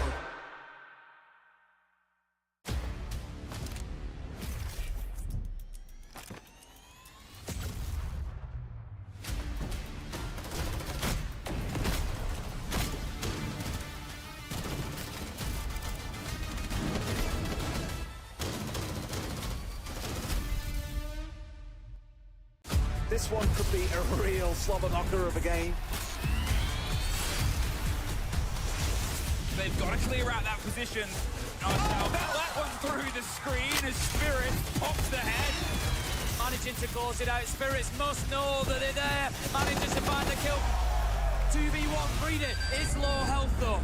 Oh, what a take from Spirits!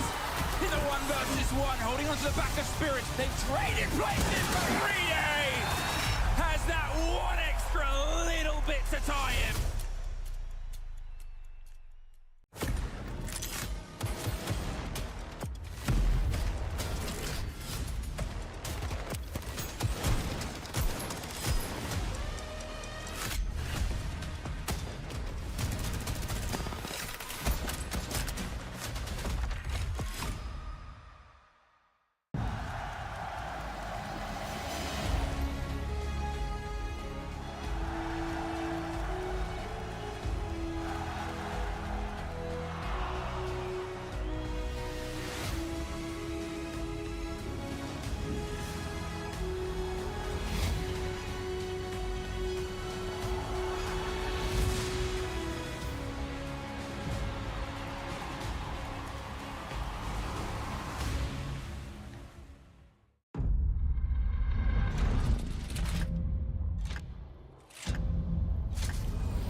And welcome back, everybody. We continue on with South Korea with a 7-3 victory for Orgless on Cafe Dostoyevsky, taking down Blossom. And now we're going to break this down real quick before we get into map 2 of this best of 3 series on Night Haven Labs. Overall, Orgless in full control, no matter the side. Demo, how do they look so good today? I just think they understood the map very, very well. On the attack, you need to play fast, you need to play aggressive. Trying to go default, just it ain't gonna work. I think the trades were the biggest factor of why they were able to see it over the board. This map plays differently than kind of what we've been used to seeing today. You know, Bank, Labs, for example, a bit of Club. All big open maps where it really comes down to how well you can, you know, open up walls, drone roamers, that kind of stuff. Here on Cafe, that doesn't work like that. It's about how well you can just trade kills back and forth, play fast, play aggressive. You know, you don't even need to open up walls in this map, really. You can get away without even playing a hard breach. That just shows the dynamic of where we are with this map. So yeah, credit Orgless. They understood it well. Blossom, just a little bit too slow. Yeah, I think Blossom maybe don't understand it as well as certainly Orgless did today. And it showed in a lot of ways. I think had it not been for Late Party, this would have been a much more decisive win. It was decisive already, but we would have been talking like 7-2, 7-1 territory if it had not been for Late Party. I mean, Late Party was there, definitely on time for the party itself, but one person cannot keep the party going, not when there's 9 others in there. You got to have someone to, you know, play around with. And Crown definitely tried their best in this game, but not against the MVP of this matchup. Vamos! Vamos! There he is. 90% cost. The man is there and present in every single round, Ollie. Yeah, did a really good job. Obviously, you mentioned their 90% cost. That's a huge contribution across the 7-3. It's not the hardest thing in the world to hit a decent cost, but to be able to hit that 9 and 3 KD, entry kills as well, it was a very spread out contribution. You can see short games where if a player has a really good round, they might actually end up with quite a low cost, because if they get 4 kills in one round, they still only hit cost once for that round, and if they do nothing for 3 rounds, it doesn't equal out. So Vamos, a very consistent contribution there throughout the course of the fixture. I think for me, Hero as well, he had a really big part to play. He had a lot more flashy plays, some multi-kills in there. I think back to the double C4 that he got defending that top floor. You know, fantastic. Well, Vamos also was the guy that was playing the Blitz a little bit as well, so it's nice to give him a nod in that respect, because he did a good job on the Blitz. I'm just happy that we got a Vapo reference there. I never thought I'd be. I know you'd love that one. I did not believe that I would hear it in the year in Overlord 2024. I thought that would have that already was done and dusted in 2018, not 6 years later. So, Demo, thank you for that. I think you were at the very final event that we saw Vapo competing. That was how long ago it's been. I think it was DreamHack Summer in Valencia, or DreamHack Valencia. DreamHack Valencia, my first international event. Yeah, you were there, and we had dinner together. What a time! Yeah. What a time! What a time! Anyway, and somebody fell through the pool. The pool. Oh yeah. But that's a story for another day. We got a Night Haven Labs coming up next. That was picked by Blossom. Is this the opportunity to come back? Because, like, Labs. I mean, this is the big conversation. I know that Demo mentions it every single time Labs comes up, is that how do you play Labs? You compare it to Clubhouse. You say, yes, it can work very, very well for the attackers. You just need to know what you're doing, right? Yeah, it's, again, hard breach focused, isn't it? It's about opening up those external walls and setting yourself up for success. You know, the similarities are crazy. You know, top floor site. You got these exterior walls that just cut down crosses, which is kind of similar to what CC does. You have a garage area that you need to try and take. Again, similarities there. You look at the basement. A slow round that really revolves around opening up as much of the flooring as you can, opening up 3 sets of hatches, getting some walls open. It's there. It's very, very similar. If you can play a good club, you can probably play a good Labs, but I think the thing that surprises me with Labs is it should be attacker favored, but just teams still aren't understanding the fundamentals at this stage. It's been out for over a year, so that's the thing that surprises me more than anything. It should be more attacker sided than what it is currently. Well, gentlemen, we're going to get into that Labs map in just a few minutes. We'll take a quick break. When we get back, we continue on with Blossom versus Orgless. Loser is out of the running in LCQs. See you in a bit.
Welcome back, ladies and gentlemen, MBs. We are ready to head into what potentially could be our final map for today. Blossom takes on Orgless on Nighthaven Labs. And I'll remind you, Orgless hold a victory on map 1, 7-3 in our one and only best of 3 series for today. What is on the line, you might be asking?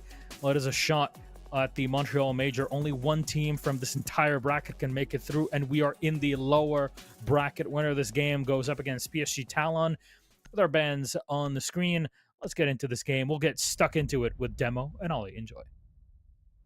Let's go. Blossom versus Orgless. Map number 2, Nighthaven Labs. Orgless, they won Cafe 7-3. That was their map choice. Blossom have chosen Labs. It is both teams' number 1 preference map demo. It is a map that both teams have only banned once during the regular stage. They've had it banned against them each 4 times. And as far as my data goes, neither team has played it. So, why Labs Blossom? You're in a bit of a do-or-die situation. We are in the lower bracket right now.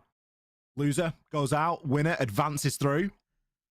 Orgless have played it at this stage. My data is incorrect. Your data's incorrect. See, maybe your little stat book isn't as good as mine. When did they play it? They played in the second playday. Ah, okay, I understand. And they were up against D+. They lost 7-4. I believe I am incorrectly filtering my data.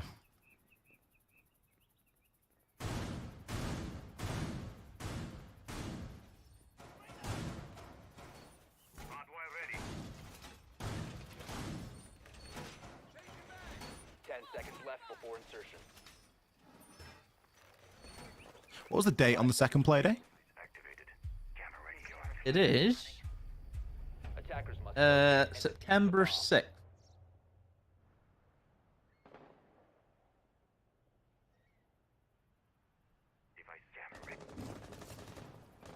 Find it? I got it. Good. I got it. Yeah, they've played it. Orgless have been there. Yes, they may have lost, but D+ still a good team. I mean, to get 4 rounds off them, it ain't bad. And obviously for Blossom, haven't played it. Have picked into it. What is interesting, so you hope that Blossom have a good understanding of the map. The main thing about this map, Ollie, as I always say, get the walls open. That is the main thing. Up against the Bandit, who is not going to be able to bandit trick because the Sophia is below with not only the impacts, but the stun as well. But Luke has actually dumped all of it into that Ollie. So no more Sophia utility. But wall is going to be successfully open. So a good start at the moment for Blossom.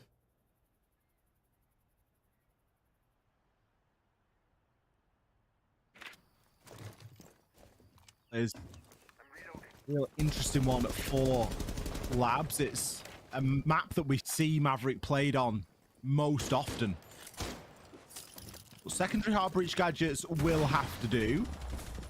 The EMP there should be able to remove the mute jammer, and I don't believe that Munu's in any sort of position to trick onto that wall. It would be a very extended hold to try and trick that. They're more likely going to be interested in that wall that leads into sight from connector. With no mirror being played. It has been left half soft, and there is electrification on half of it. But I don't think they're going to be in a position to reinforce that wall at the moment. Vamos! He's going to fall. He was maybe looking for a nitro cell below on that Valkyrie. But he has been sniffed out downstairs by Zerom. The 4 versus 5. Attackers have the advantage going into the final minute. That wall isn't going to be reinforced because they've actually used the spare reinforcement Ollie on the garage wall instead. C4 though, and also Jin pull back 2 kills for the defense.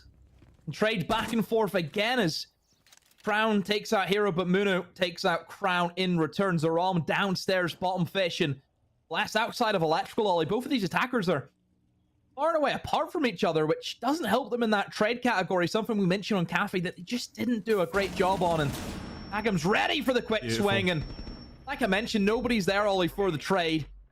Bless finds his own individual pick as he pushes in through IT. With no diffuser in hand. 7 seconds left. 5 seconds left. This should just be a lockout round. Looks as though it is going to be. So a good start for Orgless, Ollie. Looked as though Blossom had things going for themselves, Ollie. They got the walls open, but just stalled out during that mid portion of the round. Yeah, they did a really good job in the early part, getting the walls open, like you say, even sniffing out the Valkyrie downstairs and clearing the threat from below, but then had nothing to really impact onto the site with. No Ying, no Blitz. They had the bees, but they weren't used for that. I don't think anybody took inside of Warehouse either. I think one of the hallmarks of a good attack, especially on the top floor of Labs, is an ability to hit multiple sides. You've got to be able to hit that fish side as well as the electrical side and the catwalk or radio and connector. Like, you've got to pick a couple of them, 2 or 3, and try and hit them coordinated at the same time. And we didn't really see that from Blossom there.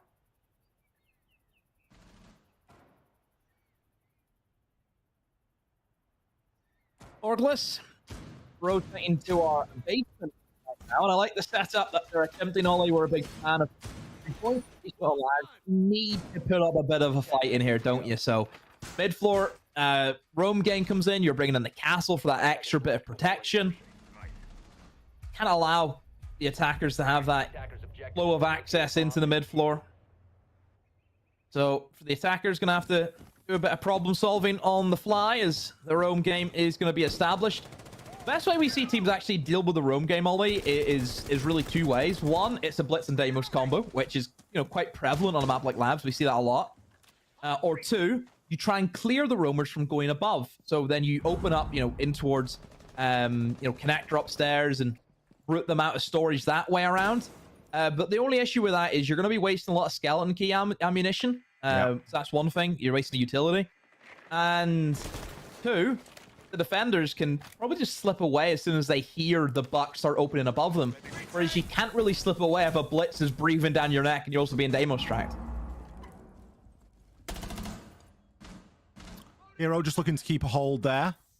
This extension from Orgless is working out really well at the moment.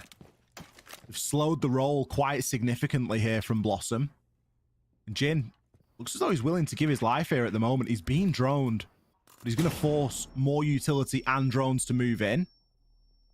That stun isn't going to get him, and Sargam looks like he's coming to his aid just to keep control of the top of cargo stairs there and lounge. So Jin really only has one direction to worry about right now. He's going to get caught full white flash, but the assistance is there. Sargam just overheats a little bit, maybe goes a bit too early. Blossom, they get 2 for the troubles. Good start again for Blossom. See if they can develop this lead into a round win. Pocket Castle as well was attempted. There he is, 2 of them in the back pocket. Ted goes for the deeper one into sight, so they're just going to try and lock themselves in, Ollie. Still a roamer upstairs. You still have a warden that you have to deal with. Hero still up and about, so the buck can't really do much if he's up here. Do you have any idea about Hero? This is worrying. Just a little bit. Like, you still have to go for the wall. There's a bandit trick in there. I mean, as much as Blossom been able to get the 2 kills, Ollie, not a lot going on at the moment. They have got themselves down into pillar. Can't really push into the site if there's still players inside of it. There is going to be Munu on the bandit. Goes for the quick swing. There's a bit of damage onto the Thatcher, but late party still alive as he EMPs off the bandit batteries for that wall. As Hero above, he can maybe play for the vertical, Ollie, and stop that default plant position coming in. I think a lot of this really comes down to Hero, doesn't it? Gonna see that the breach is clear. Oh, narrowly misses out on a kill onto Munu. 15 seconds. The diffuser's with late party, though. Hero from above. Drops the diffuser cold on the ground. Vamos, he finds success as well. Crown, he's going to pick one. But Hero is the win condition right now. And it doesn't matter what anyone is able to do. The diffuser has been recovered. Angle. Vamos, he's got information. There's a BP in sight. He gets taken out. And the plank confirmed. Hero able to put some shots in and a bit of damage. Is he able to land the finishing blow? No. Outside of the breach they go. Yeah, and the diffuser snatched from under Hero's nose. He only had one thing to watch. He's going to find himself one. If this is misplayed by Crown. Didn't know. Had no idea that there was a player on either side of the breach. And at the time, the way that it was, the best thing he could do in that situation was just to bait for info. Blossom. They left it late for getting that wall open. But those 2 opening picks eventually did come good for him. It did, but I still worry about Blossom, Ollie. I mean, yes, they win the round, but my word, Hero could have very easily clutched that. He just had no idea that somebody was going to be close left of the wall as well. That should have been an unwinnable trade. The fact that he even gets 1 kill there without being traded out immediately, that's a crossfire, where as soon as the warden shoots one person, the other guy swings immediately. Hero can't, he physically cannot kill 2 people at one time. So that was little bit of the worry there. Yeah, Blossom just about getting it over there, but I don't know, the round doesn't fill me with too much confidence.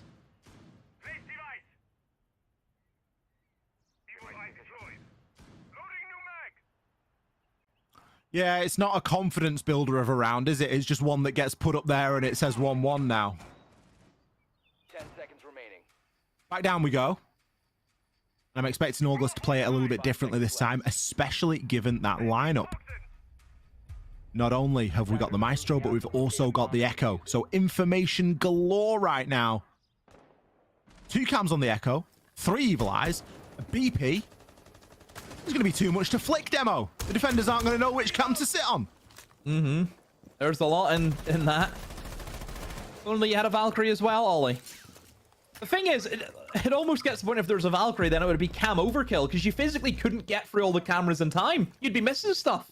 Well, you would. Too much to watch. Mate, I've been in that situation where I'm wearing out my keys on my keyboard. Spamming Q and E. Yeah, I'm just absolutely, and I'm just giving myself like, it's like a stop motion movie. It's just flashing before my eyes. You almost need like the security guard setup with like the 20 monitors in the one room, don't you? Yeah, you do. Watch it all. You genuinely do. And you sat leant back with your feet up on the table, just flicking. A lot to go through. Honestly, a Bravo would have been a good shout here. Really, like, if you see a Maestro, generally Bravo comes in as like the all-time counter to it. But not going to be brought in here today. Remember, there's a period, Ollie, whenever the Evil Eyes used to be countered specifically by a Twitch. Yeah. Back in the day. That used to be a fun one, but since then it has been changed, and Maestro certainly doesn't see... I mean, ever since he lost that ACOG, I mean, Maestro's play rate went from 100% pick rate to 0, like, overnight. It's actually crazy what that does, but still, seeing play here today. No Aldo, though. Instead, it is going to be the ACS 12 being brought in. The shotgun variation. Hero, he loves this storage position, doesn't he? This is where he done a lot of good work the last round, and again, not being checked at all by the attack, and hopefully someone's going to come this time, and a pre-fire. This could be a trade. Ollie, look who he's picked off. It's the Thermite. Disaster has struck. There are secondary hard breaches, but... It's not the same. It's not the same. It's not the same. Big breach, small breach. Cardboard box. One of those is actually going to be used as well already, so whilst the bandit batteries can be removed from the nade above, Les is going to have to rotate and try and open up that single wall, but it is by no means ideal. Or instead, he's going to turn his attention to that wall. Well, it's the bandit batteries on the other that have been taken off. He's calling for the main wall to be opened right now. Well, you can't open up that single, can you? Well, no way. You want to go for main here. You've kind of got to go for main, haven't you? Oh, he goes for single. Okay. So what they've done is they've committed now. They will be going for the pillar plant. That's what they're gonna try and get themselves over the line for. And Late Party does make a great entry, a double entry for that. And the big driving force for his side. Can't get that one though. And suddenly the Sagam also goes down. Blossom just a flurry of kills. Even losing the Thermite, they still somehow make it happen. Orgless sleeping at the wheel, it feels like. On that info, and you didn't know where they were coming from. No, that's really bad from Orgless. I think, honestly, the opening pick there that Orgless got onto the Thermite probably was the undoing of the round, because it then forced Blossom to play very quickly, and Orgless weren't ready for that because Blossom are a team that have played quite slowly up until this point. Now Blossom are forced into a quick round, and they come away with a round because all of the information and all the utility that was brought from Orgless was setting up for a slow push. Blossom were forced into that because they lost the Thermite. Just goes to show, if they'd have picked a lineup that would really suit a fast rush, maybe they would do that well anyway. Good adaptation and a great decision making, I think, as well. Late Party being a big driving force. You said there, Demo, he had a massive game on Cafe to no avail in some instances. Forced into a timeout, though. I'm surprised to see Orgless take a timeout there. I do think that's quite early.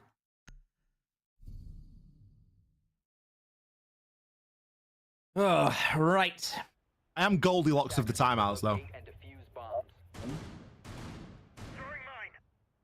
I mean, to be fair, I was speaking to... Did I tell you this? We had Fresh on. I was saying how good you love the timeouts. I mean, we never actually got your thoughts on Fabian not calling the timeout earlier.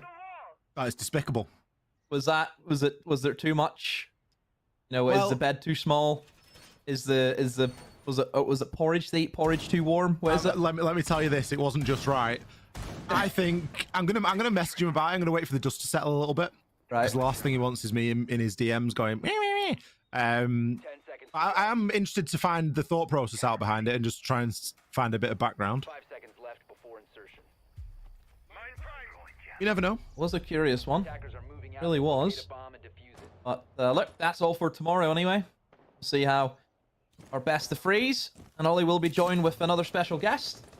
We will.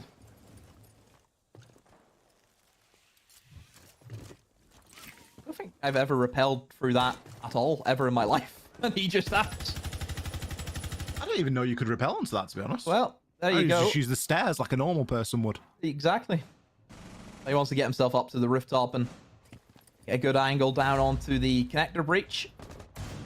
So again, I think getting the walls open is the main thing. And it looks like they're doing that moment. But again, that pesky bandit, though, always going to be a worry.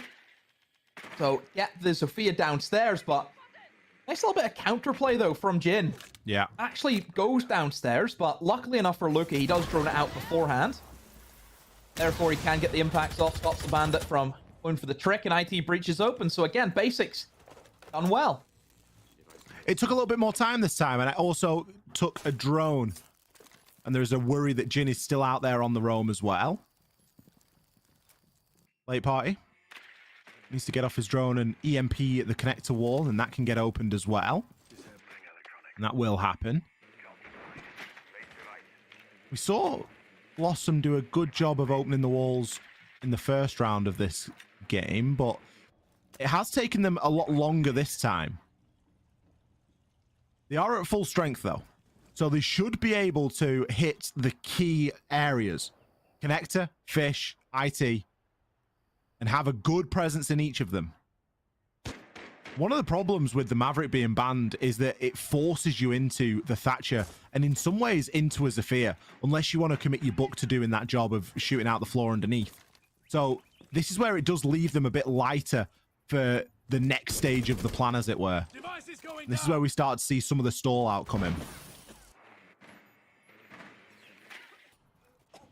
Yeah, 45 seconds. No kills for either side as of yet. There's a few C4 still bouncing around, Ollie, which, you know, can be a bit of an issue. The first engagement comes in from Crown. The entry Furman, it looks like, and he wins that out against Jin. Pops that mirror window as well. It seems to be just a full-on flood coming in through IT, Ollie, as the diffuser is in the hand of Crown. The backstab from Bless.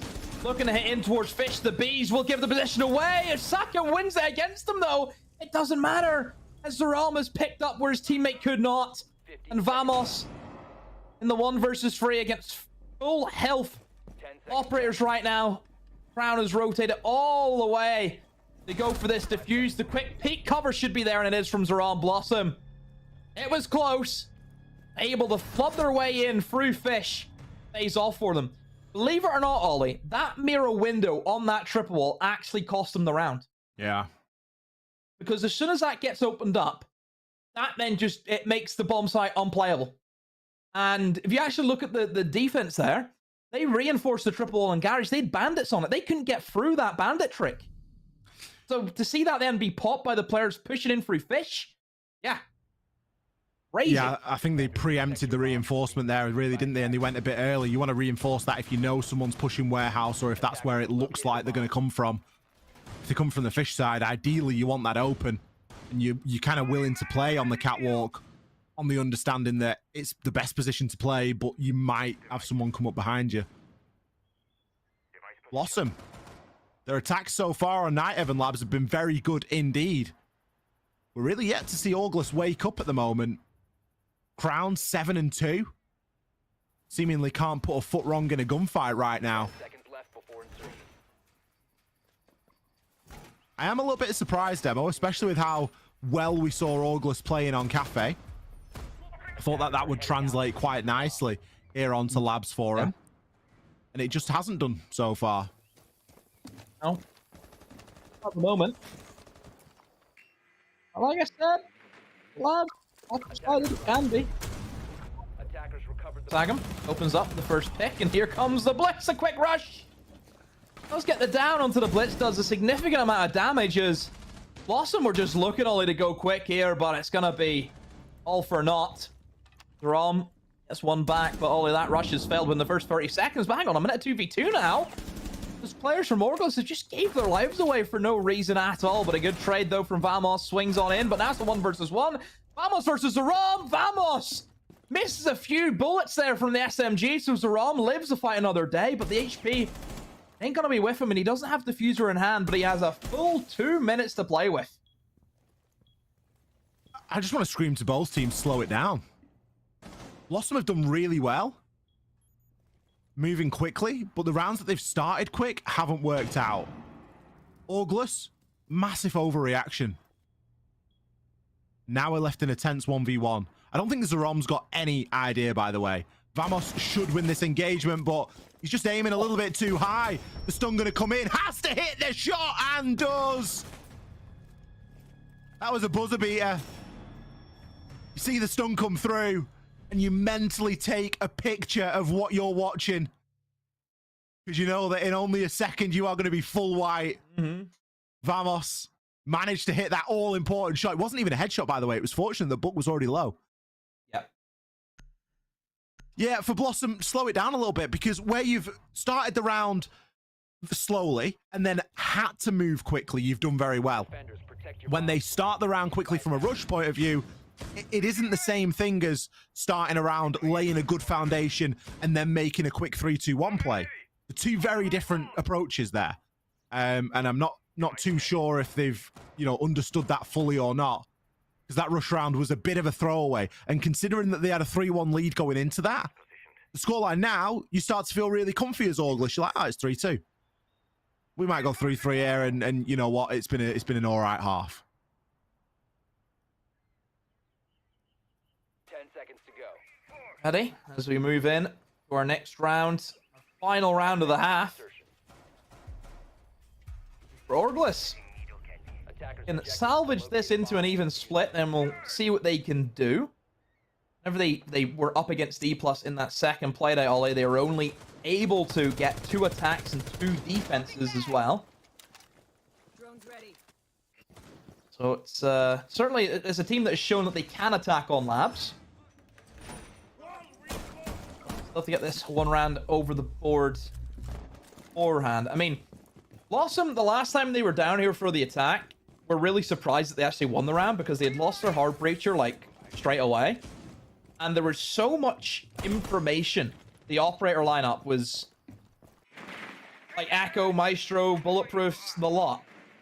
Somehow, Blossom were still able to end up in sight as though nobody had any idea what was going on from Orgless' POV. So it was a very weird round, just on the face of things.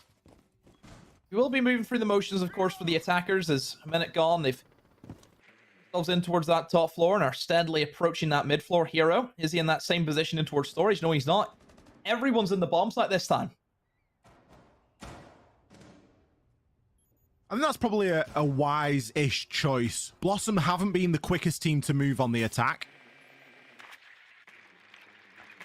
Do tend to spend quite a good deal of the round droning and stuff, and we're yet to see a real big impact. We're not seeing the skeleton kitty come through yet and rip open the floor, and we've already seen half the round, so probably it's a good decision from Orgless. I love this position from Jin. Here's the drone there. So he knows that there is a flank protection in place. But if there is any assumption from Blossom that no one is on those cargo stairs, he's in a great position to strike. And if not, he can just walk his way back to site. It really is a win-win situation. Luca, it's going to be in and around EXO, as this is where a lot of the attackers are bunching up right now. Hatches can be opened, floor ripped up, B sent on through. Late party with a diffuser and a flood of players now coming in down those EXO stairs. Vamos just going to jump into cameras, see if there's anything he can gather. Munu is going to react to this and see if he can get himself in a position to do something about the incoming players. It's going to be a very single doorway approach though, Demo. There is a bit of vert, but equally, there's a lot of information here for these defenders to play off. Yeah, Maestro camera as well, so it's obvious where the plant's going to come in, and the fire Ollie gets popped at the right moment. That's going to stall the round out for a good period, and even the main breach. So Hero, he's surrounded by flames, Ollie, but he's probably the safest man right now, because nobody can really get to him. Nobody can touch him. He does expose his position. swings the breach and wins that. Gets it down onto the Thermite. Lucas just had to try and barrel his way in. Maestro camera picks off the down crown. Diffuser is being attempted, but Ollie, no time. The Maestro camera's on the board. Fairly simple there for Orgless just to hold on. They've played the utility, Ollie. They've played the timer. Not often we see the Maestro win the round, but that's exactly what happened. Yeah. Honestly, shocking from Blossom. A terrible attack. They had no roam to deal with. It took them a minute and a half to start opening hatches and to use the skeleton key. That Maestro camera can be dealt with from above. So many questions, so many holes in that attack. Defenders, protect your bombs from They had no idea what was on site. The Vulcan canister slowed them down. The Maestro camera won the round. You watch that round and you wonder how Blossom got 3.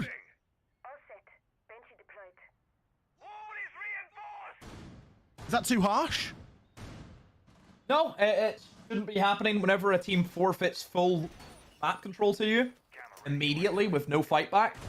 You should be in there getting the walls open, getting all of the soft walls or soft flooring opened up.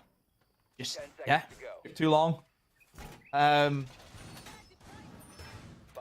think it's a case for Orgless where they understood their opponents. They seen that Blossom were, a fairly slow team. Like a few rounds ago as well, Ollie.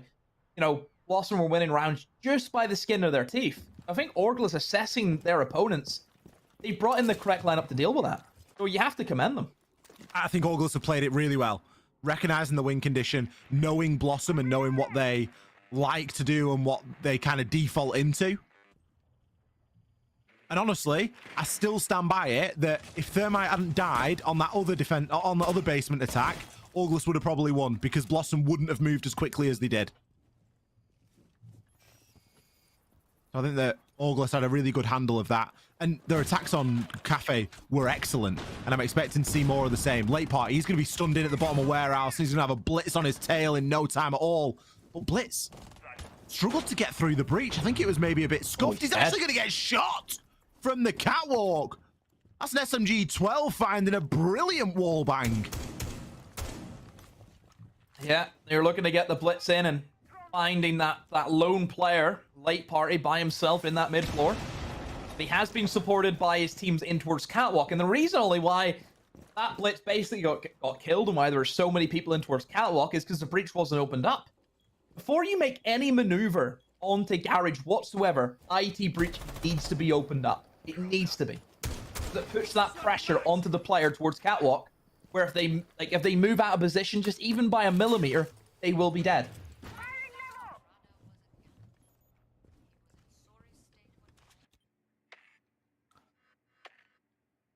Drones on that top floor.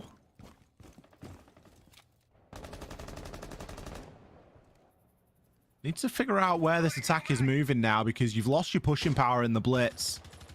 Vamos can hold long angles on the Cali for all day long, but only any good if someone walks into it, if someone's caught wandering.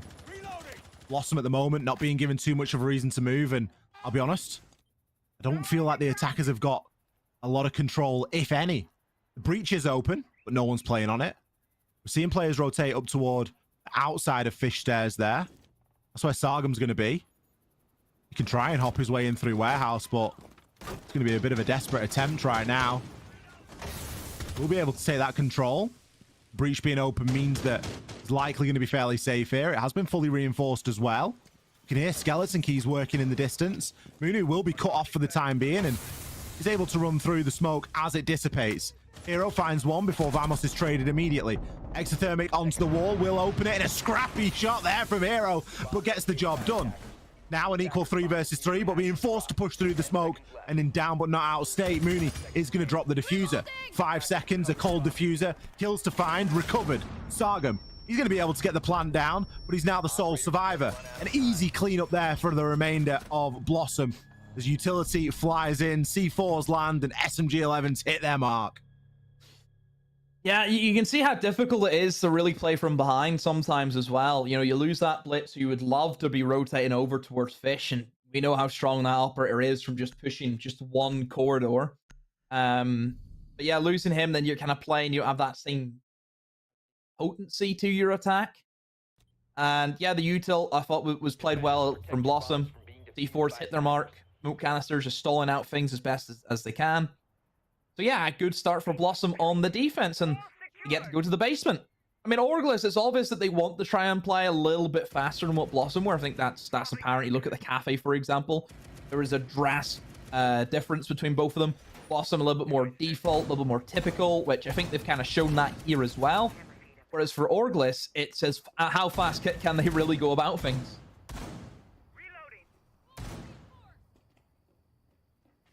10 seconds remaining. 5 seconds remaining.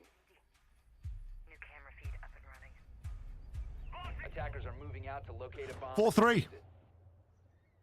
Blossom with a narrow lead right now. I don't feel like we got to see Orgless's full intention there in that round, purely because of the blunder with the blitz. So we'll see what they choose to do here in round number 8. It's going to be a basement attack with a mirror window being brought. Ram very quickly into work above. 2-barrel canister to slow it down and shots to disable. Just give you a nice angle onto the window. Look at the difference in speed here from Orgless, by the way. Within 40 seconds, already the hatch is open. Already a boogie drone's been deployed. They know the top floor's clear. They've got pre-plays that have done that job for them. And there's no one appearing right now that's threatening with any sort of flank. They've got the defenders exactly where they want them. And they're going to have a good deal of time to work through this floor. But Late Party's got other ideas. Brilliant kill on the reverse vert. Yeah, takes out the buck as well. That's always the careful thing about the buck players is balls work both ways. Said by Emzo. That was his signature phrase. Another one for Milosh there. He loves that one. But look, 4 versus 5. You got the blitz up this time, which probably will help your case. You've got a decent amount of time as well to play with. That's where you want the plant. That's really what it comes down to. What's your execute? It looks to be probably single wall plant. Yeah. You need to get the blitz probably dropped in through the hatch as best as you can, because he's going to be there to give the information if anyone's inside a pillar. It also can go and run and block up a doorway if needed. That's ideally where you would want to have your blitz player. But at this stage, I really don't know how they're going to get through that, because there's 3 players currently stacked up inside a pillar, and there's nobody on the verts because the buck had died, and I don't think he actually made any. So they can't really do much with that. It looks to be Blitz is aiming to get down the cargo stairs, but that's going to be difficult for him. And there's the C4. It's going to hit its mark. Crown takes out Vamos. Munu now pushes in through that breach. Spots the guy on pillar. The mirror exposes herself a little bit too much. A flashbang goes in. Sagam with another one. Bang goes blessed, but the C4 again hits its mark. These C4s this game have been so strong for Blossom. They'll hold on to that, Ollie. Another round win for them. 5-3 they lead. Blossom looking good. Orgless, I've got questions. The mirror window should have been popped to allow the cargo push a little bit more. They've got too much safety there with that mirror window intact.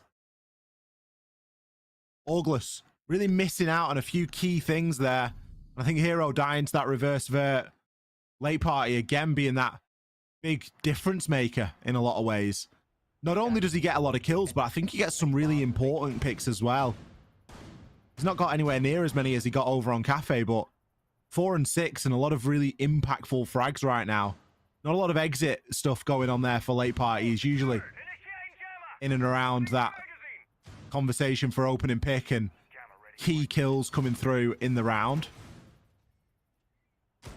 Orgless have already used their tactical timeout as well, so they've only got themselves to look to stabilize here, to get 2 rounds and to bring it back to level. But their attacks have not had the same level of bite at all. 5 seconds left before insertion.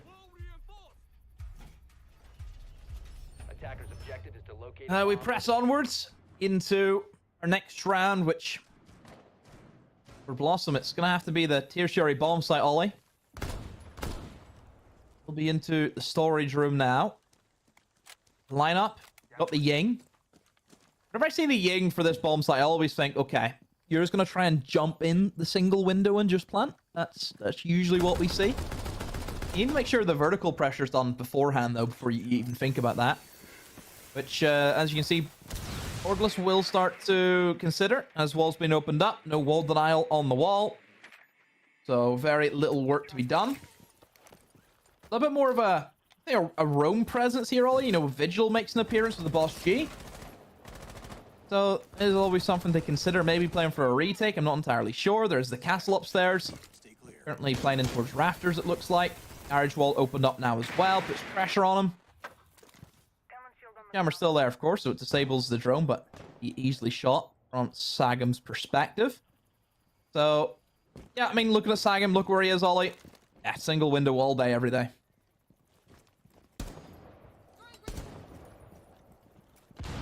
Well, the breach has been opened now.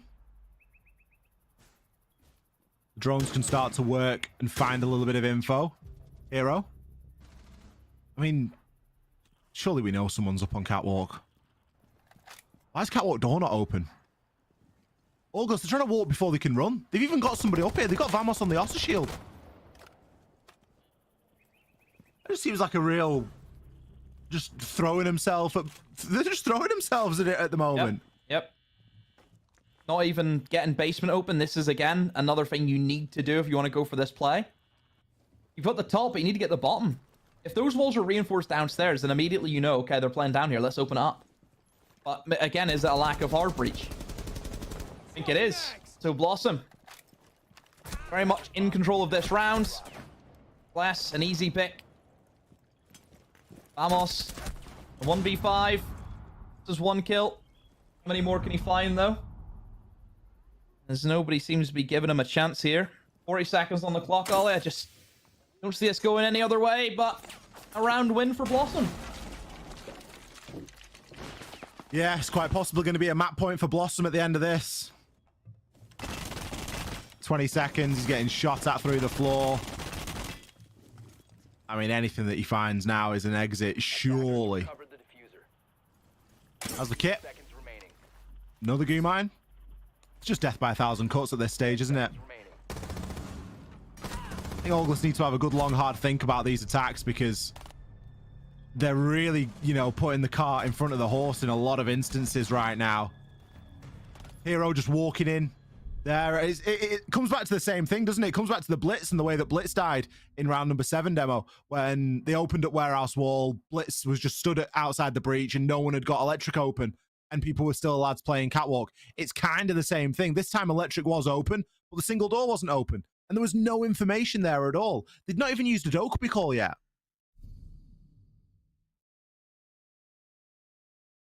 Map point for Blossom right now. We are slowly but surely finding out why they picked Labs. Because they are set for a 7-3 scoreline at the moment. The same scoreline that Orgless won Cafe with.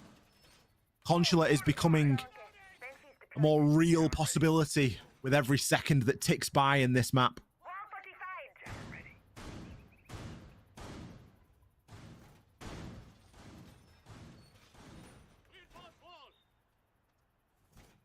Orgless cannot attack. They got 2 attack wins all against D+. 10 seconds left. But they've got 0 here against Blossom. 5 seconds to insert. It's just very, very strange. Attackers must They go top floor now. Don't lose the Blitz. That's probably step 1. You need that Blitz for Fish, but really for me, Blitz has done nothing this game. Has been brought every round, has done nothing. Yeah. It's not had the same level of impact at all, has it? No. And I think at that point, if it's not working, maybe you just go to something more traditional. We know the shields are so good. We know that they're fantastic, but in the right hands, they're great. And in the right circumstance, I think at this point, you'd maybe just resign yourself to, it's not working. Let's not try and force it. Let's just bring something else. Now that we've said that, though, Blitz is probably going to be the reason that Orgless win the round. So, I'd love to be wrong. But based off what we've seen so far, it hasn't been the case. Late party. Get himself into an early skirmish as he often does, but this time down at 5 HP, and Saga, he lets him cross. He only needed to land 1 bullet there. Elsewhere, though, Jin is on the hunt. He's looking to try and take a duel with this Malusi. There it is. The support was there. Luca is going to fall. Go blitz. Being used to hunt the roamers. I don't really know why you'd have a roaming Malusi, but late party Ollie, who we seen scamper downstairs, somehow gets a C4 off and blows the blitz to Kingdom Come. So blitz gone. That fish pressure Ollie is again null and void. 4v4. Killing both half. But Crown though, there we go. That's the kicker Ollie. Gets the man advantage back into their favor. Do they know what bomb site they're attacking? Are they aware that this is top floor? Hello? I'm not sure what they know at the moment, Demo, but I don't think it's a lot. Fully in the spin cycle. We got players just wandering around. Poor old Vamos. He's outside the breach. He's like, I'm ready to throw the bandit. I'm ready to throw the EMPs. I'm ready to stop this bandit. Sorry, forget that. For an entry. Forget that, mate. 3 versus 1. Feels doable for some reason. I don't know why. Feels doable. Zerom led prone inside of Electric. Crouch walk in from Vamos. He has to hit this shot and he has to win it first time, but no, Zerom. Perfect crosshair placement. Nails the headshot. Blossom. They win Nighthaven Labs. We are going to see all 3 maps here between Orgless and Blossom. 7 threes apiece for each of their own map picks. And now we head into a decider on Consulate. Where better to throw down between these 2 teams? 7-3 for Blossom there on Labs. And we are not done yet.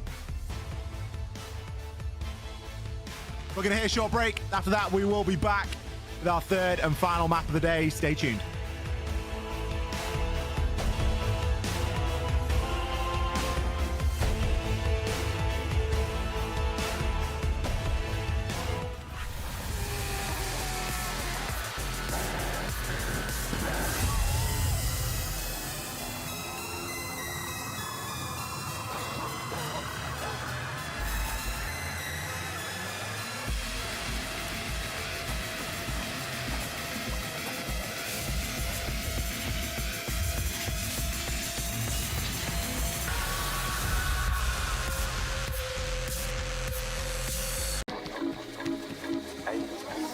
Tulips in a twist.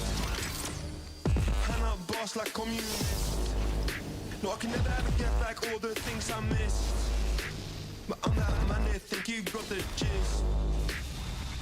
Got your tulips in a twist. Hand up boss like communist.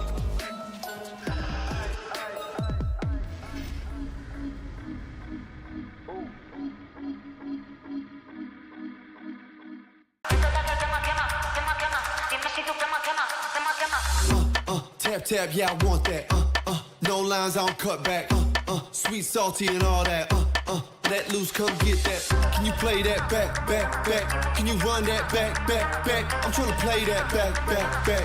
I want that. Tap tap, let's go, let's go. Tap tap, let's go, let's go. Tap tap, let's go, let's go. Right here, can you feel? Let's go. Tap tap, let's go, let's go.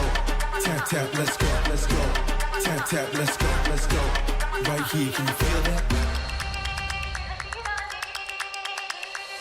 Ooh, you feel that? Ooh, the real back. Ooh, I'm still that. Ooh, you catch that? Ooh, I guess that. The best back. Yeah, yeah. 30,000 up on my pallet. Might jump out if I'm wildin'. Catch my flow, I'm so stylish. Tap tap, real smooth. Can you play that back, back, back? Can you run that back, back, back? I'm trying to play that back, back, back. I want that. Tap tap, let's go, let's go. Tap tap, let's go, let's go. Tap tap, let's go, let's go. Right here, can you feel? Let's go.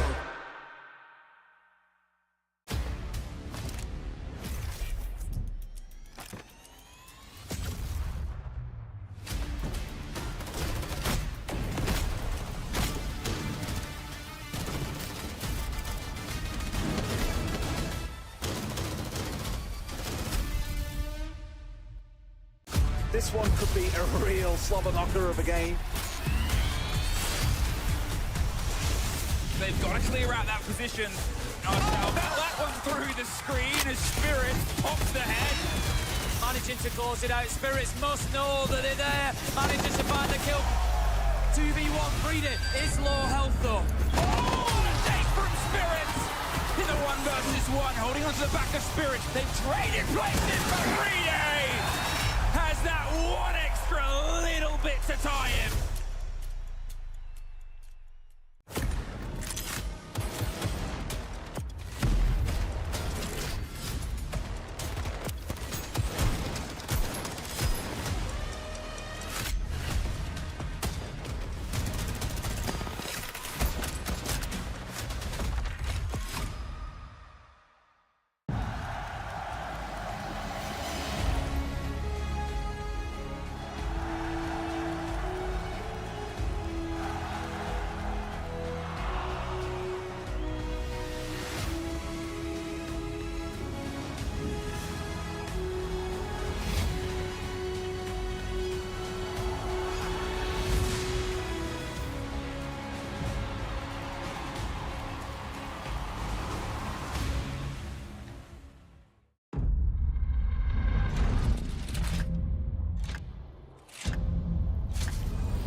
Ouais, choc-les, choc-les, ouais, choc-les, choc-les, choc-les, ouais, voilà ce qu'ils me disent, les entends parler et ils m'étrisent, j'arrête que pour rappeler la mise, petit pas sur la piste et le succès je l'ai pisté, disque la place du premier, je fais monter la côté, sur moi tu mises gros, tu connais déjà l'équipe, ça criera au complot, je prends le double, on est quitté, je fais la magie des chiffres.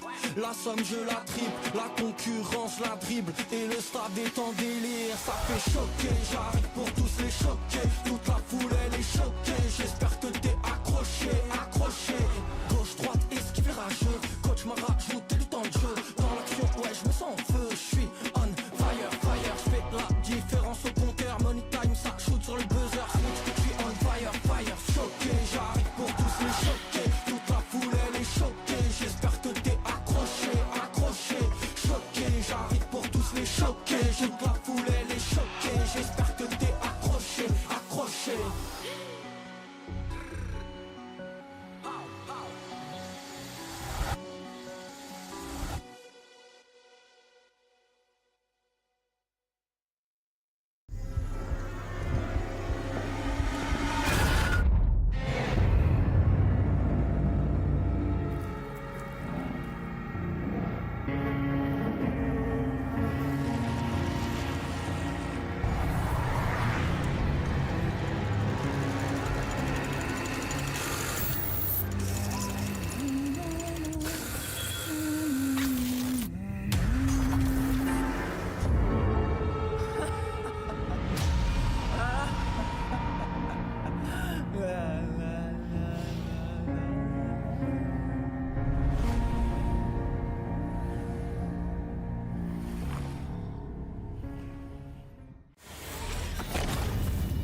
And welcome back, friends. We are almost set to go for Consulate, or Decider, because guess what? We had it happen. Blossom defeat Orgless on Labs with the same scoreline, 7-3, to take us into that Decider. Blossom victorious. We'll see if they can carry it through. But first, I'm going to have a quick chat about what happened earlier before we throw ourselves directly into it. Actually, no, game's ready. So we're just going to get into it. Wow. Okay, great. I'm just going to say I have the best casters and analysts and co-hosts right now because they just broke everything down to the point where they pressed B to get the game started. Isn't that awesome? Demo, Ollie, please take it away. Where are we taking it, Milosh? We are taking it all the way to Consulate. And only then will one of these two teams take it home. Blossom versus Orgless. Of course, they won't be taking anything home because this isn't for anything in particular just yet. This is still to stay in the fight for a chance of qualifying here through the lower bracket in South Korea League to get a spot at the Montreal Major. This is round number 1. The winner does go up against PSG Talon, but PSG Talon have shown that they are mere mortals today and are in fact very beatable indeed. So all to play for. Basically in a best of 1 now, Demo. We've seen 7-3, 7-3, and now we are on Consulate. Yeah, and if we look at the history of this map for both of these teams, Blossom have played it once this stage. It was a loss, a 7-3 loss to FearX, so you can imagine how that would have went. And then if we look at Orgless, haven't actually played it during this stage, so this is going to be a new experience for them. But what I will say, Ollie, is in their previous 4 map vetoes, they have always left this map up. They've never banned it. So a map that they are willing to go to, but just a map that they maybe haven't ended up on just yet. Or less. I know that Mere Gaming have played a little bit of Consulate this stage. Yep. Quite a bit of rounds as well with those 8-6s that they just also love. Yeah. But aside from that, I can't really remember any serious amount of Consulate getting played. It's been, you know, they've played it a couple of times, but it isn't a map that you think of and immediately think of South Korea. Attackers must locate and defuse a bomb. I hope the Orgless show us some more of these pocket plays that they had on Cafe, because they just died by the wayside on Labs. This is what you need to do, though, on a map like Consulate, where you need to go for these pocket plays, especially if you're starting on the attack. This is the defender-sided map. The most success that we have seen teams have on Consulate is going for those quick, aggressive pushes, using the strong operators, using, you know, your Grims, your Yings, your Amarus even, obviously your Blitz. All those operators are available. I mean, Maverick ban's really weird. Like, really weird to see on Consulate, because it's not a map where you expect to see a hefty amount of bandit tricking, for example. Like, sure, you have the basement, but generally that gets dealt with from just going above the guy. So yeah. I don't really understand that ban from Blossom at all. I think you would be much better taking away the Blitz away from Orgless here. So yeah, the operator ban is very confusing, and I think it may cost them, especially if Jin's able to put in a better shift than what he did on Labs. I mean, he was great in Cafe, but Labs was a different story. Let's hope we see the Cafe version of Blitz here. Yeah, you think about what else is out there as well. You've got Bees, you've got Capita, you've got Ying, Dokubi. Maverick ban really opens a lot of things up. Luca, going to be in a very difficult spot to deal with. He's got the deployable shield placed the other way around as well, just because, well, he's a little bit edgy. But in some instances, it is preferred. Nade. That'll get sent through, but it won't catch the shield. Fortunately for Luca, he's still able to play in this position. Of course, on the Warden as well, so he can continue to be this threat, and as soon as the things get a bit hot and heavy, guess what? Just turns the goggles on. Zerom, he's going to come to his aid as well. Now, that nade might do a bit more, and that is going to be taken out there. Luca, he's able to deal with Jin, and Zerom with a bit of an assist there from that Boss G. A brilliant little 1-2 punch, keeping control of the corridor. Yeah, just nails them in the back. No coverage in Visa stairs. What a rookie mistake from Orgless.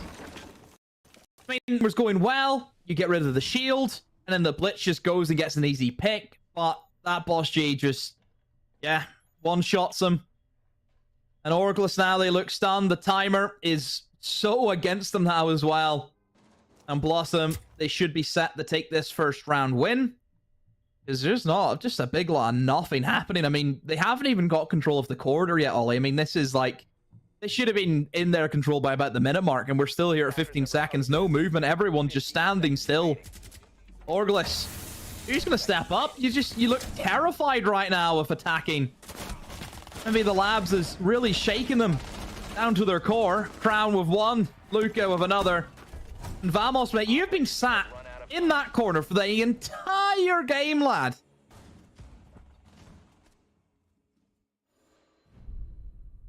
Is his W key broken?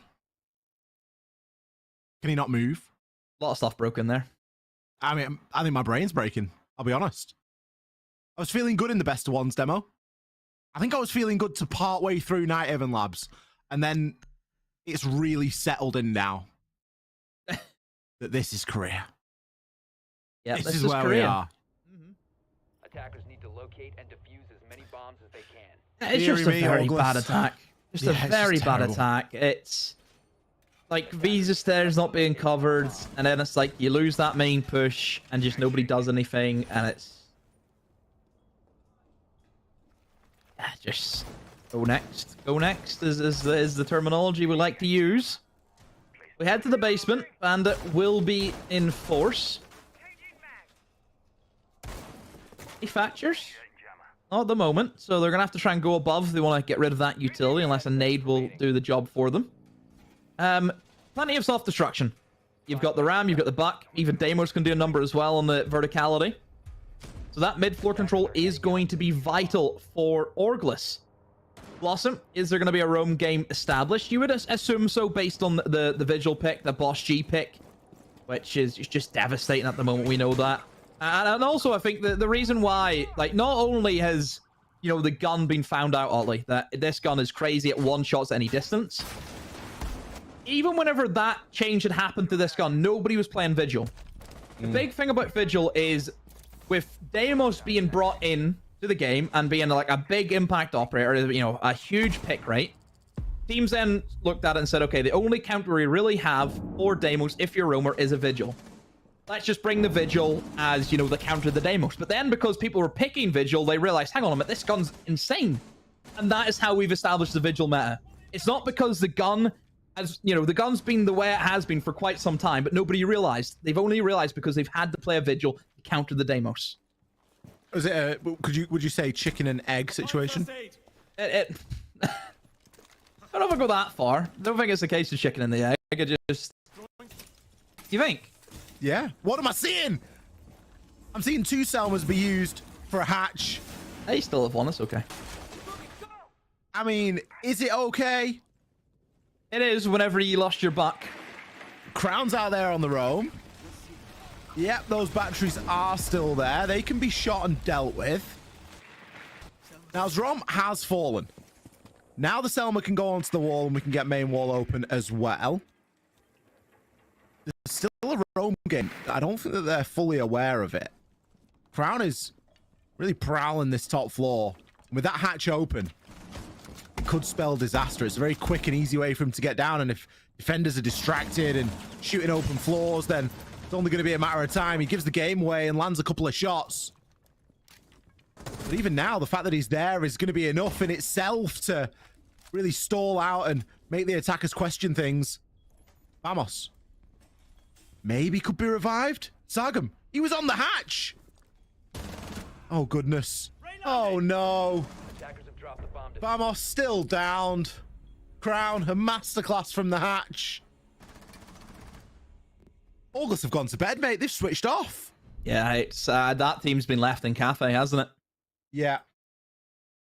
I don't know. It's just a poor round after another poor round, and look, we had a lot of them as well. I mean, what's this? This is in their past 6 attacking rounds, they've won 0.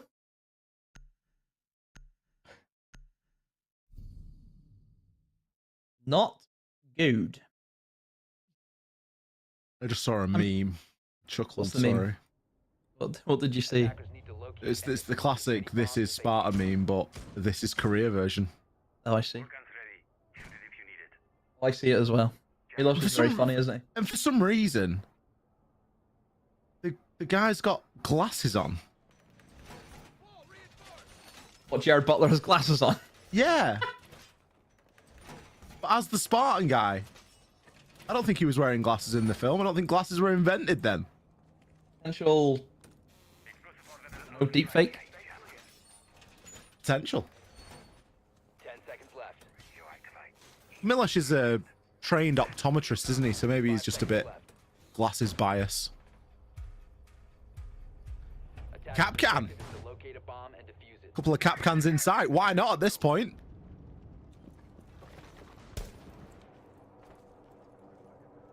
Blossom can seemingly not put a foot wrong right now, so I believe anything that they pick or do at the moment. And I'm really yet to see something that I like the look of out of Orgless and these attacks demo, because they haven't been going the way that I think they've been planned to. Now, this time, there's no blitz, so there's not that focus around for Jin. Instead, he's going to be on the Bs. I think this could be a good thing for Orgless. Maybe they're getting a bit tunnel visioned onto the blitz and trying to get a bit too much out of it and force it. And we all know that sometimes when you force things, it isn't the best outcome.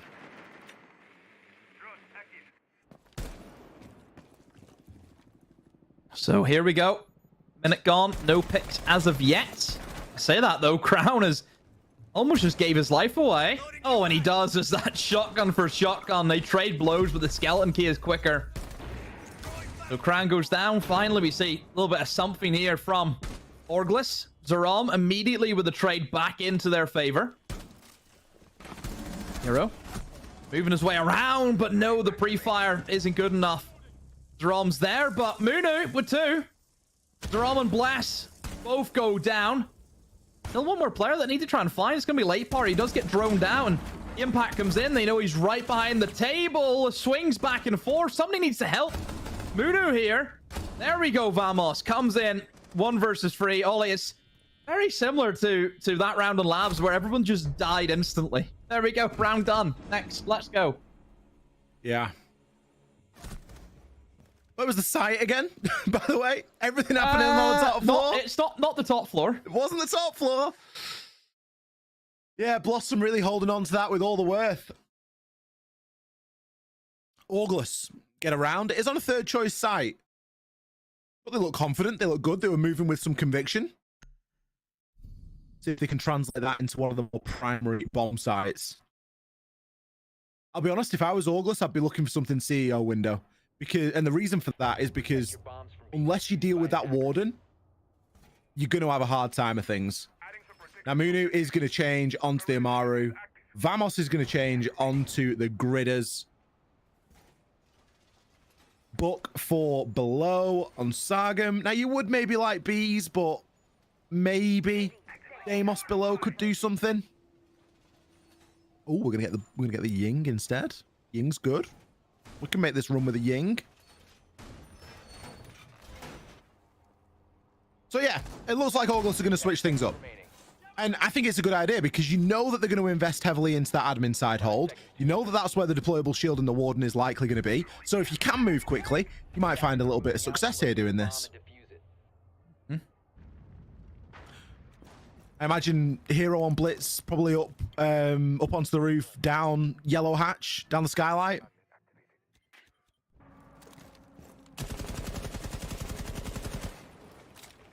There certainly are a few options for them. Yeah, that's the thing about console and the kind of top floor rushes you can go for. There's variations on it. And Hero, though, has chosen, I would probably say variation F, send the Blitz in by himself towards the mid floor. I don't know. Sagam, where are you going, mate? Someone's going to be watching that, and it will be Crown. Just a simple angle. And I mean, Ollie, I hold that angle all the time, and I never get kills from it. And then I'm watching a pro game here, and Sagam's just died to it, you know? It's crazy.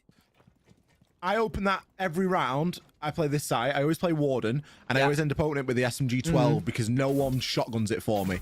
And I think, you know what? They've got a lot to do. I'll open it myself, and I'll sit there and I'll hold it, and nothing happens. No, nothing comes. Like not a sinner. All of a sudden. Great. Now Munu's going to go through the... Yeah, of course. Now he's going to go in CEO.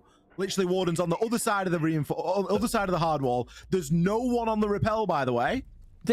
I mean, he can't rappel in if that isn't clear. Like, what have they got? The Capital? Where's the Capital going to be sending stuff in from?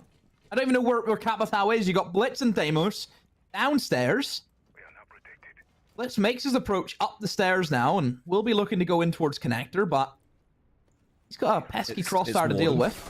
Yeah, it is a Warden. Yeah, and a smoke. Two operators you don't want to see. I mean, Where's the Deimos from below? The Deimos needs to track the Warden here. That's who he needs to get. Has Deimos got nothing on his death mark or something? I don't think so. That's why he's currently droning. Did he get him? I have no idea. Did he get him? I probably didn't get him, did he? He didn't get him. Unless he timed it well. Nope, he hasn't he's got the Warden. One eye and a smoke. He hasn't got the Warden, though. That's who they wanted. Yeah. So, yeah, this round's just going to peter out because they cannot get rid of the Warden. Where is the Capital in all this? I don't even see him on my screen. Where is he? Oh, he's upside down rappel. He's upside down rappel. That's where he is. But again, you flame stuff out. The Warden can just dodge that and kill you. It doesn't matter. C4's even. And he goes. Yeah. There we go. Liko with the swing, takes Munu down, and with it, the diffuser. This was inevitable. Blitz. Solo pushing, caught in a Banshee. Impact's being thrown at him. No support. Is he able to find anything right now? He's got them lining up for him. Everyone's flashed. Everyone's stunned. He grabs one. Goes for a second, but doesn't flash the play along. Where's his support? It's falling around his ears. Jin. Good for nothing. Lost him. They'll even be sat there thinking that was a weird round.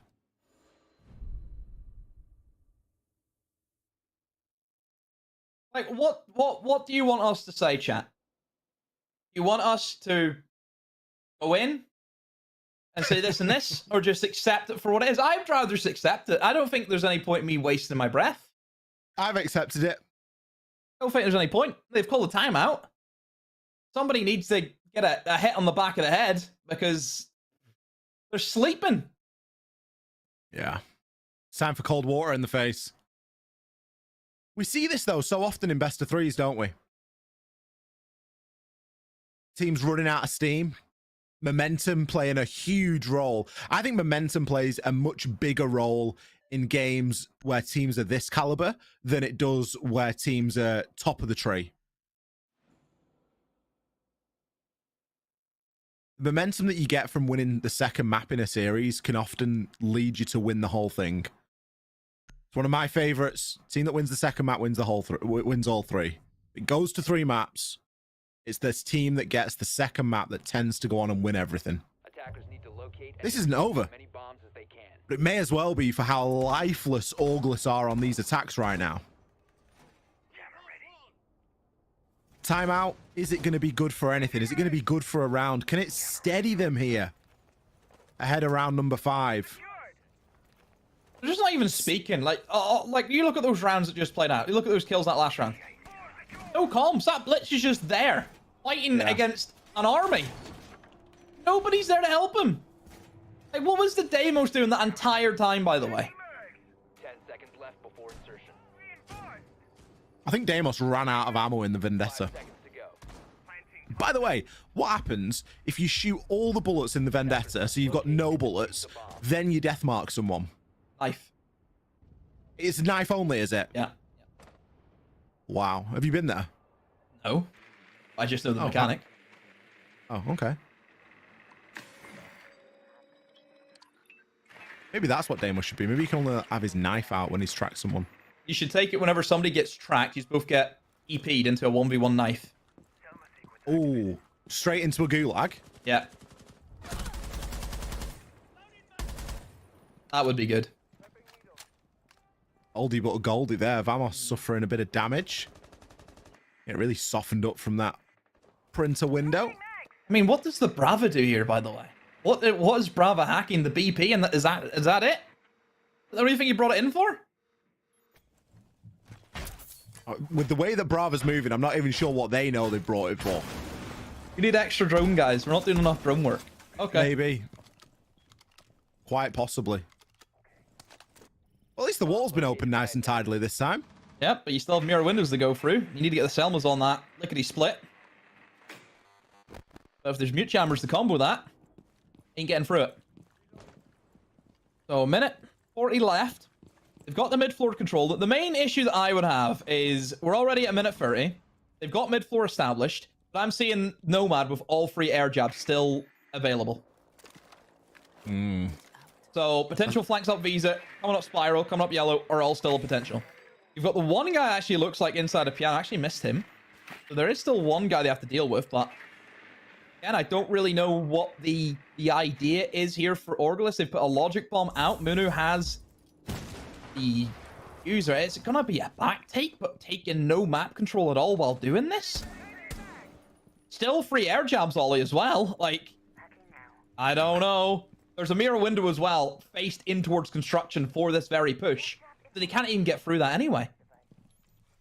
This is a Shaiko cosplay from Sargam. Default will be removed. Breach is further opened. But now you just get the feeling that Blossom can just turn their full attention to this. And hear the player above. Air jabs have started to be placed out now. There's no one on the breach. There's no one yellow. Blossom can quite literally turn their back to that side of the map. And there's going to be 0 consequence for it. We've still got 2 players out on the roam. We've got Zrom upstairs. 15 seconds remaining. Les is going to be watching yellow. There will be someone rotating across toward the breach, but look at 5v5. Zrom's position right now. Down onto Sargam. Vamos in with the trade. The kills now start to come. The diffuser in Munu's hands has to get it down and has to stick it. Shots fired. A diffuser and a plant has been covered. The plant not required in the end. Right. Orgless eventually getting it over the line. I think they just bamboozled Blossom there. They thought, no, surely it can't be this bad. They literally just put one guy in the breach. Remember, it's a breach you have to jump in through. And somehow that worked. Blossom, you've set up correctly. You know that the push is coming in from the backside. The guys at the back, Ollie, on their job. They did not die. They held their ground. The Muppets towards the yellow pillar. How have they just let them jump in the breach?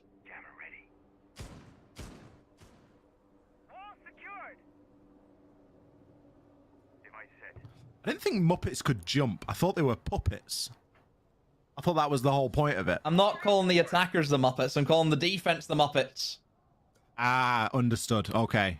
Yeah, I think that as long as they're not Muppets that are puppets, then the defenders will be able to... I'm going to turn you into a puppet in a minute if you don't get on with the cast. 5 seconds left. I'm getting on with it. We're doing really well. Attackers must locate and defuse a bomb. I feel like we're doing really well, though. We had an early start this morning. A nice 8 a.m. Yep. Well, you know what it's going to be, don't you? Overtime? All the way, Des. At least we'll be done. 15 rounds. Look, we'll be done in half an hour. Half an hour is not a lot of time these days, you know. Blinking, you miss it kind of stuff. As if time doesn't speed up or slow down. Time It's speeds just a up constant. as you get older. I can confirm that. For me, it does anyway. You know what they say? Time flies when you're having fun. Vamos. We'll hack a couple of defaults. So maybe this is the grand plan for keeping hold of that visa stare. Maybe they just hack the defaults and they hope that, well, I guess they don't hope that someone dies, but they need someone to be watching it. And the thing is, though, if they're going to use like a default cam as their flank protection, the flank comes from a vigil. You can't see the vigil. That's the thing. Yeah. So it doesn't help them a massive amount. Logic bomb goes in.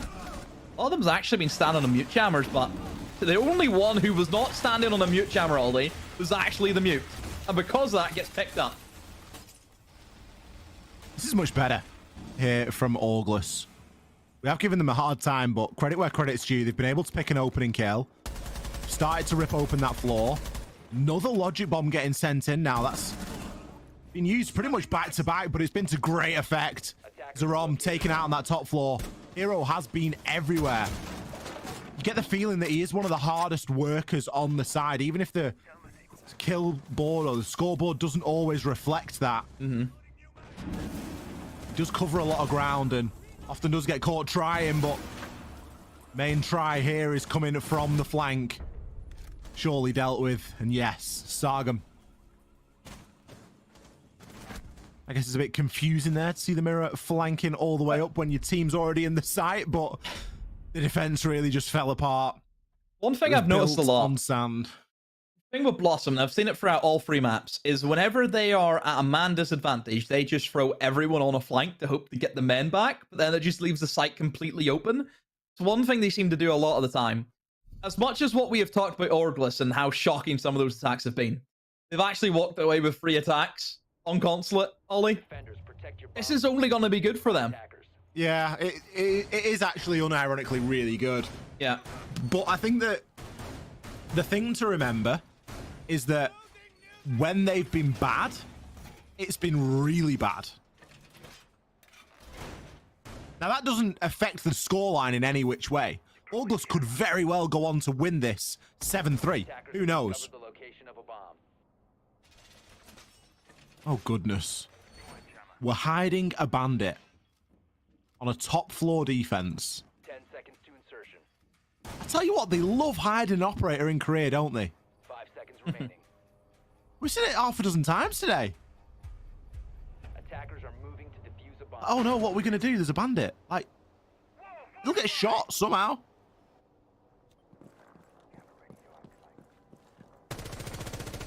Got secondary MPs, for goodness sake.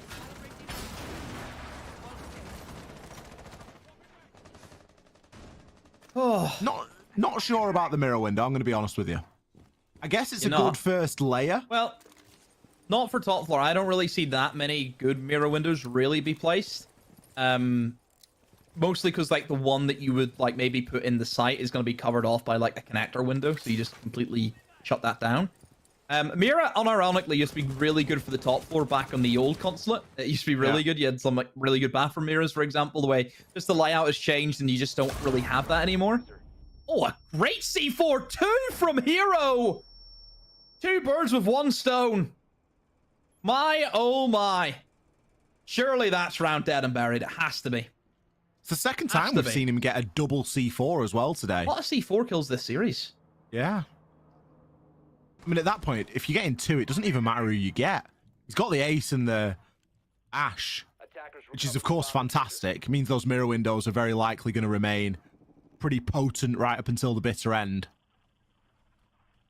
The trick for Orgless here is to not just get caught wandering around now. They don't really need to do too much moving. They can consolidate and just be able to trade off the back of one another if they need to. Hero, not done there. Deadly with the C4s, equally deadly with the SMG. A flash and an attempt at a hop in here from late party.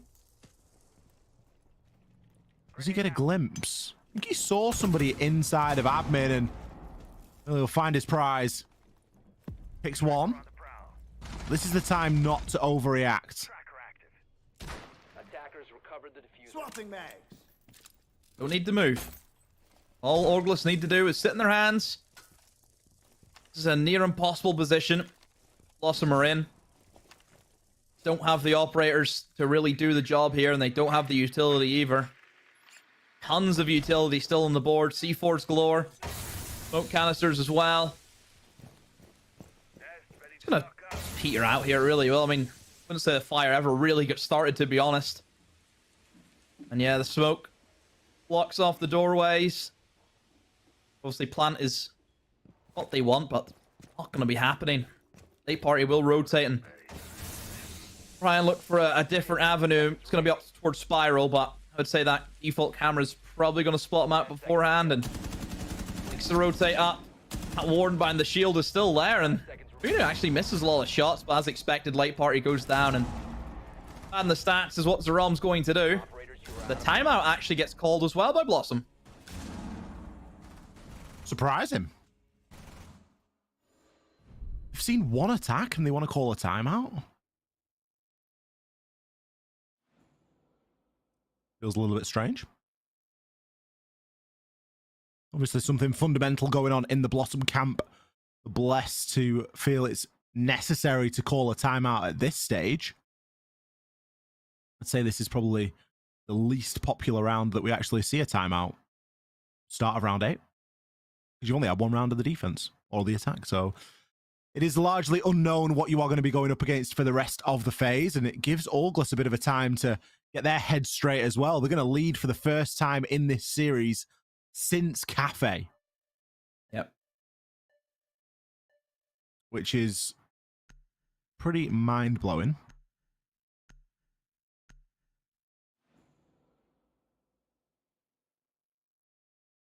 I wonder if it could be a 7-3, Ollie. We could have a full set. All the 7s, all the 3s? Yeah. So we've had then a 7-0 today. We've had a 7-3. We had another 7-3. And then another 7-3, a 7-3, and maybe another 7-3. Wowzers. A weird day. Oh, is that across the whole bracket? Yeah. I'm talking about what we have cast it here today. Yeah. Started off with a 7-0, and every other game, which has been 4 maps, has been 7 rounds to 3. Well, there's only one way that this goes 7-3, and it involves Orgless winning the next 3 rounds flawlessly. 10 seconds to go. I mean, doable. Absolutely. Yeah. The defenses have been far less of a problem than their attacks have today. Attackers are moving to defuse a bomb. I think for Blossom, it's been a pacing issue today. On Labs and on Cafe, their attacks have just not had the same bite that you need to be in this day and age, in this current meta. And obviously, credit to Orgless. They've assessed their opponents. They've seen that they are a very slow team. And they have brought in the correct operators to stall rounds out a lot of the time. You talk about stalling rounds out, you've got a Tabaro and a Bandit combo. That's going to take some doing to get through as well. I think, again, it goes down to Orgless understanding the game quite well at the moment. They don't necessarily play it the best it can be played on attack. They certainly understand what's good. And here, things that are good are going to be denial. Time denial, more specifically.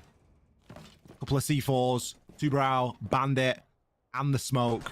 You got them Lucy Banshees to stop anyone from just walking in. You've got the Warden. That's going to be able to really lock down a single location. He's going to be playing on pipes at the moment. Now, a lot of the map has been given over. But as we know, Blossom, they're not the quickest movers on the attack. We're approaching the halfway point of the round. There's nothing really that stopped them from moving in up until now, other than themselves. Finally, we start to hear the skeleton key. And we can start to see that Blitz will be making their approach down those yellow stairs. Bandit batteries can be removed. But there isn't anything stopping Two-Brow from throwing a cheeky Zoto canister onto it. And you can see there that Jin is ready and waiting. C4 popped, but it's going to be a little bit too late, I'm afraid. Instead, the hatch is going to get opened instead. Sounds as though the wall's also been opened up. It wasn't stalled out long enough. It's the final canister. Minute left. Where we stand is currently 5 players apiece, but I would say the attackers are in really good standing, Ollie, because they've done the verticality. They've got the wall opened up. They still have their Blitz alive. Logic Bomb will come in as well. Blitz is looking to pressure in towards that spiral alongside late party on the Dokkaebi, who gets into a skirmish against Sagam, who's still alive, though. Who still can pose the threat. The question is, do they know that Hero's actually here? I mean, this is a very off position, and a quick peek. No, they have no idea, but late party, he got shot up, but he didn't know where from, and Hero able to disrupt that back take. And he's even going to try and go for the flank, maybe to disrupt this Blitz. Or just simply go above and use the verticality. Munu digs himself in deep against the Blitz, who jiggle peeks left and right, but it's only down as their arm. He should be dealt with in no time, and he will be. Orgless. Old Furball, a good defense. I mean, individual play there from Hero, Ollie. Just to stop that back take was so important. He's such a midfielder, isn't he? A real high work rate on him. He always appears, I think, at the right moment, doesn't he? It seems to be his kills are really impactful. Yeah. Yeah, he's not the kind of guy that's going to sit on a roof and wait for something to happen. He's usually in there making something happen. And that flank as well. I mean, he got the kill on Lay Party, which was brilliant.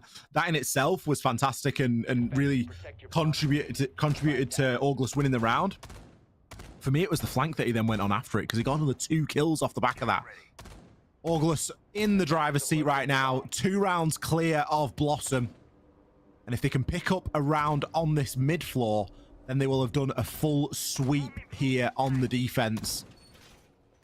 And that will leave them with a lot of confidence indeed that they can just move forward and get this game over the line. I'm going to be seeing a Solace this time, Demo. Don't often get to see a lot of Solace, obviously, since the changes. The gadget no longer usable inside of the prep phase.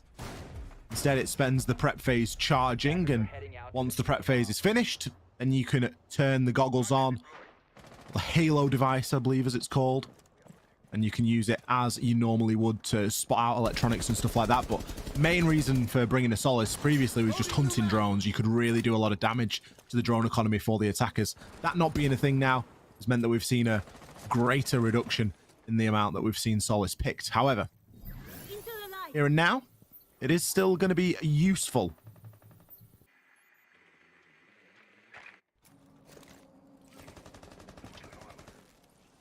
Goes the Blitz. Entering in towards that top floor. Orgless. And in the piano. This time. Is there anybody that the Blitz needs to be hunting for? It looks as though there will be some presence here from the defenders. Vigil will be the first man up. As the boss G. Does he have any idea that the Blitz has actually crossed already to his left-hand side? Sagam also right beside Late Party, and he jumps in at the wrong moment. Sagam attempts a very early flank, but it gets dealt with. Mirror windows will be placed and looks in towards meeting. Let's expose himself as well. Oh, takes a shot from the boss G. 17 HP is where the Blitz goes, and that's not a very helpful Blitz now. He can't really take the gunfights. The impacts as well is enough to secure the kill. Jin. Brilliantly done. The Blitz. Honestly, if you're the Blitz and you see a Vigil, you just need to be pushing that. You just need to get up close and personal. Crown going to get a great shot onto Jin. Jin just trying to do a little bit too much there. I think after he got the Blitz, he'd probably done enough. A very aggressive Munu. And Hero is going to be downed. Well, 3 versus 2 for the time being. Luca eventually shuts him down. Vamos back with a trade. 2v2. Vamos in a reasonable position now. Got BP on the mute. Where's the C4? Attackers recovered the diffuser. Okubikol might have given a bit of info away there. He's going to rotate himself back into the site. Munu just going to be playing on benches there. Both attackers looking ready for a hatch drop. The hatch that is going to be... Yeah, I think they've hacked it, haven't they? Yeah. And use that information. Everyone's just going to try and hold their angles, and it's just the information game. The attackers have no idea where the defenders are. I suppose they can guess, but not ready for Munu. Almost on with a second, but maybe he's just bought enough time, and more importantly, enough HP, and yeah, an easy cleanup for Vamos. Orgless. Hold on for dear life in that round. It was so back and forth. But just the information in the final 30 seconds is the kicker, and Ollie. 6-3. We're 1 away from the full house. We really are. Honestly, I was ready to call Vamos fit to burn then if he'd have let that one slip. He should have been there a lot quicker for that trade, in my opinion, but plan position very much less than ideal. And he was able to easily clean that up. Match and series point now for Orgless. Attackers need to locate and defuse bombs. 7-3, maybe the order of the day. Maybe that's just the way that things were meant to be today here in Korea. For Orgless to flip this one around, I think shows great strength of character from them. Because it has been a tough series. It's still not finished yet though, Demo. Wouldn't be a day of siege here in Korea if it was this simple. Surely there's a big spoiler about to drop. Blossom come in with 3. We go to OT. 5 seconds to go. I just don't know. I don't know think if Blossom have got it in him. No. Yeah. Winds have changed, haven't they? See the lineup as we head once again to that top floor. Lineup seems fine. Got a little bit more of the bite here with the Grim. Need to make sure you keep the Grim alive though. Hero Window's obviously going to be a little bit tricky to deal with sometimes, but you have the Ash there just as that extra measure. Seems as though that they're maybe setting up though for like a yellow stairs stage just based on like spawns and their positionings right now. So probably not what we were expecting. Generally admin is where we see most teams like to kind of take it from. It's only really the rush strategies that we see. Either rush strategies or if you have like a multi is where the yellow stairs take work really well. But other than that, yeah, a little bit surprising seeing this one being played with the operators at their disposal. They will open up that single wall and the mirror windows are going to be opened up also. But everyone from Orgless is just standing firm at the moment. The only downside with going for this kind of take is if you're just trying to flood in Ollie through a single breach. First of all, you're going to get choked. Second of all, never mind, it's not even opened up fully, as it looks to be that the bandit has came in and slipped a wire there. So bandit battery goes down. But yeah, with not a lot of map control here. You know, if you're playing off windows and playing off a single breach that now you can't even get into, it's not going to work. You need to have some form of control. May that be yellow stairs, which I mentioned you can't do without a shield. And they've just decided to forego the admin take. So I worry about Blossom now, minute 15, and I generally have no idea what they're going to do. There are no smokes left on Sargam. He spent them all at this point. But there are still 2 C4s knocking around. A logic bomb phone call and a shotgun is going to be the order of the day here for Sargam. He can go nice and close range with this, and if he takes his time and is patient, he may be rewarded.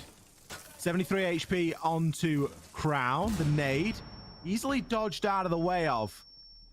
Slightly longer range calling for the SMG, but he's also getting tagged up from bathroom window, so does need to be cautious right now. The information, I think it's there for Blossom right now, but there's no way of using it. Do have the player out on the rappel. That's going to be Luca. The diffuser is in the hands of Bless. Yeah, he can't plant. He shouldn't have the diffuser here. He should be on one in the window, Ollie. Exactly. Ideally, Ash and Ace need to swap locations right now. Ash is going to go for the hopping, but immediately met there with the C4. The hold is firm here from Orgless, and it's all down to Crown. Mooney, he's going to seal the deal with the final kill, and Orgless give us our final 7-3 of the day. But this time, it was for all the marbles. They are successful in the LCQ bracket 1 here, and they will advance and take on PSG Talon tomorrow. Yeah, apologies, Orgless. You've had a good win today, but then you got up against PSG Talon tomorrow, so best of luck to you. My words. I mean, Mr. Losh, are you there? I absolutely am. I absolutely am, my friends. And honestly, I'm happy that they got it over the line here, just because that map number 2 looked a bit shaky. But as you guys are saying, it is not going to get easier tomorrow against PSG Talon. But hey, that is why everybody here is in LCQ. You're here because you failed to make it from the beginning. You failed to do the proper job during the Standard League, and now you have to go that extra mile after you, well, failed to do it within the actual playoffs bracket, and now you have to do it here in LCQs. It is a shame, but of course here in Korea, only one team qualifies from the main bracket from the playoffs, so the group stage, and one other team will make it through LCQs. It's not done. It just means we have 2 more days of who the hell knows is going to win, because everybody can bleed. Here's our bracket here. FearX defeating Mirror Gaming 7-5. A close matchup here despite Sloth's best efforts. We'll be playing against 1-2-3 team to play against the winner of PSG versus Orgless. Webble and FearX go up against one another tomorrow. Again, the biggest surprise of today, Webble taking down PSG Talon 7-3. is that PSG is out of one life. If they lose next, they are out. And Mir, I mean, I expect Mir and PSG to be the next matchup in the lower bracket. I just don't think it's going to be an easy game for any one of them. Gents, our thoughts on this day? Demo. I think it's been fairly expected, apart from the one blip that we had with PSG Talon and Webble. Seeing Webble take down PSG Talon is not what we were expecting. And also a good point as well to remind everyone is Webble and FearX, they get the day off tomorrow. They don't have to play. They don't play until Friday. So they get to sit back, watch some of the competition, obviously give them an extra day to prep for one another as well. That'll only be a best of one also. Don't forget, Webble FearX is still just a best of one. It's only the loser games. And then the grand final, which is going to be our best of threes. But overall, I think Mir Gaming have a fairly simple matchup ahead of them, don't they? We've seen 1-2-3 team earlier. It's Mir Gaming should go in there and win that quite comfortably. And then Orgless, we'll see what they can do against PSG Talon, who are the real big talk of the town today, aren't they? Losing the Webble, no one expected that. And yeah, Fabian, he needs to get a response out of his boys. Needs to take a timeout. Right, Ollie? Please take a timeout. I'm going to message Fabian after this, actually, and just ask him, you know, what was going on and see if it was intentional, if it was just circumstance or what was going on, because I'd like to know. And I think it's important to get that sort of insight. But overall, the big surprise result of the day obviously was that PSG Talon lost. They've now given themselves a very difficult path to get to the major, in that they've got to win 3 best of 3s. Now it is career, and best of 3s can be a bit unpredictable because map pools tend to be a little bit smaller, but it still leaves you quite vulnerable. And we've seen already that they're capable of taking a loss. So I think that game against Mir Gaming tomorrow is going to be fantastic. Can't wait to get into that one. Well, actually, let's talk about our schedule for tomorrow and just make it clear for everybody watching at home what awaits them in that upcoming play dates. Of course, the LCQ's day number 2. I'll be ready to sec. Don't you worry about it. We talked about Mir 1-2-3. We talked about PSG kind of going their own way against Orgless. And of course, for Webble and FearX, they can just kind of sit around and really chill, because tomorrow they get to just watch 3 best of 3s as they go on. Will be the winner of the Mir 1-2-3 and then PSG Orgless game that will go up against one another. Expectations at this point, I would say Mir PSG, but that's kind of taking the easy route for it. So Ollie, would you agree with me? I would like to see Mir win, honestly, tomorrow. I think it would be really nice for them as a team that is building, and it'd show some good progression, you know, based on the stage. I think that's something that I would potentially like. Obviously, PSG, it'd be nice to see them there as well, but do you kind of get the feeling like they've had the chance, you know? They've been in that position. They lost the game against Dan1K. They lost today against Orgless, a team that they should be beating, you know, every day of the week. Yeah. Oh, sorry, Webble. Excuse me. They lost against Webble. But they should be beating them every day of the week. So how many more chances are we going to give them? And then is that really the team that we want to send to a major? Or do we want to send a team to a major that it's going to be a really big, good experience for them? Well, yeah, exactly. Webble the keys. You know, maybe we'd be better off sending a team that hasn't had that experience to go and gain it, because we all know it's a lot of fun going to a major. The siege is great, and you know, all that, the event is fantastic, but everything that goes along with it is very enjoyable as well. Let's run a Twitter poll, an X poll, and see who gets to make it to the major. Oh, we done that in 2018. There was a big backlash. We can't do that again. There'll be Neymar Jr. will be tweeting again. We can't be having that. That'll not be happening. Do you remember what team won that, quote unquote, won that demo? Was it Vitale? Yes, very good. Very good. Very good. I'm just testing you. This is the history. This is like the only thing that I have. I'm not up for the history. The only thing we bond over, isn't it? The only thing we bond over is our history of Siege. And also when we do our Duolingo at majors, that's kind of part and parcel. Anyways, gentlemen, it's been an absolute treasure today to kind of spend this day with you and talk about Korea. And 3 best of 1s and a best of 3 is obviously a bit to digest, but I think we got our fill for the day and really setting us up very well for tomorrow. We got that game that we were looking to just blow our minds, and I think my mind has taken a while to recover, but 3 hours later I think it's starting to function again. Let's see if that will repeat tomorrow for those lower bracket matches. Thank you again for all those out there watching us from home. See you tomorrow for some more action here in Korea as we continue through LCQs. We'll get one step closer to figuring out who will be the second team to represent South Korea at the Montreal Major in just a month's time, less than a month's time. Anyways, love you so much. See you tomorrow.